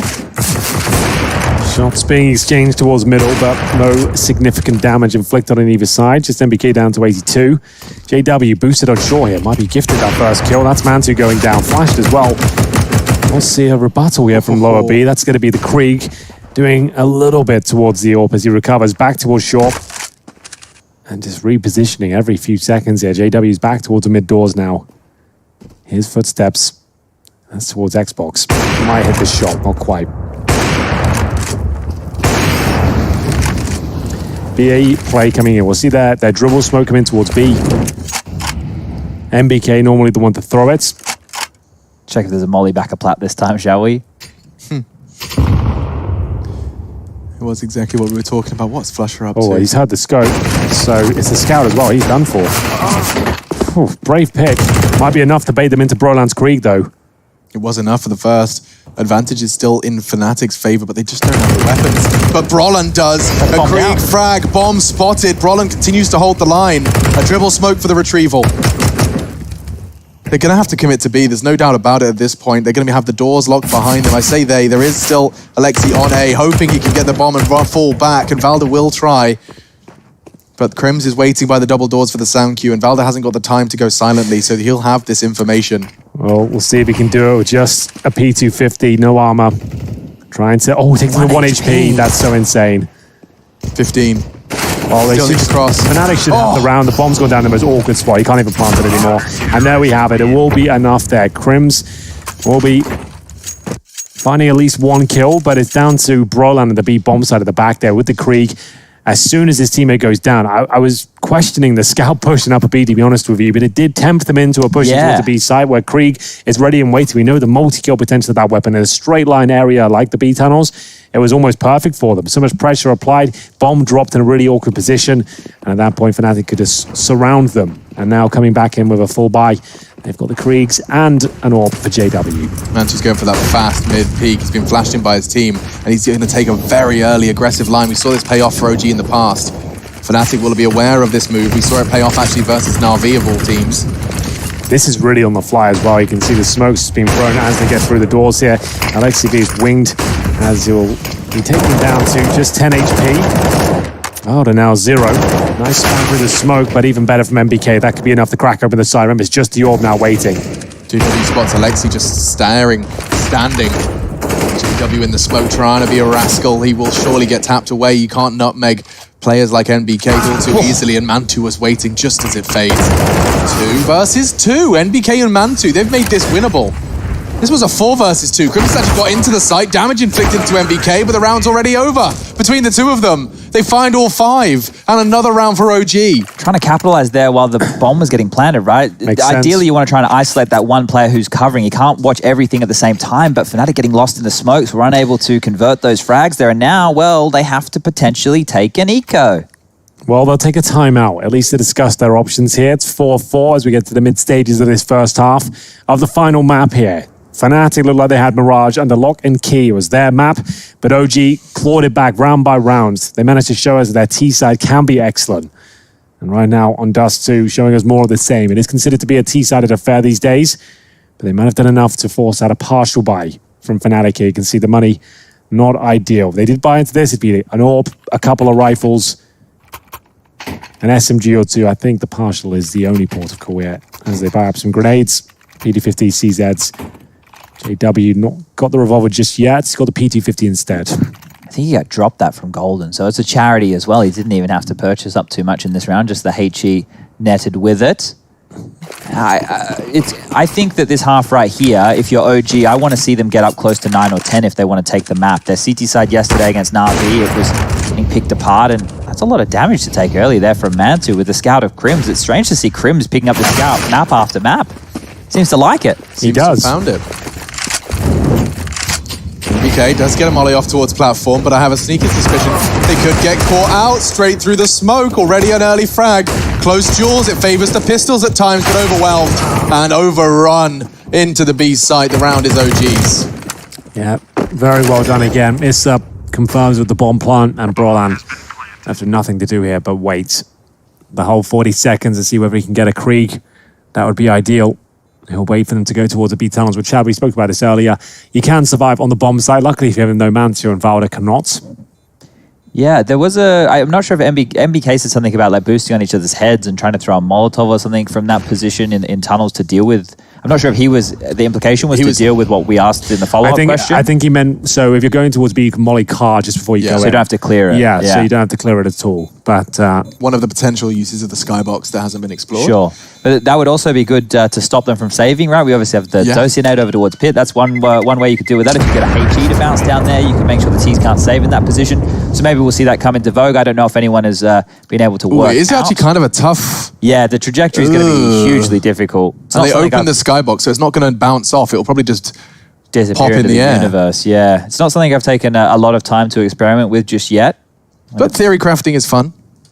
I'm sure someone out there will work it out. There are a lot of wizards who spend a lot of time trying to work out the trajectories of nades, but Fnatic need to bounce back into this now. They will get the guns up. The AWP in the hands of JW. Flasher on the Famus, so a bit weaker in terms of the weaponry for him. This is the long play right now from OG. They're going to do it late, but they're going to do it as a pack.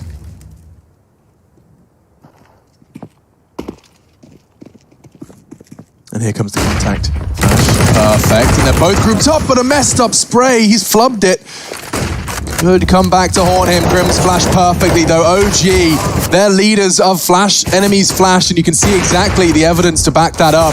Tested on long, uncharacteristic miss, but he's given a second chance, thanks to the supportive work of Issa, of all players, who, speak of the devil, has been thrown into a 1 versus 2. Yeah, he took down his teammate, but he has found 2 frags in total, up against Golden and Brolan here.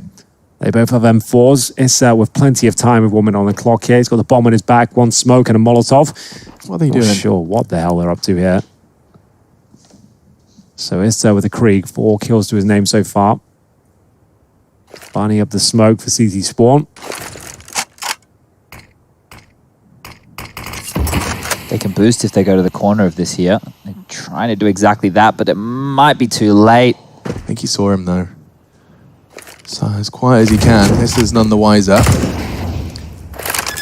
Faking it out, but exposed to the jump for info. They haven't gone for it. They're just choosing to walk as a pack. Both of them crawling from behind. They peek from 2 angles. Very effective from the Golden Brolan duo. And they solve the problem. Well, it was finally, for Fnatic, they get a convincing round there. It didn't come right down to the details. I felt that was pretty comfortable over Mirage. It feels like they really did struggle just to get even around on the board towards the end of it. 4-0 in overtime for OG. 5-5 here now in regulation of the 3rd and final map. Bear in mind, OG have not won a series yet in stage 2. They're currently 0-2, and Fnatic are 2-0. They took down the likes of Astralis and FaZe so far. To drop them out to, or series to OG, that just wouldn't make any sense. It wouldn't compute. It would really hamper their chances of making a top 3 slot as well. I think, you know, if OG continue to lose to all the other names and you do have a loss in that column, sure. And all the points are going to rack on up towards the end of it. This looks like it wants to be contact play. Mantu's seeing if he can find the opening to let them in. This is where it all went wrong for OG yesterday against Na'Vi. We've highlighted that today already. This is the triple boost. So 3 individuals, they're going to boost on up, and he gets 1 shot at this. If he misses, it's likely he gets spammed and gets taken down, and he's even made noise. So that'll definitely be communicated through, and the spam, those bullets are a good indication that Fnatic know exactly what was going on the other side of that smoke. Money broken on either side here. The last few rounds have been incredibly close. Krieg for Brolan, his signature weapon. Flashbang through the doors here. Up against a fully invested OG with Deagle for MBK. That grenade's going to hurt a lot, boys. Oh! Bansi Not a kill. I think he still gets it. That one is. Equals the plane. Brolan with a quick trade elsewhere. NBK's gone down, so his hold on CT will remain vigilant, but with Flush's UMP, Long is not really going to be too much of an exciting prospect for the retake. You can't do much with the UMP at the range of Long. His teammates, however, do look a little more promising. Coming in from short, 3 of them. Flash to indicate there is at least presence there. There's another one on gold, and he might want to throw that out on the contact once they pull them out. I say that, Mantu's hitting everything. He really is. Oh, wow. 3 kills. The second was really the final nail in the coffin, because Flasher, as we said, can't really do much. He's hoping perhaps to save a rifle of sorts. He's not even going to be allowed that. Alexi hunts him down. How many rounds like that happen on Mirage towards the end of it? They'd get an opening kill. It looked like they have some sort of an advantage, and just ran over from the final commitment from OG. They're looking very good to take this 3rd map. The money's broken again for Fnatic. No one's really stepping up. We're around 12. Not one player on the Fnatic side has got close to double digits yet, but we'll see whether they can do anything with this round. They've got a smoke, maybe a stack towards long. So they'll smoke middle, just shroud the fact they've sent 5 players over towards A. And ideally, they would nade over. They're going to sit on the corner. One flash will come over if it's a long take. They will then flash and try and swing on the aggressive players, but it's not going to work out. There's only one there. It's MBK, and he's playing very passively. Just counter this setup. They're going to get minced here. That flash is going to come out pretty soon, probably when the smoke clears, actually. They could reverse it and flash the site if they feel like it's an A attack. Which it will be. They still have the flash. JW can deliver that now. Watch out for it. Has to throw it now. Yeah, now would be the perfect time. And now it goes high into the sky. Turning away, nicely avoided by Alexi, so he should collect, and he does. Is Issa alongside him? And a clean mop-up of the CT stack. No issues there, and some pistol shopping for OG. Now, this game right here doesn't feel as close as what the scoreline currently says. It feels like Fnatic are getting absolute 2 following after that. From there, it's only been 2 real gun rounds in their favor. Everything has been going in the fashion of OG. Every time they seem to pick up one of those close gun rounds that we were just highlighting, it forces Fnatic down to that partial buy situation, or as a full eco with the flashes we just saw. So Fnatic have been getting dictated to here in this half. They are getting beaten up right now by OG, who want to keep up the pace, but so did Crims. He gets the dink. It wasn't enough, and now 2 other frags fall in the favor of OG. Another number advantage. 4 versus 3, and it's another difficult investment as well. You can see they got a FAMAS and a flusher. No kits available, just flashes now. As they have 1 player waiting on the A side. He's got a flashbang, that's JW. He is isolated, he is completely alone. MBK patrols towards B, locking those 2 players on the other side of the map. And here comes the catwalk smoke. JW's in trouble here. The avant-garde smoke lands as well, gives them a bit of a one-way, takes vision away from the CT side. They might be overthinking this one. They allow MBK just to walk in towards B, see if he can spot one, which he has. Molotov goes in. Trying to keep these 2 on this side of the map, and now just wants to try and keep them there, keep them interested as he runs off. That's perfect. Now JW, Flash just to try and survive at this point. The pressure, the scrutiny, the flames, they're all coming. So's Valda, but he stands his ground and finds the frag. A double so far for JW. 40 seconds, there's a lot of time left in the round, but there's not a lot of players left for OG. Mantu thrown immediately into a clutch scenario. Brolin does not get caught by the wallbang, and now there's backup. Well, that was JW and 1 flashbang, by the way, that saved the day.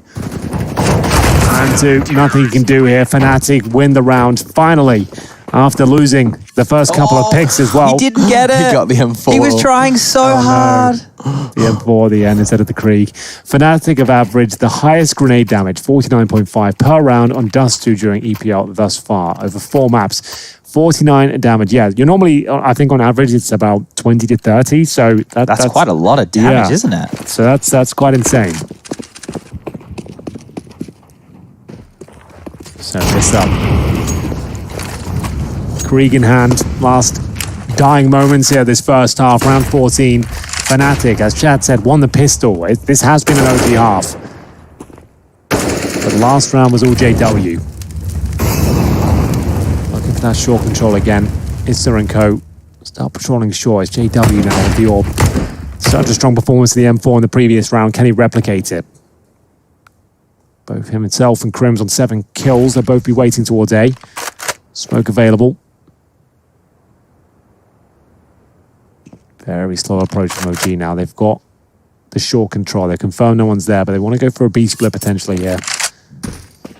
Sending Nathan back towards the upper B tunnels, just to show that 1 contact smoke that comes out towards the tunnels.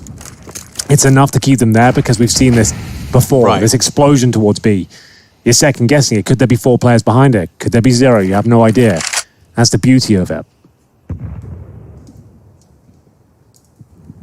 They brought Valdo over. It feels like they want to change their tack here. They come out mid to B. There's 40 seconds left.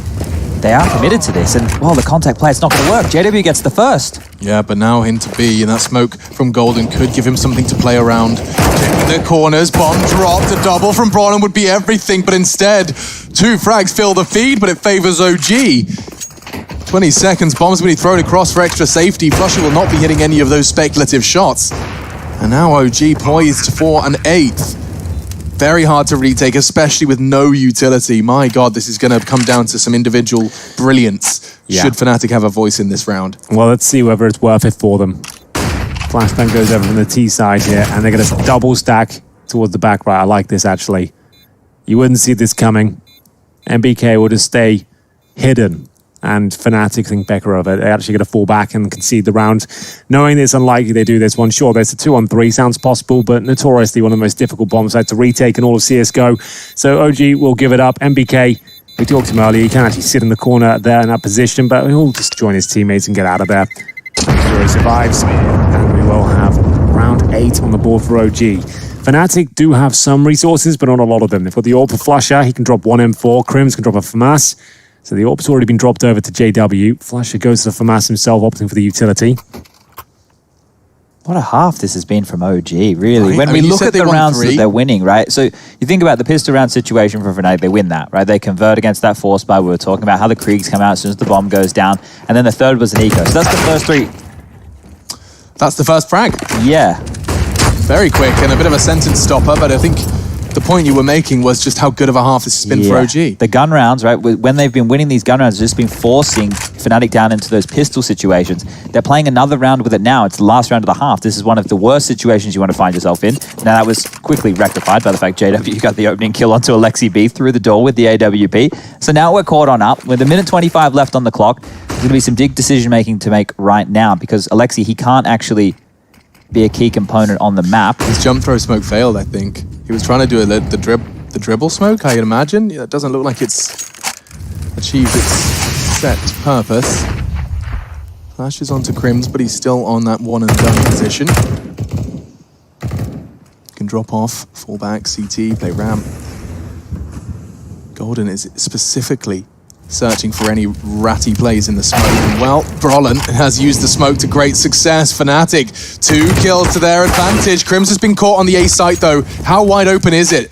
Golden, he's trying to solve this problem, but he's been caught by NBK as well. OG, not Mr. Borg, are going to be poised now for another T round. They've overcome the advantages that Fnatic managed to find, and now they extend their own. How many retakes are there going to be here? It's MBK just dominating on the A side here, looking for his second kill. Already confirmed that, just one remaining at this point. JW throws caution to the wind, makes his way out towards long. It's 9-6 at half. OG might have done enough here to find their first series victory in stage 2 of EPL. Will they be able to cross the line though? We're gonna have to find out after this break.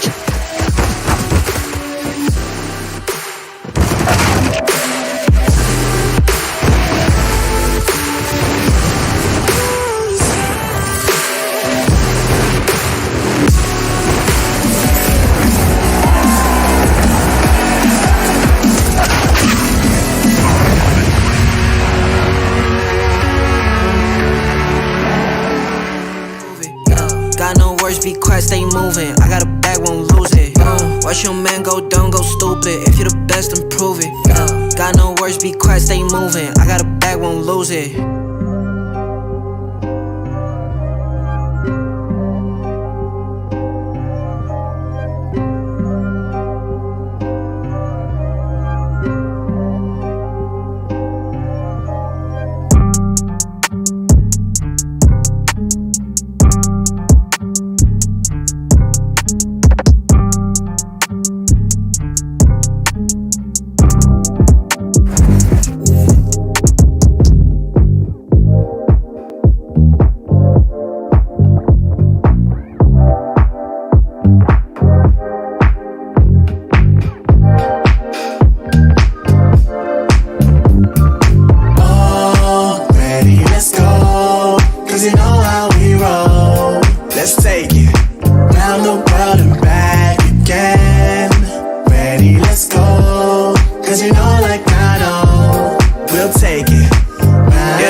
Never let you double cross them.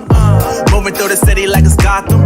They told me get one, so I got one. Stop saying you're a boss when you not one. You ain't sacrificed, nah, you ain't lost none. All over the gram like you got a bag. You ain't big dog, we ain't hearing none of that. I'm in the gym looking like a running back.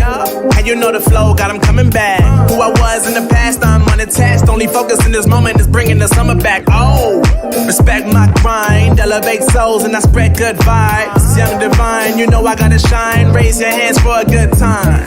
Aight. Live until the morning, sleep until the noon. You said that you wanted, so I got it for you. Let's all get together and show them how we move. We move, we move. 3, 2, Bringing summer to drop. you. Oh, ready, let's go. Cause you know how we roll. Let's take it. Round the world and back again. Ready, let's go. Cause you know like I know. We'll take it. Yo, hold up, let me switch my flow up. Back in high school, they were telling me I'll blow up. Doing talent shows and man, everyone would show up. Got it.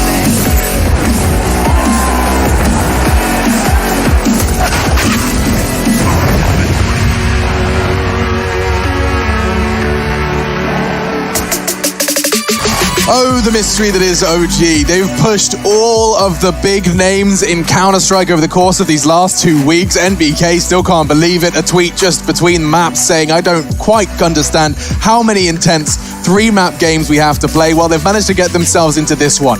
And at the second half, with a 9-round advantage to the 6 of Fnatic, there is certainly a world, Henry, where this is OG's. There is certainly a realm out there where OG will find their first victory in Stage 2 of EPL Season 11. GG Bet agrees. GG Bet seem to agree. You're absolutely dead on there. And we'll see Fnatic still purchasing after the freeze time, so it won't be rushing necessarily.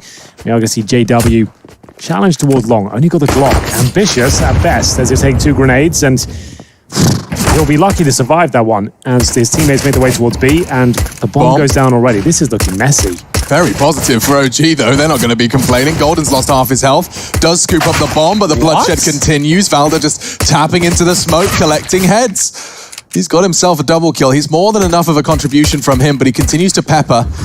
And Crims, well, he's going to be backing away. Well, we saw what he did on Mirage. He's going to need to do something similar. Better. Yeah, it'd have to be even better, wouldn't it? Because this round right here, now that he's locked on out, they didn't get any territory. He doesn't have any room to wiggle right now. You can see the push up middle, and there it is. MBK is going to take him down. OG are converting me. Yeah, you don't hate them anymore? Yeah, I'm gonna close down the hate club. You know, I'll shut down the website tonight when we get back. The Facebook page will get turned off as well. All my alt accounts on Reddit will have to be deleted, I guess. But honestly, the thing is with this team, they've had to prove themselves, right? You don't just come on in and get respect because of name value. What is this, like school? What are we talking about, guys? You need results. And this right here would be a massive result. I was impressed with the way that Fnatic played yesterday to stall out Astralis. I thought that was fantastic. Now the fact that OG are doing to stall out the chaotic play style here of Fnatic that Astralis, previous best team in the world, couldn't do, that is huge. And FaZe. And FaZe, yeah. This is some great stuff right now from OG. And the individuals are delivering across the board. I have to tip my hat to Mantu. He's playing right now some of the highest tier Counter-Strike he's ever been involved in. And he is looking great. MBK as well. He's been stellar this season. You see his ADR then, by the way? Can we go back to MBK? Was that 150? No, okay, 120 ADR. Still quite a solid haul for a first half. Someone not considered a star player really ever in their career, and still probably at the tail end of it, and still providing strong performances in massive games here in long series as well. 5-on-3. This is the 4th spy from Fnatic, bear in mind, and so far really haven't got anything to show for it. We will see the smokes down towards 8. Flashes as well, but Alexi B's position baited in by Mantu. It should be enough for at least a couple of kills here, if not the round itself. Yeah, should be business as usual. And a nice defensive flash actually catches Brodin as he drops down. What a nasty way to go. JW, this could be an also rather nasty fate. He's met by a USP straight on the exit. 11 then to OG. So they picked up the pistol to start off this half. They've converted that. And Flusher, they've only got 24... Fnatic are only rocking 2,400 into this one. It's looking like 12. Yeah, look at this. This is the force by nature of Counter-Strike, right? This is why people like Henry and I and Astralis of the world, teams who play or a preferential or fundamental Counter-Strike, because it's meant to net you percentage rounds, right? If you play percentage Counter-Strike, you tend to win the percentage rounds. But the thing is, you're also banking on when you do get to those gun rounds, you have all your ducks in a row. Yeah. Fnatic, they make sure that they don't need all the buys all the time. But today, it's not working. Today, they're not having those rounds. They're not winning with Glocks. They're not winning with the JW knives. It's not coming through right here. And this is when you need your individuals like your Brolins and your Crims. They're like the second wave, right? When my aggressive players aren't working, I send in my big fraggers and they get the job done. Well, look, Crims has had some big moments, but it's just not been enough so far. And from range, even the MP9s will milk them on down. This is flawless stuff. They're keeping so many individuals alive here. No bomb plants. True, yes, God, yeah. That's why the T economy doesn't look so ridiculous 3 rounds in than it can do. Yeah. And, I mean, for the bonus, Reed, I'm seeing no extra investment. So straight up, they're going for the full bonus, Hank. It's one kill in 3 rounds right there for Fnatic. They didn't keep those rounds. Didn't do anything for them. They didn't keep them close at all. Well, they've got a massive bonus round then. If they win this, I would say that's probably the game, especially if no plan comes through. It's 12-6 right now. OG have played some fantastic Counter-Strike over the last 2 maps. Mirage, that second half was beautiful. We didn't think they had it in them. Their T-sides have been underwhelming. They've had issues with multiple personalities. Their in-game leaders overcalling each other. We saw it on Dust2 the other day, but now, learning their lessons, their T-sides look solid. Their CT setups are innovative. They're reading Fnatic well. And this sort of round is expected. You remember, they're in a bonus scenario right now. You're going to have to take some risks, some stacks somewhere. They've actually chosen towards B. Might not work out for them, but Mantu is towards the car of the orb. And he has been delivering on all fronts here. 18-6 so far. It's a difficult spot to play, but that's the Orb's responsibility. Hold the car. You're going to get flashed off. You're going to be mollied, smoked. And it's up to you to avoid those, find kills, duck and weave. And that's what will make you a top sniper. If they go mid to B here, Alexi B is licking his lips. This is looking perfect. They're even starting to posture that way. They are. They could drop down spawn as well and go for this. Wants to play, 40 seconds remaining. It is going to be middle by the looks of things. Alexi has a molly and a HE. Issa has a molly as well to deny window access. And 2 spots 1. It hasn't drawn the rotation. Golden can join his team. I like that from him. Can at least contribute very quickly. Mantu does manage to catch Golden, so no late flank. Issa, however, 1 for 1. Brolin into the site, does catch the descending NVK, and with the MP9, it's not enough. Alexi did his best, but low on Brawler, not converting it. Does mean the triple kill comes in. They should go for this, though. They should give this a good crack, because the money on Fnatic is not fantastic. They've got them locked in. The flank coming in from Dark right now in Volda. There's a kit in the hands of Mantu.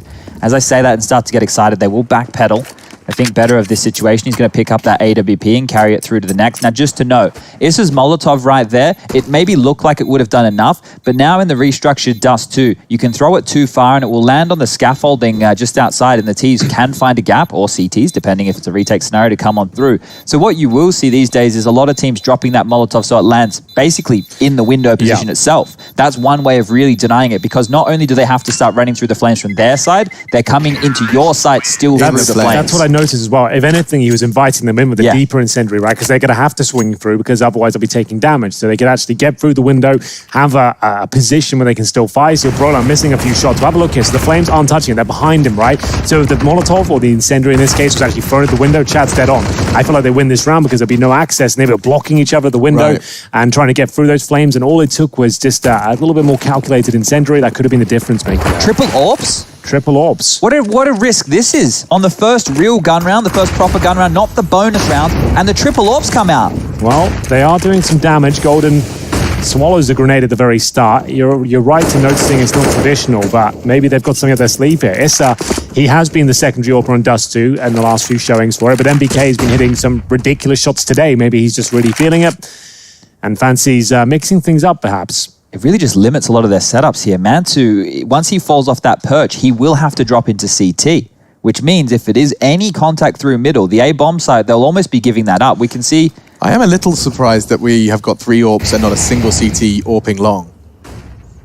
Often known as the very best place to be utilizing your AWP, and yet with 3 of them in the server, a heavy short stack for the CTs. If they win this, I have to ask if it's intentional in that post-game interview, because I'm struggling to find a reason for it to be. Exactly for your reason there, Alex. You would think if you were going to have triple AWPs, you'd want to be going for frags. You'd want to be searching for these picks.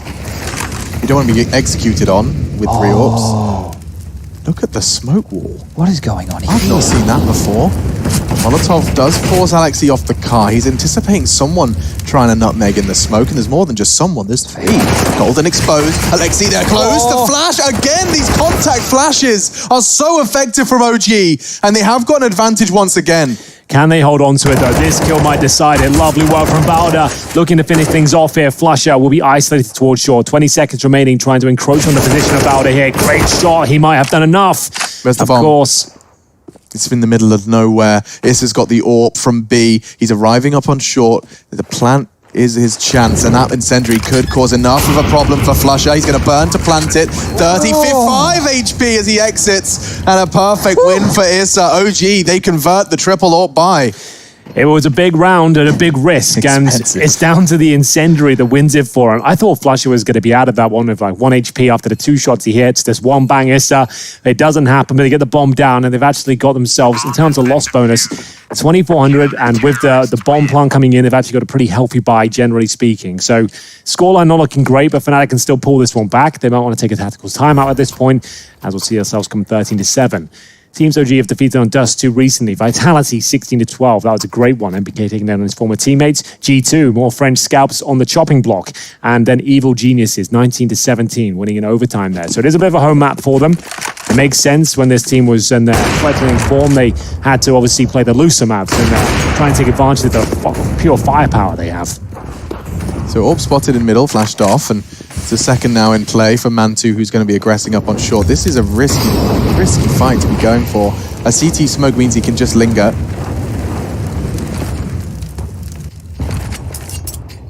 This one here is the round. Last was costly, it was expensive, they walked away with it, but if they pull this one off, they can establish their CT-sided economy. Fnatic well, truly in the bin. This push right here, it's a big frag, they find 2. Just like that, lead stolen by OG.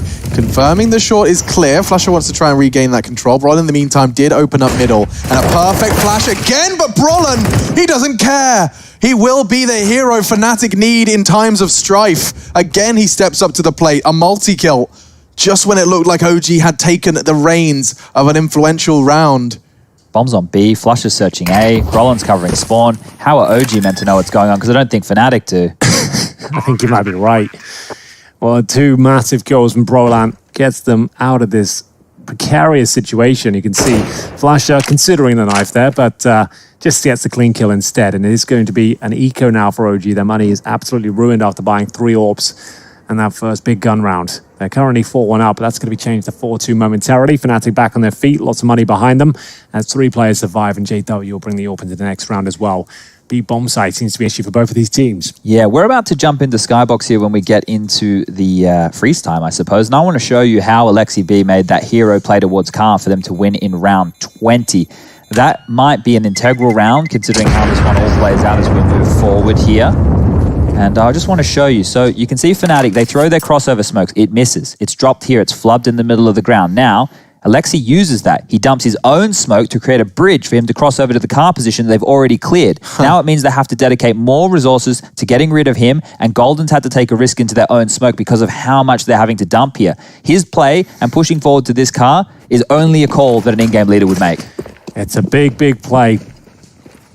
And now a big performance required here, and not the full investment, but as good as. You can see it's down at $250. They're really hoping Mantu can deliver and close this game out for them. If they pull this round back, it could be enough. Desert Eagles, AWP. It's going to take something a little bit innovative. They're going to boost in the box inside here, long doors. I like this, but Crims is ready for it. How's he so aware? I have no idea. He was ready and waiting for that one, but Mantu, that's a very big win. That might just channel them into NBK. They know he was there, he boosted his teammates, it's gonna get swung on, but already finding the headshots! Plural! He's gone for all 3! NBK locks down long! This is enough. Brolan is so far away, and they can hear him as well. The incendiary comes down, it does a bit of damage.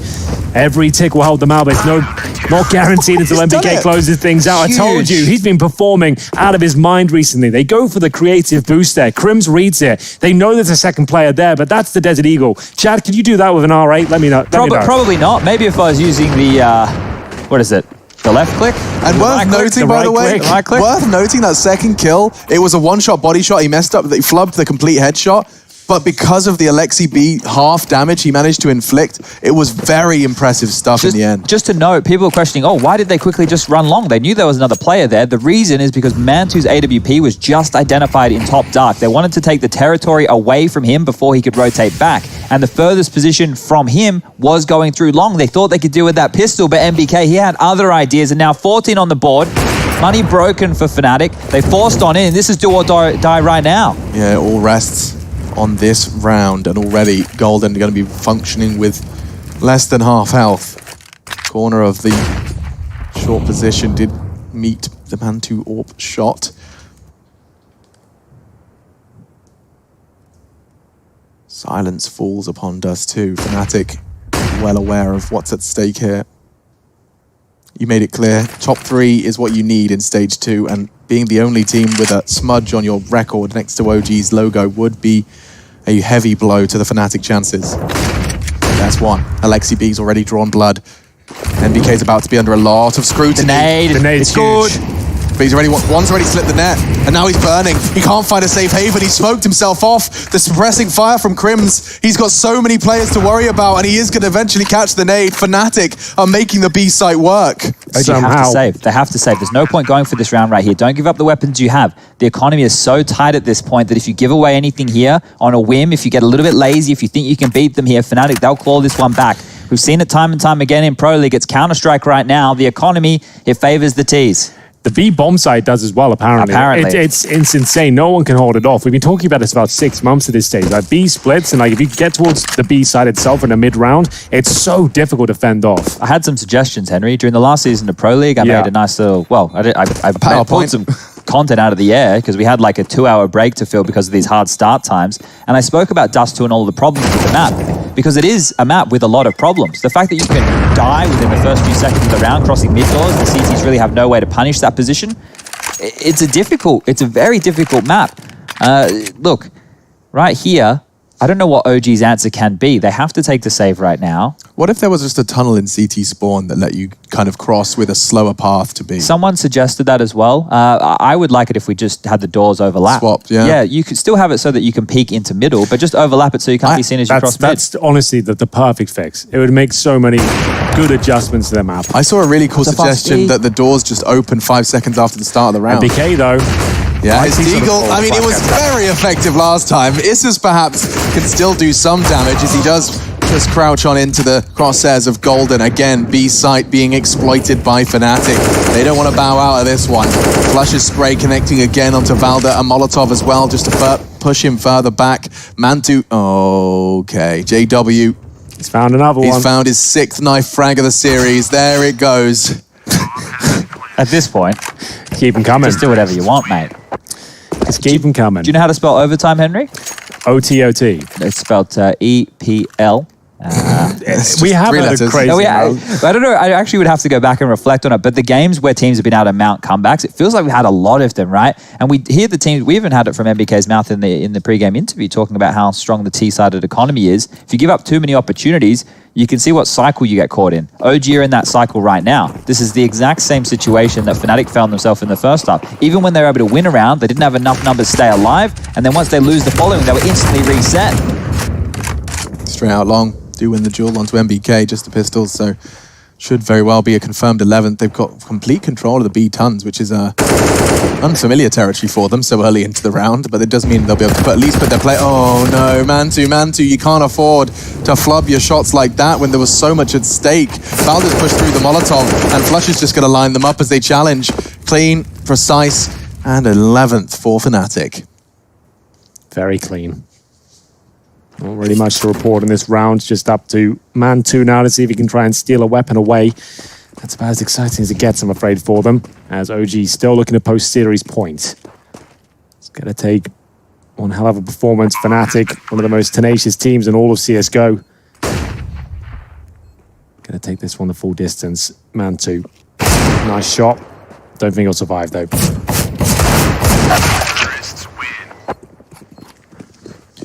Crunch time again. It just feels like every time OG step up to a buy round, you know that if they don't win this round, it's going to be 2 more before we see them have another shot. So every time you see the guns come out for OG, know that if they're not able to convert this, you're likely to see them on the pistols in the following. This is a very important round. They're only going to get maybe 3 more of these if Fnatic continue this pace. 3 more chances. 2 rounds required. Brolin has found a new lease of life on our 3rd map. Resuscitated, and Alexi B might need the kit next because he's down to just 1 HP. Woo. And he was the solo B defender. If he went down, there would have been nobody on the site. The rotation's only now just come across. The fact that he's on 1 HP, he physically cannot do anything. He's just got to be a nade bot, right? Just to throw all of them and utilize them as best so brave. as he can. He's such a smart cookie. He could have got caught by any number of the T's lingering in middle. With 1 HP, he flashes himself across to assist from CT. I know. All right, Mantu, AWP, 21 kills to his name. He has looked spectacular here. MBK with 19. That's the big fraggers right now for OG. Oh, is this going to be enough though, Mantu? Not mollied off, using the tightest of angles though. We'll see whether this is going to be where they can find series points. Execution coming through. 3 incendiaries available. Smokes is successful though. Mantu will have to fire off a shot and drop down. He's in Brolin's trouble. Chasing him, but the flash was just enough to get him around the corner. He can post up. Alexi's going to be looking for him. Brolin does do damage. Issa caught in transition, doesn't go down though. Valda's caught Crims, and now the CT frags are coming in.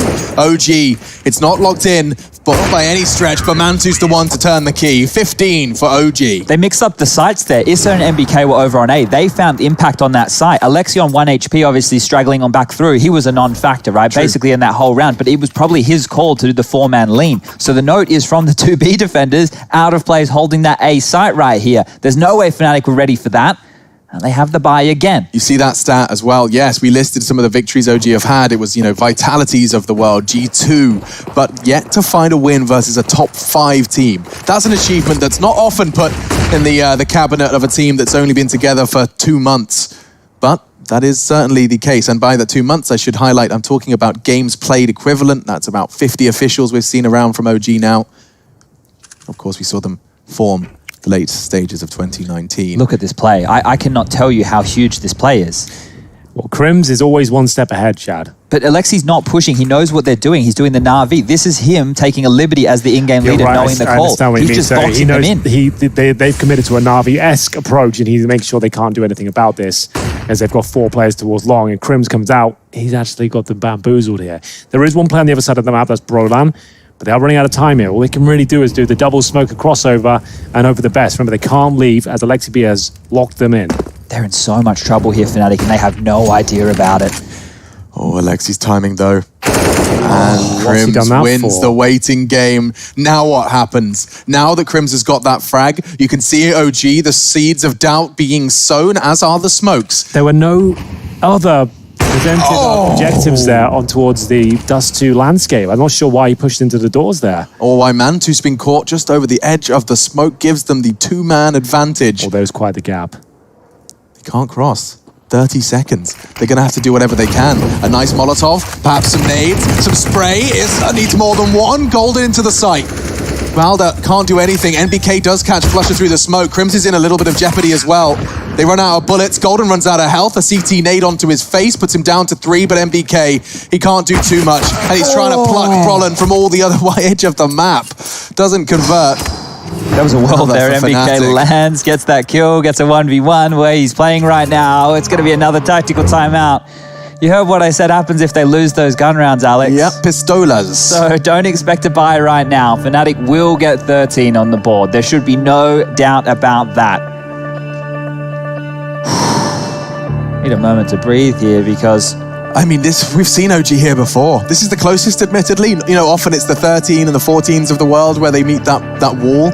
But another top 5 team in their scopes, in their sights, and they have the chance to throw the knockout blow in the same way they had the chance against Na'Vi in the 2nd map, in the same way they had a chance against Na'Vi in the 3rd map, in the same way they had a chance early on in their tournament wins. Of course, we saw them pick up 3 wins in Group C, and against big names as well, the likes of G2 Esports falling by the wayside to OG, but this is the biggest scalp they could potentially take, and they're 1 round away from doing it. This will not be that round. No, it's a full eco. And they're on the wrong side of the map, unfortunately. They are just going in towards B. Their stats are long.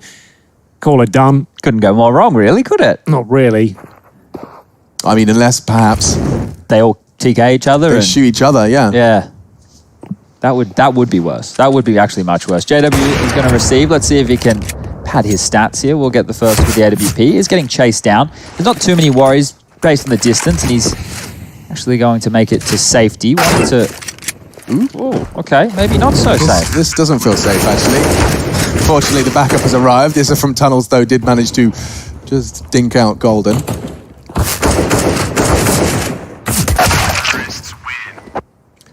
Well, that's going to be the round confirmed, the one we knew it would be. OG surely can't allow us to go to overtime. 2 rounds to deny. Money's still not amazing for themselves. Loss bonus will currently be at the 3rd stage, $2,400. Be 2,900 going into the next round, Chad. So if they lose this, they'll still be an eco for the last round. Yeah, which is not good enough for a CT side to buy at all. So right here, if I'm going to be honest, is do or die for OG. This is it. This is their chance to win the game in regulation. If they squander this, they're going to have to do it with pistols. Flashing through mid, we saw Eason do this. It's the Cold Zero move. He makes it work. It's a big opening. It's a huge start, but OG have had these squandered in the past. It comes down to just that extra wobble, the shadow of doubt in your mind when you realize what's at stake. Can't afford to let it invade now. 4 frags away from their first win against the top 5 team. And another one. Issa, man possessed in such a crucial round of play. An advantage OG cannot afford to bend the knee to the 3 remaining Fnatic members. This could be it. They've given up 5-on-3s before, though. Alexi B, one of the culprits of overextending. He holds towards CT spawn. It's going to be the B split here. All 3 players focusing towards middle. Alexi's in trouble if they commit to the peak here. Brolan has. Bomb goes down. Alexi, though, trying to stay alive. He can be spammed here. He needs backup, and there it comes. They've done it. OG will find their first series victory here in stage 2 of the tournament and taking down a colossal team at the same time. Fnatic, it goes all the way. 3 maps. Round number 29, but OG have done it. We'll take a break and be back with the analyst section.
Subdivide.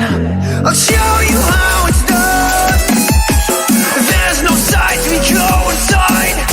The man, he is the one. You build your walls with faith in God. They never come around. Then wonder why we all defy the burden to be born. We're coming home with a mission. To a terrible land. We are here to your mission. We are many of one. We're coming home with a mission to tear you down from your undeserved throne. We can take your conviction. We are many of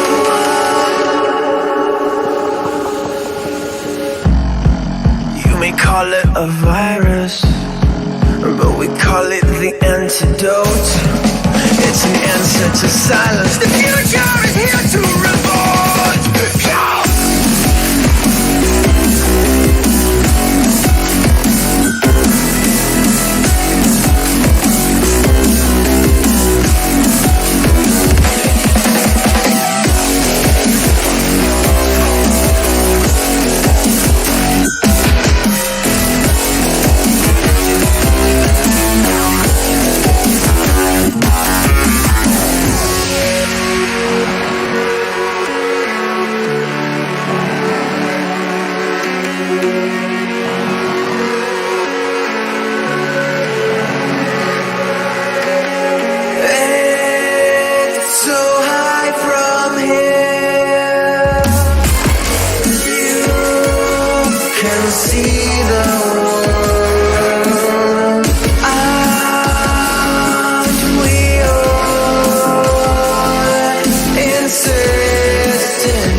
OG break their curse as they step into stage 2 with their very first win. 1 win, 2 losses, and it's against none other than Fnatic, who have had quite the contrast of start to stage 2. They had 2 wins and now 1 loss thrown into their column. OG are the ones to take the win. And take a look at those stats. I imagine that's from the series. I would certainly hope so. You can see that NBK, he just delivered again. Again, this is crazy. Remember, Nathan has been playing Counter-Strike for well over 10 years at this point. He is a grizzled veteran. You'd expect him to be one of the older boys dropping off, not really providing the big numbers, but for the last 3 days straight now, he has been lighting his opposition up. Today was no different, especially on Dust 2. Some amazing performances, and one that stands out, of course, that Desert Eagle round towards long. That's amazing. Right, yeah. So we've been trying our best here to point out the impact of these players who aren't always towards the top of the scoreboard. You know, that tends to be hogged a little bit by Mantu. So Alexi B, MBK, those kind of names have been finding some impact within these rounds. It's not the biggest stat lines for MBK today. Yeah, seems like a pretty juicy stat line for sure. But to get across against a world-class team like Fnatic, who are seasoned,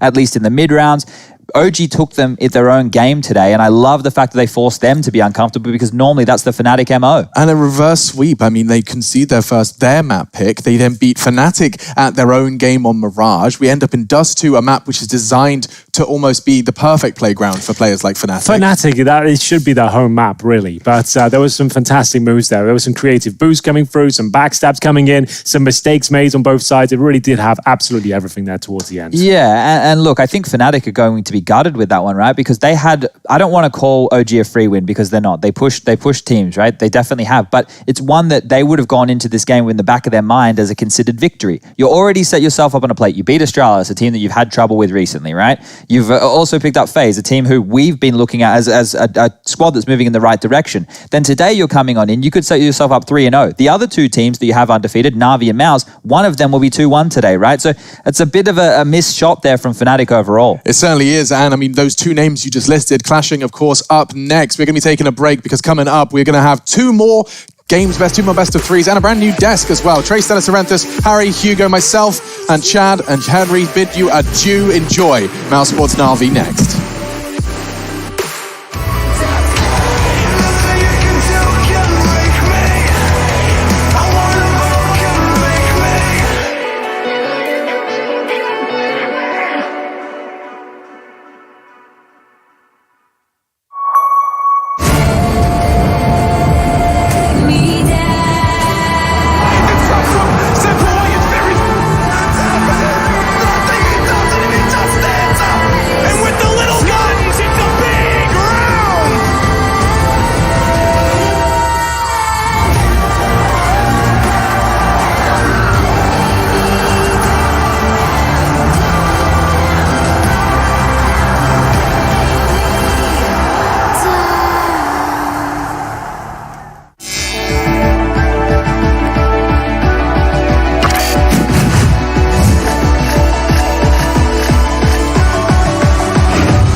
Cool, right? Want to know where I got it? Well, look, go to CS.money. It's a trade platform and a marketplace at the same time. Just choose, click, and get. Good luck, bro.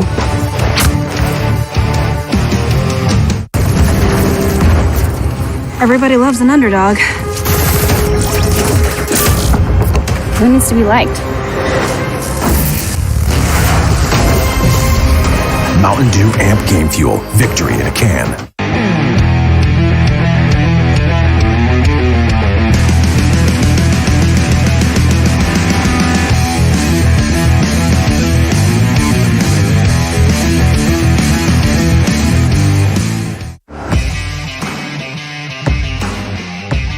Charge up your game with excitement.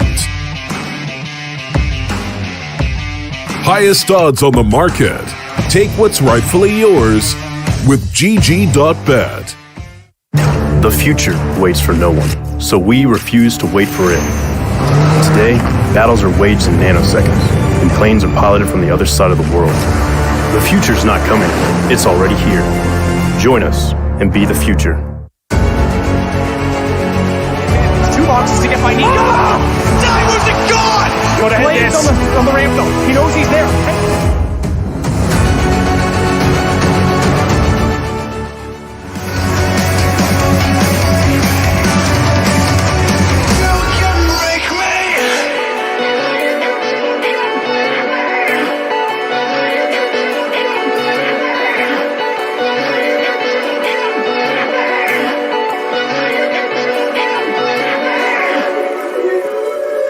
Yeah.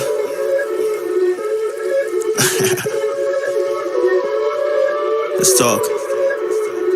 Look, ayo, we rose from the dust to the sun. They claiming that we the one, never one-on-one. Teamwork till we done. Sent on a mission, we got ambition. Never scared, we won't run. Never one and done. Some sit back and some like the hunt. I pick my teammates up when they fall. And if I ball, we all ball. Crashing balls, crossovers and all. Just call us the balls. Don't fear nothing, call us galore. Serving them all. We outside, we barely indoors. Because we gave it everything when we had nothing. Gave it everything when we had nothing. Holding on by a thread, couldn't grab nothing. Seems we moved on to a better place. Shine, shine away from the shade. But now that we're here, ain't no going back.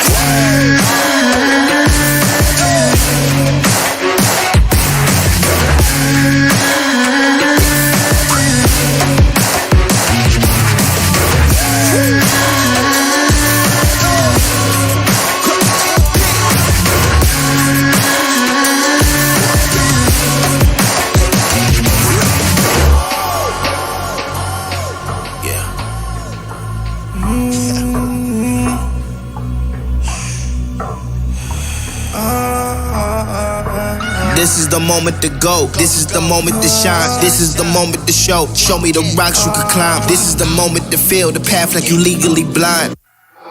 I can promise this is ours cause we built for this, kill for this. Pushing buttons, do it quick, push it off a new assist. Oh, y'all think we new to this?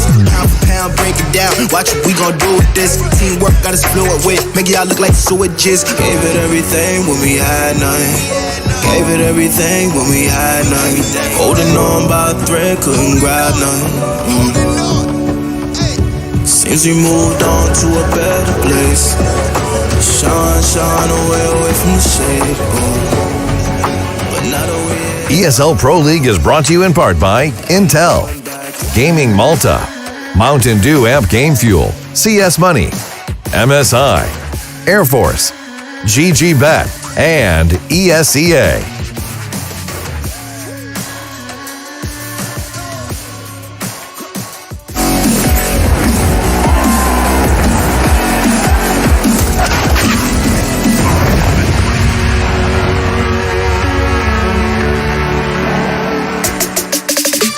Welcome back to the Pro League, everybody. This is the Pro League, and it's Season 11 to be exact. We are ready to kick things off in a big way here with Navi versus Mouse Sports. My name being Tracer at this. I'm your host, taking over here for Machine and Company as they have some very some very important things to do. Some things full of valor, if you will. And I've got also with me here, I've got both Harry and Hugo. Guys, you ready to get into some Counter-Strike again, live right here on the server? We were born ready, Trace. Fair enough. You? I was born about 20 minutes ago, and I was born ready as well, man. Like, ready and waiting. Really hitting the ground running, really hitting the ground in a booming way, which is something that we can continue to do here. With our show, we do have the opportunity to catch up with pros and players, between, before, and after maps. And in this instance, we're going to be catching up with one of the head honchos over on the Nodus Vincier side. It's going to be that of Boomich. We have him sitting ready to go. What's up, my friend? Are you cool or? Yeah, I'm cool. Hello. Hey, man, a couple questions for you right out the gate here. I'm just going to ask you straight up. The music video that we saw with you dancing, that was good. I enjoyed that. Did you guys like that? Yeah, good rapping, yeah. The real question is, how long did it take to get all that put together? Or is that just kind of normally how you vibe? You know, just take some fun before the match and do some crazy stuff to my viewers. And it's cool to sing and to dance for me. So that's all. And I know that feeling, man. I live that lifestyle myself. But also living that lifestyle for you would mean being in control of Navi as a lineup. Talk to me about where you find yourself now versus when you first started with Navi. Talk to me about some of the things that you've gone through. You know, I'm playing in Navi like already half year and feeling more confident. And I like to be EGL. I'm feeling like it's my role. And I have more experience day by day. And I like it. Boomich, I wanted to ask a question about your map pool. We don't see you guys touch Vertigo at all. Just a quick question. Is that going to change? Will we see Vertigo come through for Navi in the future? Or is that just going to stay your permaban? I think we will see it in future. Interesting. Well, something I was wondering is obviously you came into this team replacing Zeus, who's like one of the most legendary CIS IGLs in existence, right? I was wondering, you know, like what kind of challenges did you feel like you would face when you first joined this team? And also, how's the mood like changed? Because obviously with Zeus, we saw like it always looked pretty serious, whereas as you just said, you know, you guys like to have fun now. Everyone's smiling in Na'Vi. So what's the mood like in the Na'Vi camp? You know, mood is good and you winning games, and I like, you know, I'm positive guy. I like to do some funny stuff with team because, you know, then mood is very good. Everything is working better in the game, between the matches, between the maps, and I like it. So, Boomich, we're looking at this from a big picture perspective. I'm looking at Mouse Sports, and I'm looking at you as you know, someone that's having to work with some of the best players in the world. How does that feel when you realize that you have a bunch of Michael Jordans on your team as well, that you have to sort of move around the map? You know, it's really good feeling when you join Navi because it's best CIS team, and now I have Simple and Electronic and team. It's best duo, like everyone's saying. And it's crazy because I want to stay in team. Then I joined. I just say for me, I want to stay in this team and work a lot and trying to be top one team. Top one. That's what we're all after. You know, Boomich, I want to ask you to say something to the fans at home in Russian, if you don't mind. Is that something you can do? A little risky for us? I can say it in English. Oh, I like that too. Ooh, I can understand that. Okay, I just want to say it's like stay home now because it's shit virus, you know. Yeah. And just enjoy the games because it's ESL Pro League. It's a second group and all best teams. You can just watch good CS and enjoy it. I love you guys. And you know what? I'm going to say this on behalf of everybody in every chat room across every streaming platform that we are currently out on. We love you too, Boomich. Thank you so much for your time today and such a wholesome message.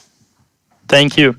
Cool. Spasiba. All right. Guys, I don't know. I'm a little... Yeah, I'm starting to choke up a little bit. I'm starting to tear up a little bit. That's the thing, right? You got to realize, like, Zeus was a very, very, like, big character, right? Like, he was always such a presence, right? Did Zeus. And I think for Boomich coming into this team, sure, like, he doesn't give off the same, like, you know, like, mad, like, head honcho vibe, but he's such a humble, nice guy. And that's what I'm loving about this Na'Vi squad. Like, one of the jokes that everyone was having is, oh my God, Na'Vi is smiling. And that's just something that you never used to see back when Zeus was at the helm. I kind of love it as well because, you know, well, like with someone like Simple in your team, we know what he's like. Like, he is a very chill guy.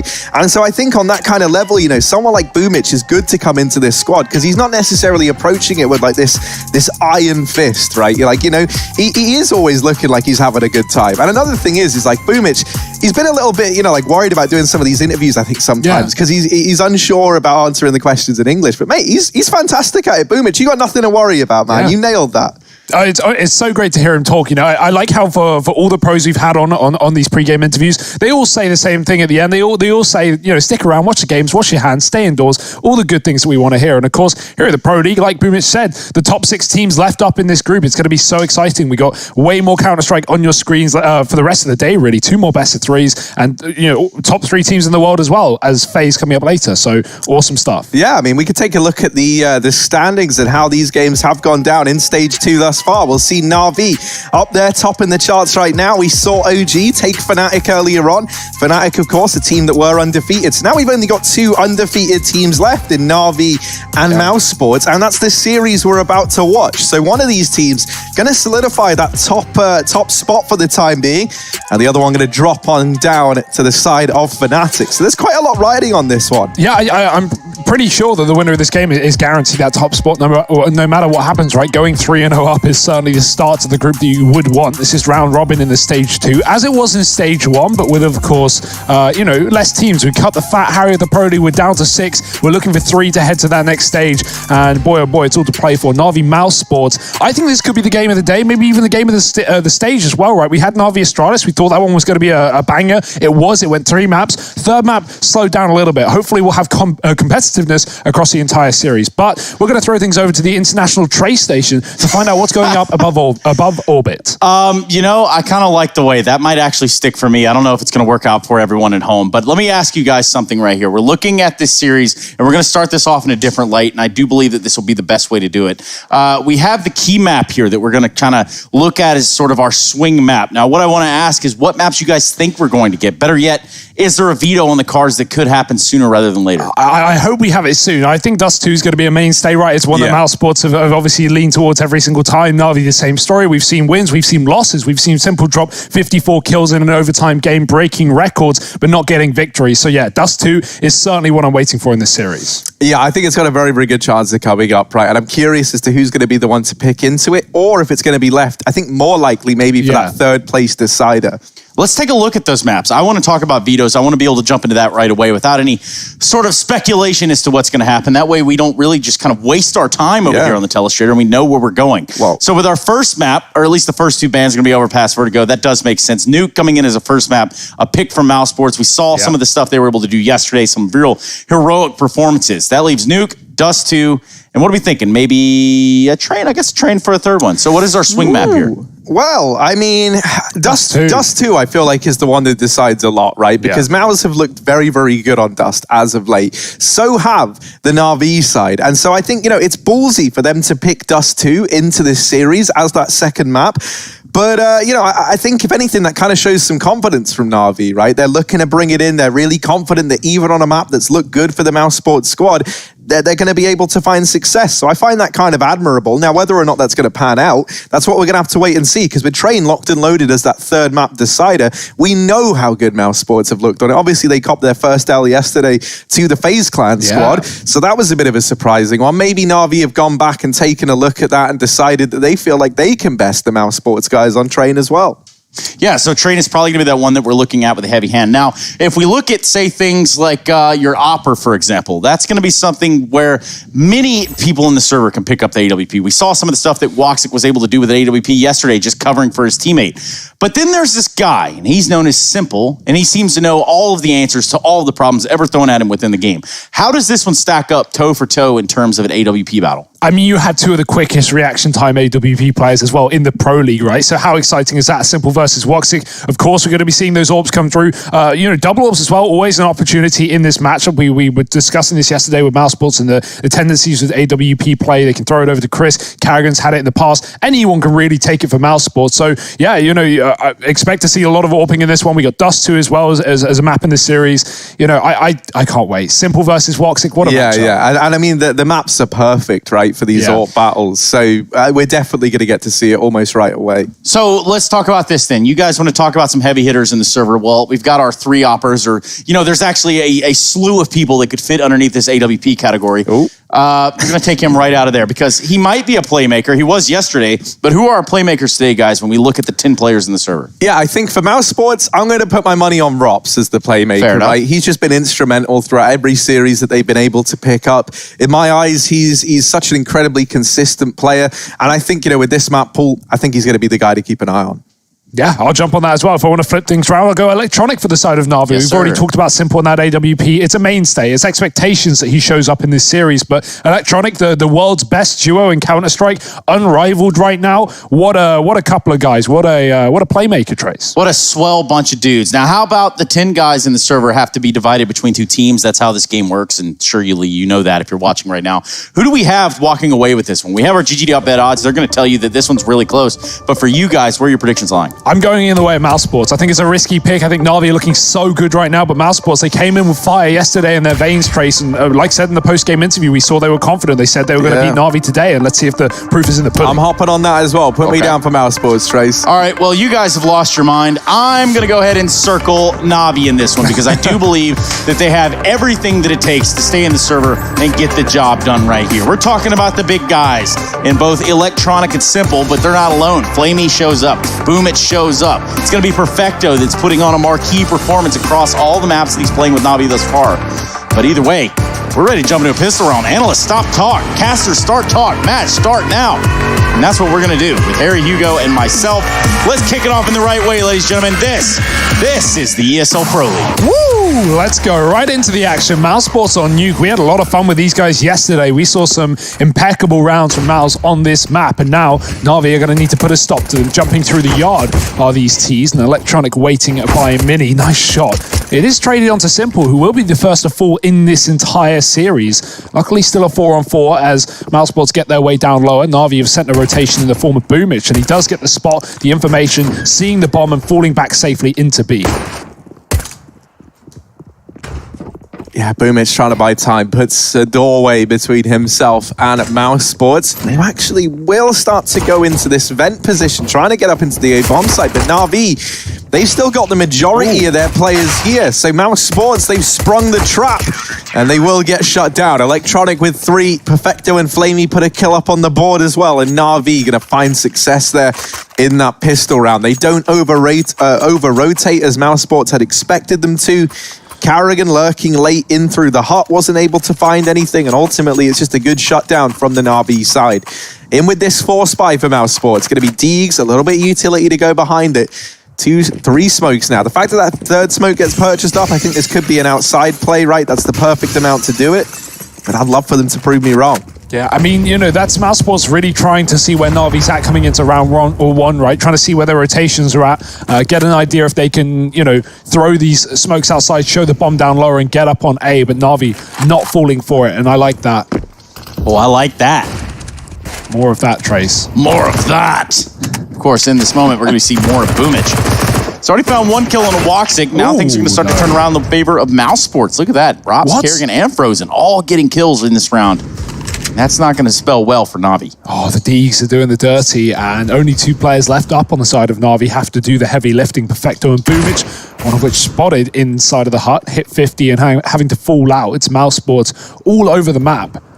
Oh, Boomich, good timing, coming up from lower and getting a kill. There's an M4 at his feet as well if he wants to upgrade his weaponry, and he shall. Right now, Mouse Sports have top and lower. The bomb getting planted on B. Rops is watching the rotation, and he kills Perfecto falling down the vent. That's a great frag for Mouse Sports. It does, of course, leave Boomich with a chance to get on that defuse sooner rather than later, but Chris J puts him in the dirt, and Mouse Sports will take a 4-spy round in the second. Already a competitive start. If you did catch the FaZe Mouse Sports game yesterday, you'll see how frequent these 4-spies were across really all 3 maps of the series. I guess with the exception of Dust 2, but especially on Nuke and Train. So Na'Vi going right back in with a force of their own. They don't want Mouse Sports to get away with this one easily.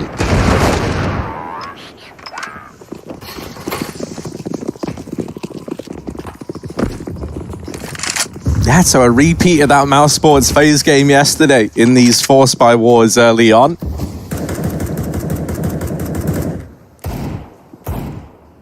And Mouse Sports is just going to slow it right down in this round. They do group up over here towards ramp, and there are a couple of players ready to try and lock this down. Of course, that's going to fall to Electronic and Flamer over here at the ramp room. Flamey only good for one.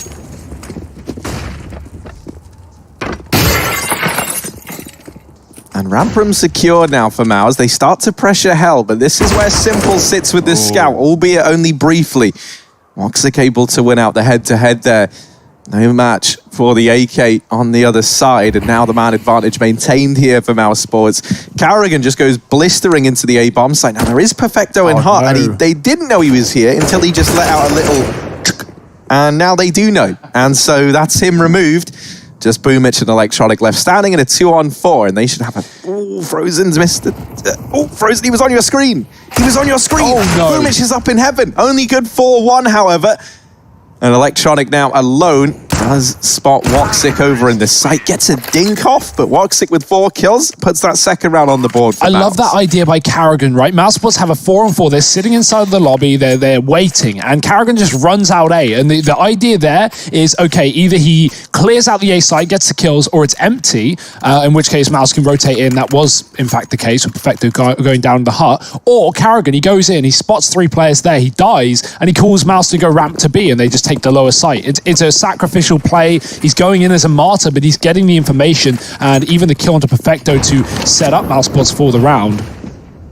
And that's going to be theirs. So no force for Na'Vi as they look for P250s in the 4th. Eco time. Chris J playing the flusher role. He's on the Glock. We talk about it on the USP. Slightly less dangerous versus Glock. But...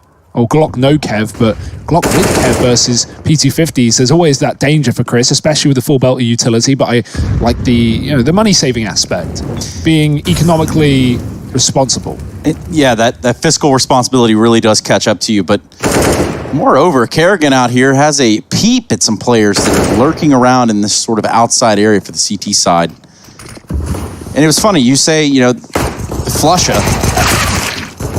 Then again, I look at what just happened in that last map, and, well, as you can tell, Fnatic were really running around, knifing people, cutting people up like sushi type things. It was pretty wild. They've been doing that all Pro League long. It's kind of hilarious. It's scary how many knife kills they've been able to get, right? JW is just gross. And on top of that, he had the R8. He was and he's R8 with the R8. That's the thing, right? I've always said that if I ever wanted to make a CS team, I would just want them to do like the most ridiculous stuff and do it well. And the problem is that already exists. We've seen players wield it here at Ramp with some pretty good results. So let's see if he's able to replicate that. Maybe not in this round, as it does look like an outside play from Mouse Sports. They've thrown down this wall of smokes, but they're not looking to use it. And I think Electronic...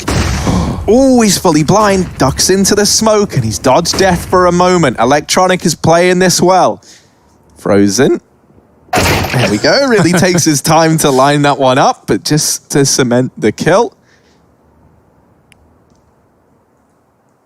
Yeah, now Mousesports they've got everything. They've got outside, they got main, they got T-spawn, they got CT spawn, but Perfecto's got an MP9. He's putting up kills on this site. Entries coming through for Mousesports. Rops saving the day alongside Woxic, and Woxic is still watching for this wrap round. El Chuggo coming in clutch for Na'Vi as Flamey takes him down from a range, but he will get dropped. Second player spotted earlier on in the lobby, so Simple's position is known by Mousesports.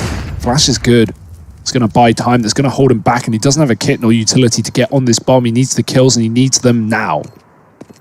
Or not at all. That's the safer play. Get away. Take your gun into the next.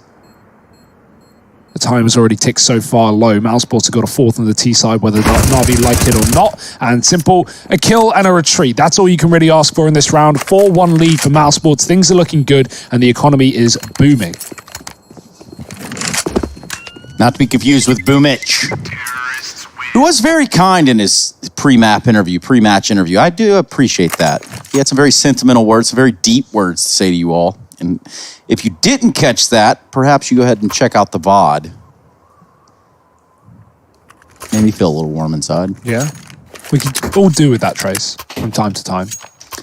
Something about like having emotions and feelings and stuff. It's just such a strange phenomenon. Never heard of it. Yeah, you're right. What am I thinking? 4-1 lead. The eco for Na'Vi. They've got a bit of money in this one. They've half bought down with some pistols. Perfecto on a UMP. And Boomich getting blown out of the water. Instantly gone at this round. Smoke in the door will buy time. Mousesports looking like they were about to commit out onto the A site. That would have been the right call. There's only Perfecto here, but that door smoker's made Mouse hesitate, made them wait. Once it does fade, wouldn't be surprised to see them take this top site. There's very little in form of resistance here for Na'Vi. Perfecto trying to fall off of the boxes, but will that just put him further in the firing line? Players also moving towards ramp. Chris J tries to get that info, but with him dead, Mousesports are out of this one. They're back towards the ramp room. They can try and set up for this heaven flank that we have been seeing a lot. Flamey pushed down lower. He can't hold on to this position. And now Mousesports, do they want to take lower or do they want to wrap heaven again and go for this annoying top site split that worked so well versus FaZe yesterday? It will be the former option of the two, down to B where Simple lurks. Oh, Flamey tries to force the issue and Frozen deals with him. Will they be ready for Simple? Karrigan Jiggle peeks it and spots him there. Electronic gets in through the back line. There is Rops waiting for this, and he mops him up nice and quickly. A second man now arriving on this flank, and Simple still alive, although as I say it, he actually gets dropped by Karrigan. So Perfecto's flank not going to find anything. Sadly, just misses the timing there as Rops has already vacated the ramp room. He's coming back up. He's looking for a challenge. Might find his match in the form of Perfecto, and that is a kill now for him. AK could look to be retrieved, but Mouse are going to do everything in their power to stop that. This is a 5th round on the board for Mousesports. They're going to go 5-1 up, and already Rops looking dominant in this server. I think that sets a good tone for Mousesports heading forward. He was incredible in Nuke yesterday. He was like 29-5 or something. Maybe not that obscene, but yeah, he really looked comfortable in this map. Mousesports had this really nice trick where they would they'd take this ramp control, they'd leave a player on a lurk, typically Robs, just behind one of those boxes, even here where Frozen sits, and then they would go back to lobby and take the A site with a late lurk coming in through heaven. So I'm sure we'll see a lot more of that. Mousesports have already run it once into this side so far. So let's keep our eyes peeled as Na'Vi sit 5-1 down right now. Not the start they were hoping for. When we did see Rops on this map yesterday, he went 27-8 versus FaZe. Of course, Mousesports did 16 for that game. It was no competition, but Na'Vi are looking to put up a bit more of a beating in this round. AWP is in for Simple.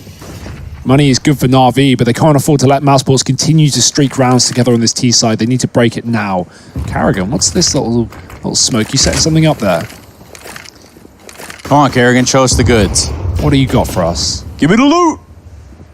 Now, is this going to go behind the thing and block the sight of a player who's sitting up top on the A site? That seems to be the case. Bassi will probably fly through the wall and find that. It's actually, yeah, it's blocked off the position. Good call by Karrigan. The kills are in for Mousesports. They're just taking over the site. Simple still stands, and he stands strong. 2 kills from Simple, finding the headshot onto Karrigan. Frozen, given an opportunity in the clutch, and he has found a lurk kill, giving him the option to run down B.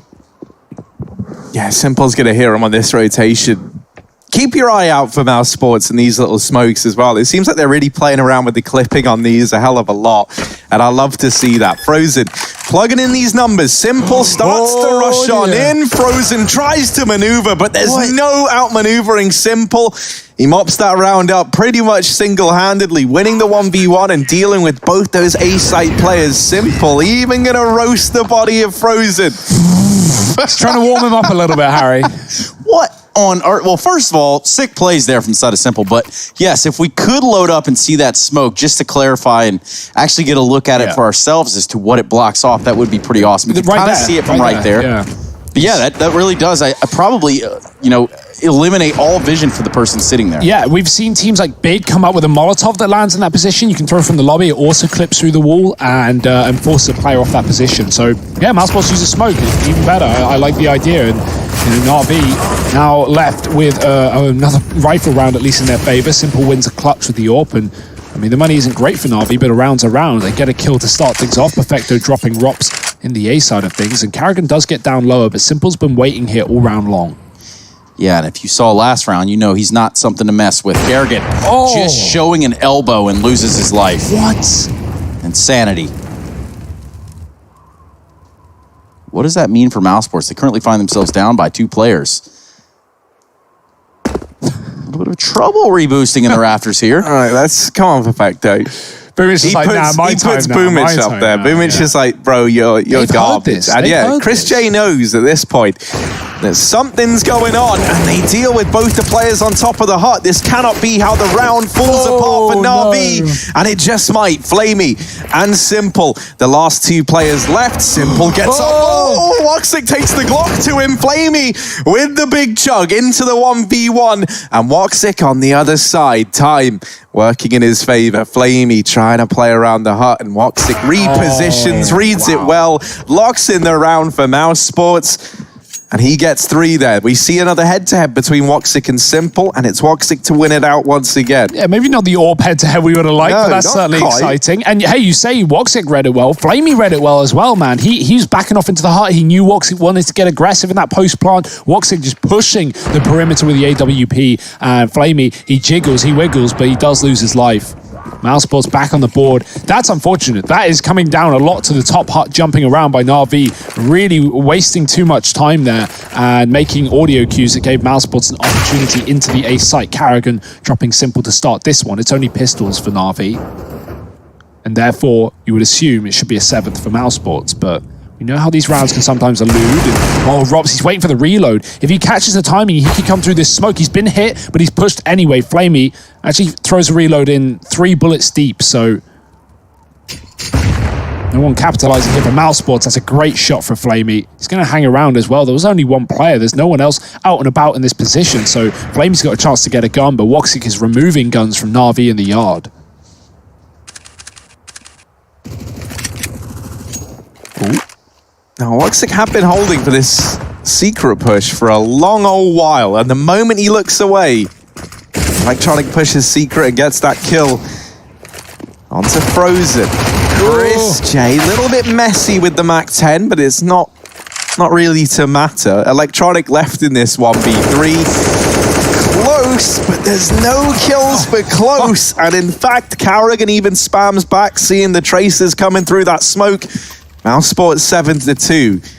And they're really starting to look like a dangerous nuke team, our Mousesports. Like this is a map where I feel like you can get away with a lot of these like fun smoke clipping ideas that Mousesports are playing around with. For those of you who missed it yesterday, Chris J, we saw him throw a smoke at the hut that lands on like the inside of lobby, right? And it blocks off the hot Molotov that teams throw in to try and deny a fast rush without obscuring the vision up towards the rafters, like you would if you dropped a smoke into that position the usual way. Yeah, and that came with us.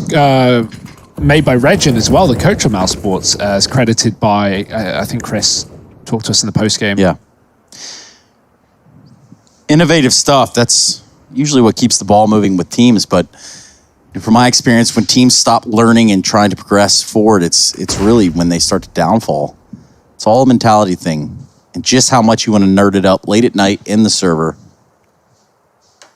Who are you atting on that one then, Trace? Nobody. But, anyway, back into the game we go. Kerrigan, AK, steadfast in the vents. He's going for a top hit. Yeah, you would think so. They keep doing this. Mousesports keep getting lower control to fake out the Na'Vi and then running up the vent to hit the A site, but this time Na'Vi are ready. And I say that, the kills are still coming through. Mousesports are still making it a winnable round despite this being initially a 3-on-5. Carrigan going in, getting overwhelmed in the double heaven play. Woxic knows where they all are, and he's got the chance to hit the shots now in the 1-on-2. Jumping player behind the silos. Woxic moving back in for more.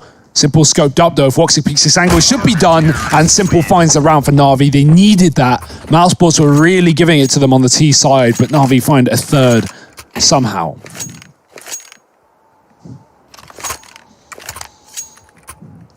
Yeah, but once again, just 2 players surviving for Na'Vi means that they're still in this pretty deep economic hole. And Mousesports, not in that same boat entirely, right? You see them field a buy into this round, but that's a pretty unconventional one. It's double AWPs, 1 AK on Carrigan, and then 2 Deagles. A buy so groundbreaking that it's broken everything here. And wow, Mousesports, this is just one that you were never meant to do. Now, I can only guess at what's happened, but if I had to guess, Chris J or Woxic, looking like Woxic has taken a bit of a duel over here towards outside. Now, he had Simple to go up against. How do we reckon that one fared? Get your answers at hashtag ESL Pro League. You can let us know how you think this round panned out. Yeah, I mean, you know, it really is kind of it's kind of a storybook here. We're going to all kind of fill it in together. Yeah. It's like Ask Ouija over on Reddit, which is how they have one thread and then they say, okay, spell something. That's on the letters, right? Yeah. Okay. It's a pretty interesting, wild ride there. But here we go. We're back in the game. Good grief. Thank goodness for that. Yeah, so I guess those outside fights didn't go in favor of Mousesport. Simple with 1 kill and Perfecto with 2 to his name on the auto shotgun. Mousesports did get a lot of control in this round. You can see by where the kills came through, those X's on the mini-map. There's one by the garage, there's one in the A site. And so Mousesports relying on just 2 men here. Woxic with a missed shot. Going to go back towards Mini, but Na'Vi are not giving anything up. They're so good in these advantageous positions on a map like Nuke to just turtle down and not give Mousesports anything. They got the info, they see the AWP outside, they know what's available for Mousesports, and they can cover all possibilities. Frozen with a Deagle trying to find a gun. He's got the AK off the body of Karrigan. Going to look to get through Midi. Boomich is here though, ready and waiting on the other side. The slow peek. Oh, the pre-fire. It's given away Boomich's position. Still the silencer is good. Mousesports don't know exactly where he is, and the grenades are stalling them out. They're just going to save 10 seconds. They don't want to die after time. Got to be very careful in this retreat. Flamey gets tagged by Woxic in the AWP, and Mousesports, they're going to lose it out. 4 rounds to Na'Vi, 4 alive as well. Money certainly being made here for the Na'Vi team. And Mousesports, quite the contrary. 2K a player, they've got to take an eco around these safe guns. Yeah, Perfecto with 2 shotgun kills. That's going to help him at least stabilize his finances. And there's going to be plenty of money on the side of Na'Vi. We're looking at a U.S. Air Force tactical timeout called to you by Mousesports. And now, what could they possibly be molding over? Or molding over, even? We'll let the Monk-ass music just kind of play out at this point. I think that's a good sigh of relief for everyone.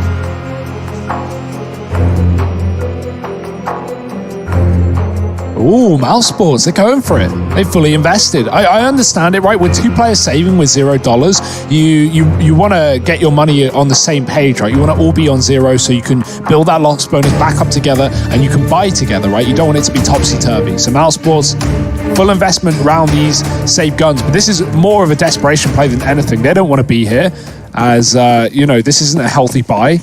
Couple of smokes gives them some options towards the yard, and they will go for it again. Na'Vi should let them down lower, but once they hit that lower position, well, there's surely going to be a player waiting, either Simple with the AWP or Boomich, who is often a rotation down towards lower. Sometimes even on the second AWP, but right now it's in the hand of Flamey. Electronic is going to be the man in that position.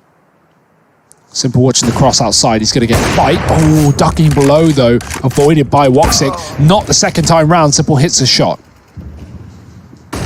Yeah, and this outside duo of Electronic and Simple is something that's been turning heads on Nuke for a little while, right? Electronic, stellar at playing this secret position. Yeah. Whenever you watch him playing it, man, it always feels like he just catches every timing. And that's not just luck or by chance, he's got a very, very good read as to how this outside area plays on out. Simple over here in heaven.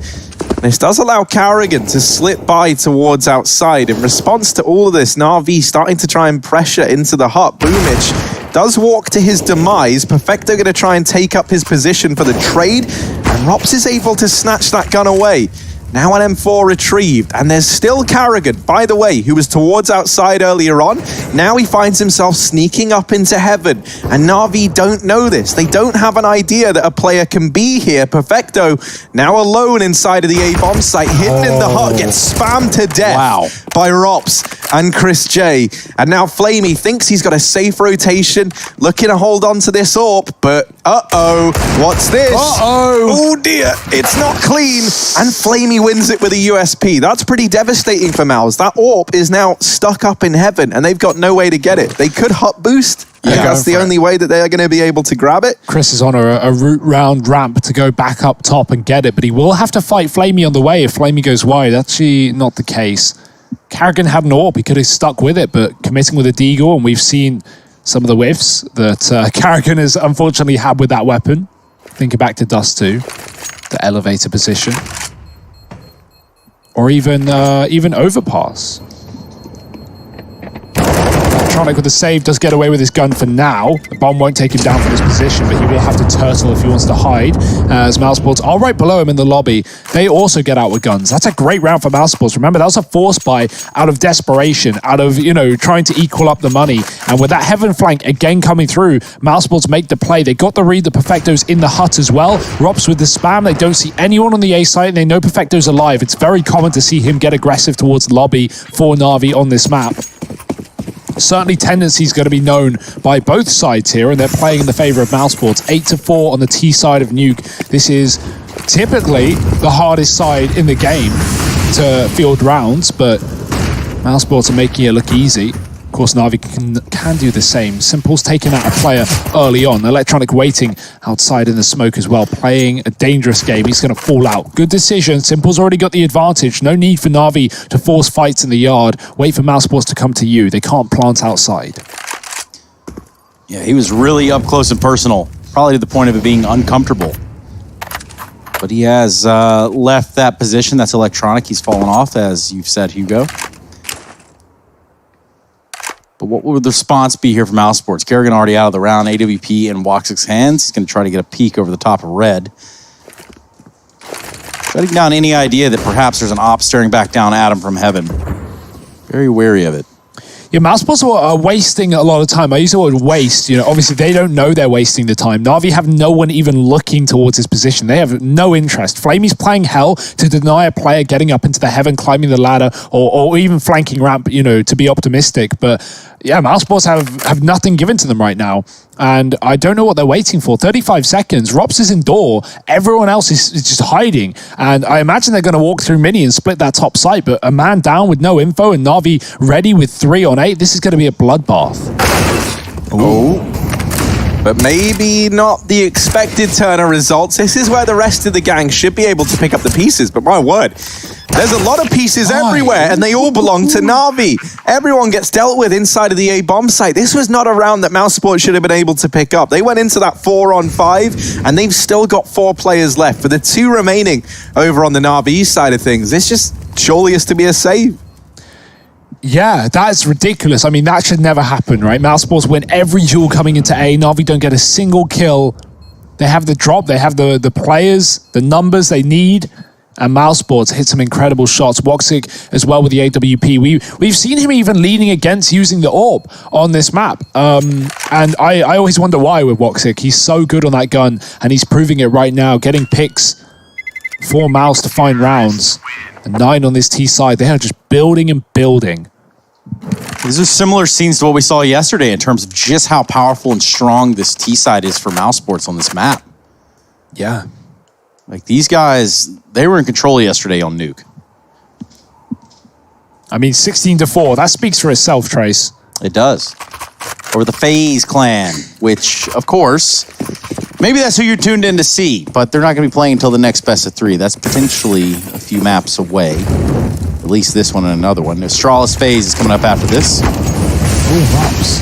He's going for it. Full send. Yeah. Was waiting for that. Sometimes you really just got a full send, man. Ooh, sneaks down the vent, but to no avail. Boomich is waiting already in position. Na'Vi have had very early rotates on B, even though Mousesports haven't really been inclined to take that site too often. Woxic with the AWP on ramp. But again, what Na'Vi is so good at doing, getting the advantage and peeling off and not giving anything away, not giving that ramp pick to a potential AWP. It's an A rush. They pre-fire the hut roof. It's not there. Perfecto plays close, and he gets a lot done this time. Simple follows up. The bomb is dropped on the site. Mousesports have nothing in this round. Simple does get burnt out by the Molotov, but he's still got the drop on Woxic, who will have to back up and look elsewhere. Everywhere he goes, it is paved with danger. And Na'Vi play around every corner. Oh, that was the moment where he was going to Molotov down the vent and decides to go for the CT vent molly. That doesn't clear anyone out, but it does at least allow Woxic now a bit more of a stress-free path. I always say that. No, the stress levels have just gone through the roof. He's looking for a player in the bomb site, but Simple's already wrapping round, and Simple lands the shot. A 5th round on the board for Na'Vi, and they'll keep 4 alive. Big round from Perfecto. If you want to look at names to give some credit to, with the MP9 able to double down over at the hut, and also is pretty instrumental to dealing with Rops on his vent drop. He tags him down low, that forces Rops to hide in that smoke, and obviously they're going to hear the tags. That leads to Boomich on an early rotation down through the vent, and the whole round shapes together on the back of it. Yeah, and this goes without saying, but F's in chat, I suppose. I'd rather you just do the Bible thump one. Honestly, that makes a little more sense. I know that you're all tearing up about Sarah, but Bible thumps during tech timeouts seem way more appropriate than F's. Because they will be back, guaranteed. We can't just sit here forever, I hope. Just you wait, Trace. You're right. What am I thinking? Yeah, I think it was Flamey Electronic having internet issues. Quote me if I'm wrong there, but they are playing on boot camp. We have Na'Vi, last I heard, split up 3-3. They've got Simple, Perfecto, and Blade over in Kiev, and then Boomich, Electronic, and Flamey in Moscow. So tech problems never fun, but you got to wait them out. Na'Vi, what else isn't fun is the CT side. They're getting beat up quite a lot by Mousesports. It's a great round for them in the previous. It's a building blocks to find 6 here in the last round of the half, but yeah, I can agree with that. Agreed. The Leog, I imagine that's how that gets said. Yeah, I mean, that's the thing, right? Like, another guy in this team who's always been very, very humble in interviews is Simple. And I think for both of them, it shows a lot about their character. And I think that's why people really love this Na'Vi team. Like, Boomich came in and, like, filling the role of someone like Zeus, that's not an easy task. You know what I mean? Like, he was loved by so many people in the CSGO scene and just in the CS scene as a whole, right? Like, justifiably, he's one of the legends of the game, has made multiple, major winners, major winning teams and major contenders, right? Won multiple majors if you count, back in 1.6 as well. Once upon a time. And so, it wasn't going to be easy for Boomich, the new boy on the block, to come into this team. And, I think a lot of it does just come down to him being such a smiley, wholesome guy on top of how good he's made this Na'Vi team look. Or that and his taste in music seems to be out on par with me. I really think... With you. If you think about it... That's high standards, Trace. Are you sure? I do like a little bit of music, and I'm just thinking about, maybe a music video featuring Boomich and myself. Yeah. Don't really know what song we'd do there. Maybe we make our own. Mixtapes. I mean, dude, we all remember the Gambit music video that they dropped heading into the Krakow major that they went on to win. So maybe that's the answer for Na'Vi. When we get the Na'Vi music video that we're all waiting for, then maybe they win. Talking of majors, I feel like it's such a shame with how Rio has gone down because, of course, I feel like this is a Na'Vi that would win a major. I feel like this is, this is the time. This is the era. Astralis look beatable. They're 0-2 in the group right now in Stage 2. They had a slow start to the Pro League, losing their first game versus NIP. They bounced back with 4 wins. Astralis are back, ? And now they're struggling in Stage 2, at least early on. They're going to have FaZe on later to, find out where they are on that kind of matchup. But I feel like this is a Na'Vi that would win a major. I'd certainly put my chips on Na'Vi heading into one now, but who knows what will change in the next few months as we wait for November and hope all is well. And especially after the Na'Vi that we saw in Katowice, if they can continue that form from this 2020 IEM, then that's a scary looking Na'Vi. They embarrassed teams out there in the playoffs. Yeah. To include Astralis. I mean, that's impressive enough in and of itself, right? How do you wreck Astralis on LAN in the playoffs of one of the biggest tournaments in Counter-Strike? That's so impressive. And Na'Vi, they're doing it on the Pro League as well. They're in a good spot right now, 2-0 in their group. Of course, alongside, who would it be? Mousesports. So this really is the test, right? Seeing who's going to be getting that 3-0, who's going to be solidifying the top of the group here for Stage 2. Of course, there's still plenty more matches to be played, but with only 2 teams sitting 2-0 right now as Fnatic pick up their first loss today versus OG. That just leaves one of these boys. We'll have to find out. Last round of the half. Na'Vi looking for 6 here on the CT side. Mousesports, again, fielding one of these dodgy buys, but they've made it work in the past. Let's see if they can do it again. They wanted to try and pick up the pace, and this smoke has come in at the best time for Na'Vi. However, good times not to follow as all the kills go in the favor of Mousesports. The only man able to put up 1 is Electronic. He deals with Carrigan over here towards outside, but the A site has fallen and a bomb plant will come in. Flash lined up for Flamey, but... Oh, and to make matters worse, there was a second flash thrown in that was really meant to be the one that he pushes behind, and he actually blocked it because he was blinded by the first flash. So this round... Looking like it might elude Na'Vi. Chris J getting that trade and Electronic dealt with. Mouse Sports, they 10-5 this first half. A dominant lead moving into the CT side of their map pick. Can they keep it going, or are Na'Vi going to bounce back? Join us after a quick break to find out. Hold up your sandal. They ain't count on it. They ain't count on it. They ain't count on it. Know what you gon' do.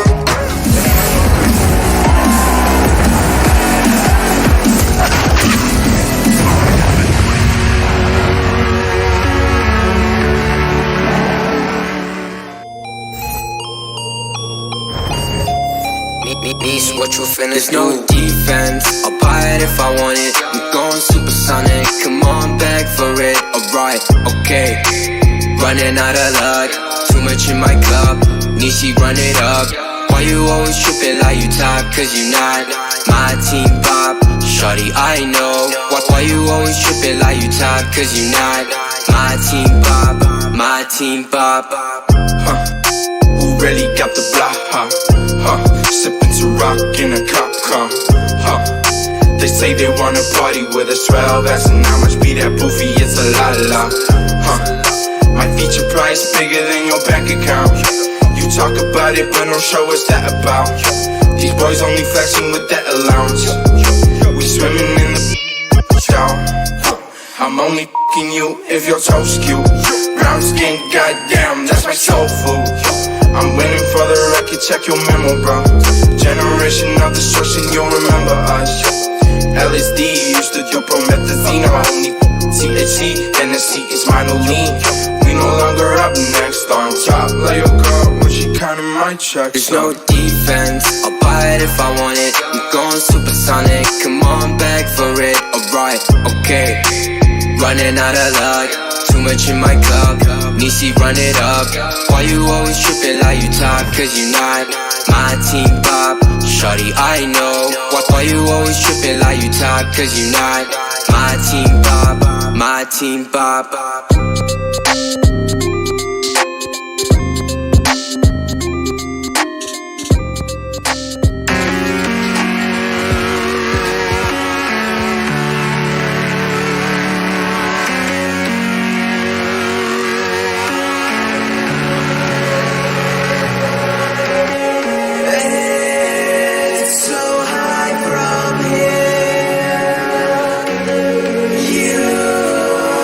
See the world, aren't we all insisting to be small?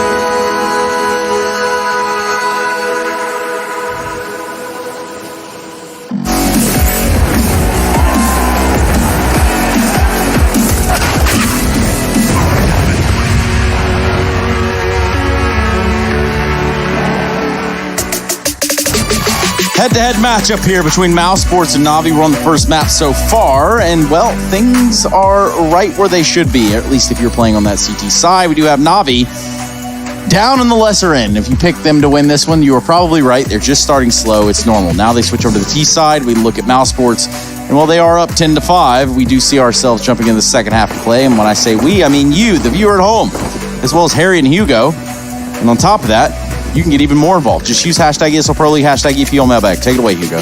Into the action. Simple on the P250 is always nice to see for Na'Vi. They arm him well with the raid boss. Carrigan tries to force fights towards lobby, fading back through the smoke and denying the vent drop. The info is there for Mouse, and they don't have to rotate a player lower. That keeps more on this top site, and that seems to be where Na'Vi want to end up. Simple pushing the perimeter down towards those secret stairs. Boomich has great position here, but Woxic is covering it. It's a bit of a mess right now. The bomb's gone down vent. It's gone down from after the smoke, and Mouse Sports weren't ready for that. Flamey getting a kill, but it's double traded back and the bomb dropped on the site by Robs. He's been a hero in this map, but Simple with that outside lurk coming in clutch. Is it enough? 2-on-3 for Na'Vi and the bomb getting planted.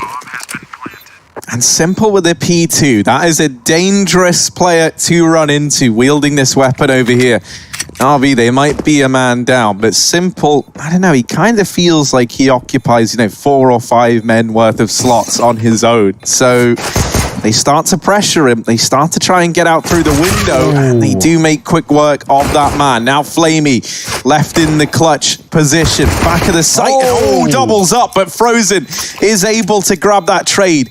Kit retrieved, and the defuse comes in. Mouse Sports going to find the pistol. They weren't able to do it in the first half, but if you remember, they did win out that second round force buy. So let's see if Na'Vi elect to make that same kind of decision here. They can purchase up, double Krieg into this round. But yeah, if you look at the way that last round panned out, if that kit's not there, this is going the other way.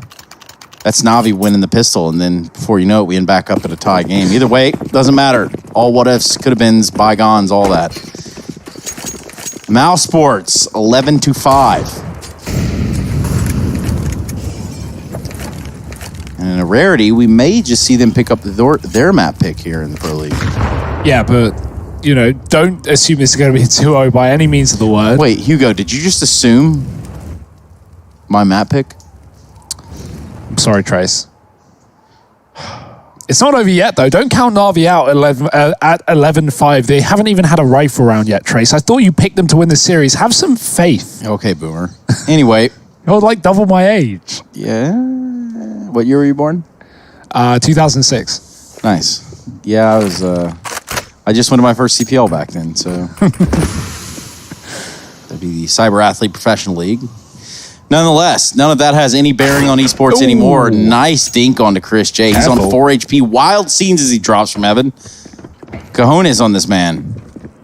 Woxic almost rotates with the flashes in. They're coming towards ramp, and Woxic needs to be careful. Does get that kill. Second man in position, and only to Woxic given the gift of life as Na'Vi back out. Simple moves forward though with a kill onto Frozen. It's a low HP player. Chris J is dinked to 4 and he gave his gun over at least, but he's going to get repeaked. Flamey is there from the hut to finish off the job, and now it's Karrigan at the back of the site with a bomb dropped. Flash to follow. Woxic is here as well. Karrigan doing all the dirty work on his own, picking up the laundry of Na'Vi and putting it in the washing machine. Trace is spinning around the air. It's going everywhere. It's electronic gone as well. 12 for Mouse Sports.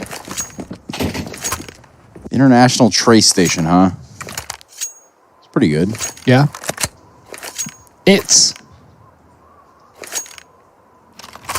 That's just me abbreviating it. Not me starting a sentence. All right, you got me there, damn it.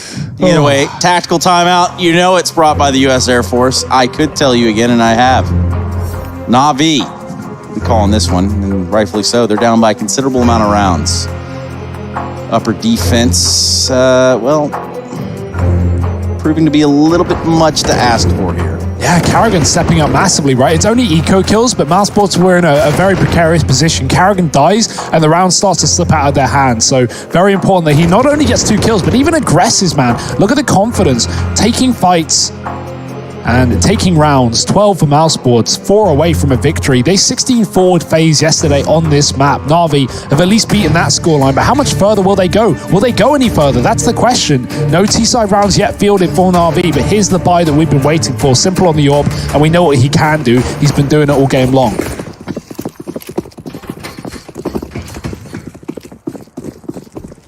Yeah, he's taking it over here towards outside. He's going to have Frozen to go up against on the other side of things. Chris J running only a deagle in this round. Now, money wasn't great for Mouse, despite winning that previous round. So he's pretty limited. And it's not like, this is a bonus round with a buy on the cards in the next for Mouse. They're going to have no money. Look into the future. If they lose this one, you're going to be relying on saving players to secure buys into the future. These outside smokes go in.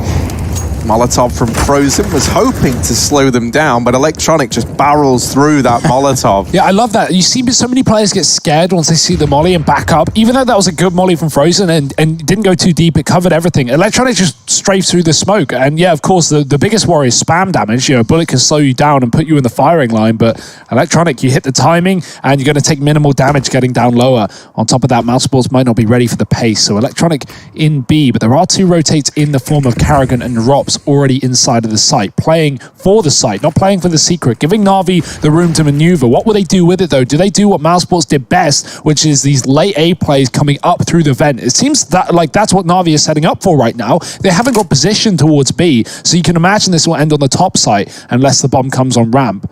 That's where Woxic sits, fearing the hell position as well. 20 seconds, Electronic trying to fake out this lower site. So this is definitely a top play with that kind of spray, and Mousesports will probably read it. 15 seconds, tick-tock, Na'Vi. Yeah, they really have run the clock down to no room for error being allowed, but it doesn't look like there's going to be any. Bomb planted upper, Electronic and Boomich getting 2 kills in this round, and it's just going to be Chris J, Rops, and Woxic left to their own devices. I say that, Chris J immediately X's the round. So a save call is going to come in for Mousesports, and that's going to put 6 up for Na'Vi. Yeah, that's one of the limitations of this, right? The moment they go into like a 3-on-5 like that, you know, already that's around you're not looking at as very, very doable, but they were immediately on the save the moment that A site falls. Well, 12 divided by 2 is 6, and that's basically split right down the middle. So 6 rounds for Na'Vi, 12 for Mousesports. Okay, we're at halftime then, Trace. We're going to go to a break. We'll be right back with the second half in just a moment. No, yeah, the worry there for Mousesports, right? The reason that falls apart, obviously the kills are great for Na'Vi, but Mousesports, they're playing entrenched in B. They've got 2 players inside of the site, and so as a result, they don't have info on Secret. Combined with the fact that Frozen doesn't know how many players cross behind the outside smoke, in Mousesports' head, they're probably thinking that's a heavier B setup than it is. Electronic tries to fake it. It doesn't really do anything other than keep Mousesports in position, but that's all Na'Vi needed once they got those top site kills. It's forced a pause from Mouse as they try and work out their economy and their game plan moving forward. Chris, playing Deagle in the previous round, has at least given him a little more to work with here, but he still can't afford a full rifle with armor. Big event matches. Still seems at home, nonetheless. Perfecto, that is.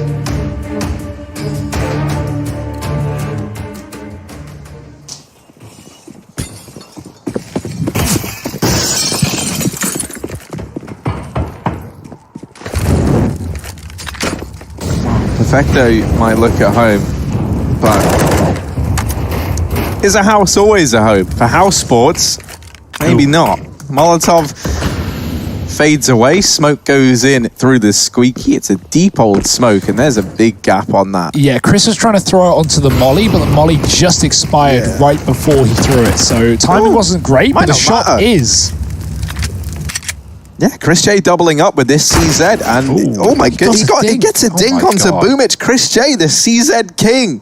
He's already done 270 damage in this round with the CZ, and he's looking for even more. But not hunting. Mousesports don't need to. Again, this is a position where Na'Vi have everything against them. They have got to be the ones making the moves here on the T side. Their own game being used against them. The passive hold from Mousesports giving nothing away.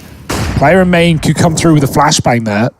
Karrigan, has he spotted? Has he realized? Perfecto's out and about. The spray not connecting. Karrigan low, and Woxic finishes the job that Chris started. Karrigan gets killed, and that's a nice double from Perfecto. Is there any more here for Na'Vi? A 2-on-3. This was a 2-on-5. Frozen's got the bomb still under his control, but the smoke in the main position has cut off his line of sight. Electronic might just go through it, but instead Perfecto picks it up, and Frozen spraying, desperately looking for damage. He doesn't fit. Electronic finished off by his teammate. Perfecto looking for the ace in the 1-on-2. Oh, and they line up for him. Perfecto delivers when they need him to the most. He answers the call and puts a 7th round on the board for Na'Vi. Perfecto's been looking so sick in this matchup, man. His clutch stats are incredible, right? Not just 1v1s, but 1vx's as well. I feel like that's part of the reason Na'Vi wanted him in this team. He's always one of the last players to die in the round, especially on a map like Nuke. And coming out with a clutch like that, that's exactly what Na'Vi needed. But to be fair, Mousesports lining up for him there, that's what Mr. Ross would call a happy accident. It doesn't happen like that all the time. So either way, good on Perfecto to pick up the round and see it through. Dear oh dear, that's broken Mousesports. That's how Na'Vi get back into this game, 100%. A doorway has been carved for them.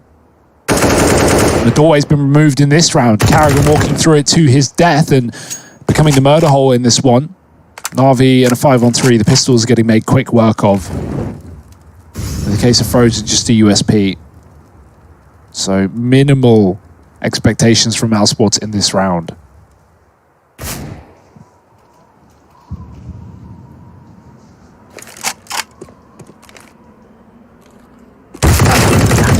Surely there's not much more that these guys can get away with now. This A site could belong to Na'Vi in the blink of an eye. There's nobody there. Mousesports have everyone grouped up over here in Hell and Heaven. Rops does manage to best Electronic. Now takes up a position in the heavens and is going to drop down into the bomb site. Rops hidden here. I don't know, but he does get dealt with by Boomich. Bomb plant can now come through for Na'Vi, and they'll make quick work of these remaining players. As the trade from Simple and an 8th round now on the board. Now, can they keep this comeback going? That's the question for Na'Vi. 4 rounds between them and Mousesports, and if they're able to pick this one up, it's that kind of horrible situation for Mouse where they're going to be stuck in this like partial buy eco trap, whereby they've got enough loss bonus to throw, you know, like pistol armor into rounds, but nothing more in the next. And so that is how Na'Vi can very much make this game theirs. Sometimes all it takes is getting the first on the board, and then the rest will follow. Na'Vi building into this game as they do. Yeah, and Chris J being very annoying to this squeaky door. He's going to send a grenade through. That's going to find some damage on the Flamey and Boomich from the looks of it. Unless I'm crazy, which I might be. You are, but you were also correct, Trace. Oh, all right. Well, in that case, here we go. Chris J's going to continue his rampage right here from the squeaky door. Has his SMG loaded out. Peaks does get a little scary bit of an incident there. Don't you worry. Kerrigan's here to clean up some of that mess, and he's not alone. Simple's not going to let this go down without a fight. And there you have it. A good trade. Now we find ourselves in a 2v2. Electronica Perfecto need to get this bomb planted. Plenty of time to do so. It's going to be Frozen and Rops that try to stop this.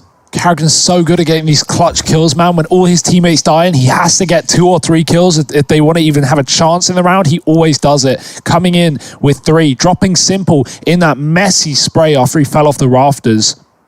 2-on-2, bomb picked up with that smoke in main. Mousesports are just waiting here. They don't know where Na'Vi are. They only know there's one player on the site at a bare minimum with that plant coming through. This re-smoke is going to buy even more time for Na'Vi. Mousesports, it's time they can't afford to waste. No kit in this round. There might be one dropped on the body of Carrigan potentially, but other than that, Mousesports are, you know, really desperate in this one. They've got to move. A Molotov from Frozen could force Electronic out, but he's got a crossfire with Perfecto. Should be enough. I think there's still a good gap. That's going to be part of a blunder if this doesn't go their way. Rob's going to tap the bomb. Perfecto's going to swing from Hut. Electronic as well. But it's going to be Electronic that gets the 2 kills at the end of the day. And we're going to see another round for Na'Vi. Clawing it back, 12-9. They are certainly still in the game. And so are we. Yeah, that 1v3 ace for Perfecto has really, you know, shown its worth in this game so far. Na'Vi were almost out. They were almost, you know, had what Mousesports did to FaZe done to them. And a couple of crucial T-side rounds on the board, and they've, again, continued to break the economy. The issue that Mousesports are running into, like Harry mentioned, is this partial buy situation. They're buy eco, until they start to pick up rounds. But that could be in the eco. Chris taking down Flamey. Rops is on the ramp, and he's got a deep shot as well, but he can't connect it, moving and shooting. Never the most accurate. It's going to be a flank for Mousesports into the lobby. They're still forcing fights. Chris has got his 2nd kill with the Deagle. Carrigan been spotted. Needs to duck out of this one. Give Na'Vi B. Mousesports have enough players to the retake, but maybe it won't get to that because Woxic is shredding them. 2 kills. Perfecto grabs the orb, swaps back out to the Krieg. He needs another 1v3 ace. Is he up for the task? No pressure, man. Here we go. Nowhere to go. Pretty much ended as soon as we started. It's just frozen with the MAC-10 to take him out of the round. And really, for Mouse Sports, that one's going to feel good. They save some Kriegs on the end of it, or at least one. AWP back in the hands of Woxic. And we're off to the races yet again with another U.S. Air Force tactical timeout. Now, Navi, gonna have to go back to the game plan. Hugo, or excuse me, not Hugo, Harry, give me your best coach impression in this moment. If you're the coach of Navi, what are you saying in the locker room?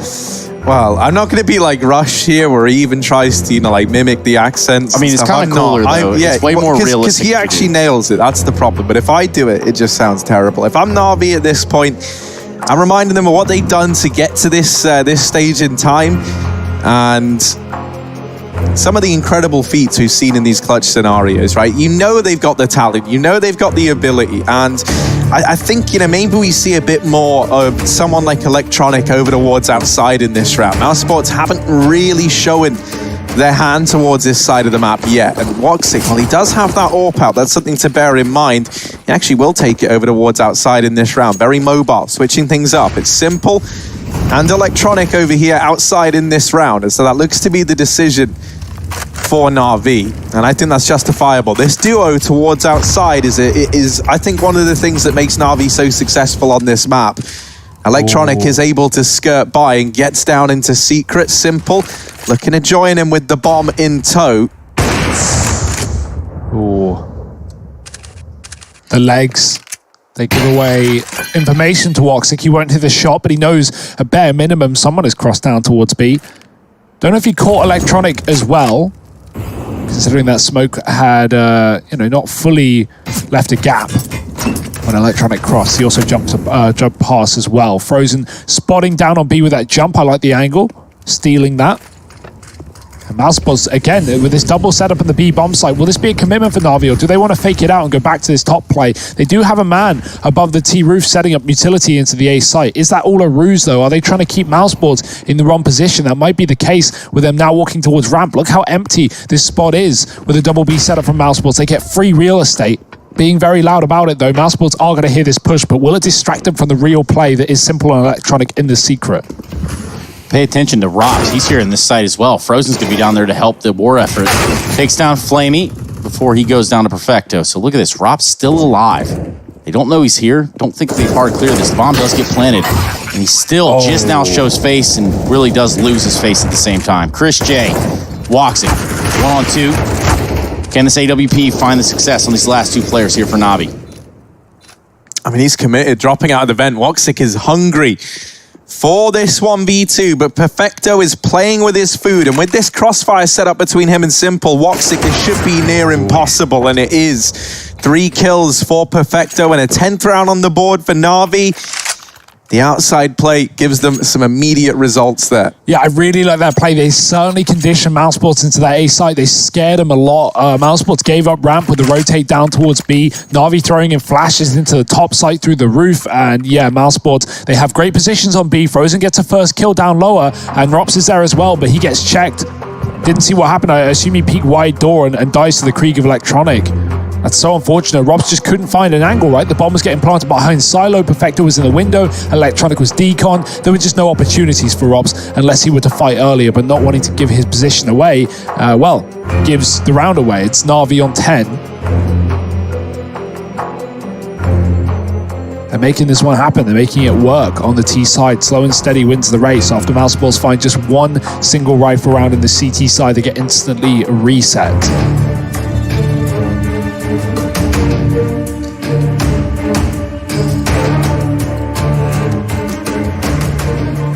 Na'Vi. Staying in the fight, staying in the game. Mousesports, they can almost smell the doorstep of the house sports. Make the house a home. A nuke seems to be their home, but right now it's getting invaded. There's T's all over the place. Perfecto is an absolute beast in this map right now. He's 24 and 16. highest in the server. Woxic 21 and 15. And on the other side of things, while the kill distribution is good for Mousesports, and similarly for Na'Vi, Boomich is 8 and 17. He's having a real rough one, but he is leading the team, and this T side is starting to find its footing now. Na'Vi winning 5 of the last 6 rounds.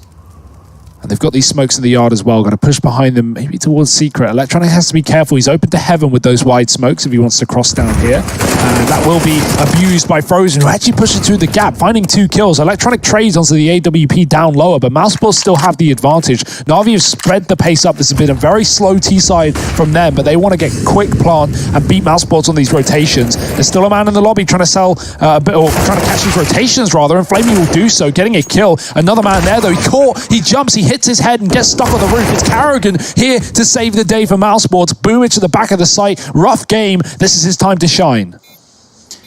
And it is. 2-on-1. He did pick up this op inside hall, and now he's going to see what he can do with it to keep this bomb planted. Looks for the shot onto Carrigan, but Carrigan is absolutely on one these past couple of days.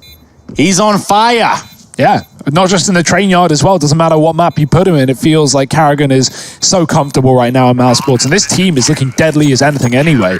They're already talking about in interviews how they think they can take on the best, how they can beat Astralis, they can beat Na'Vi, and right now they're holding the victory just about.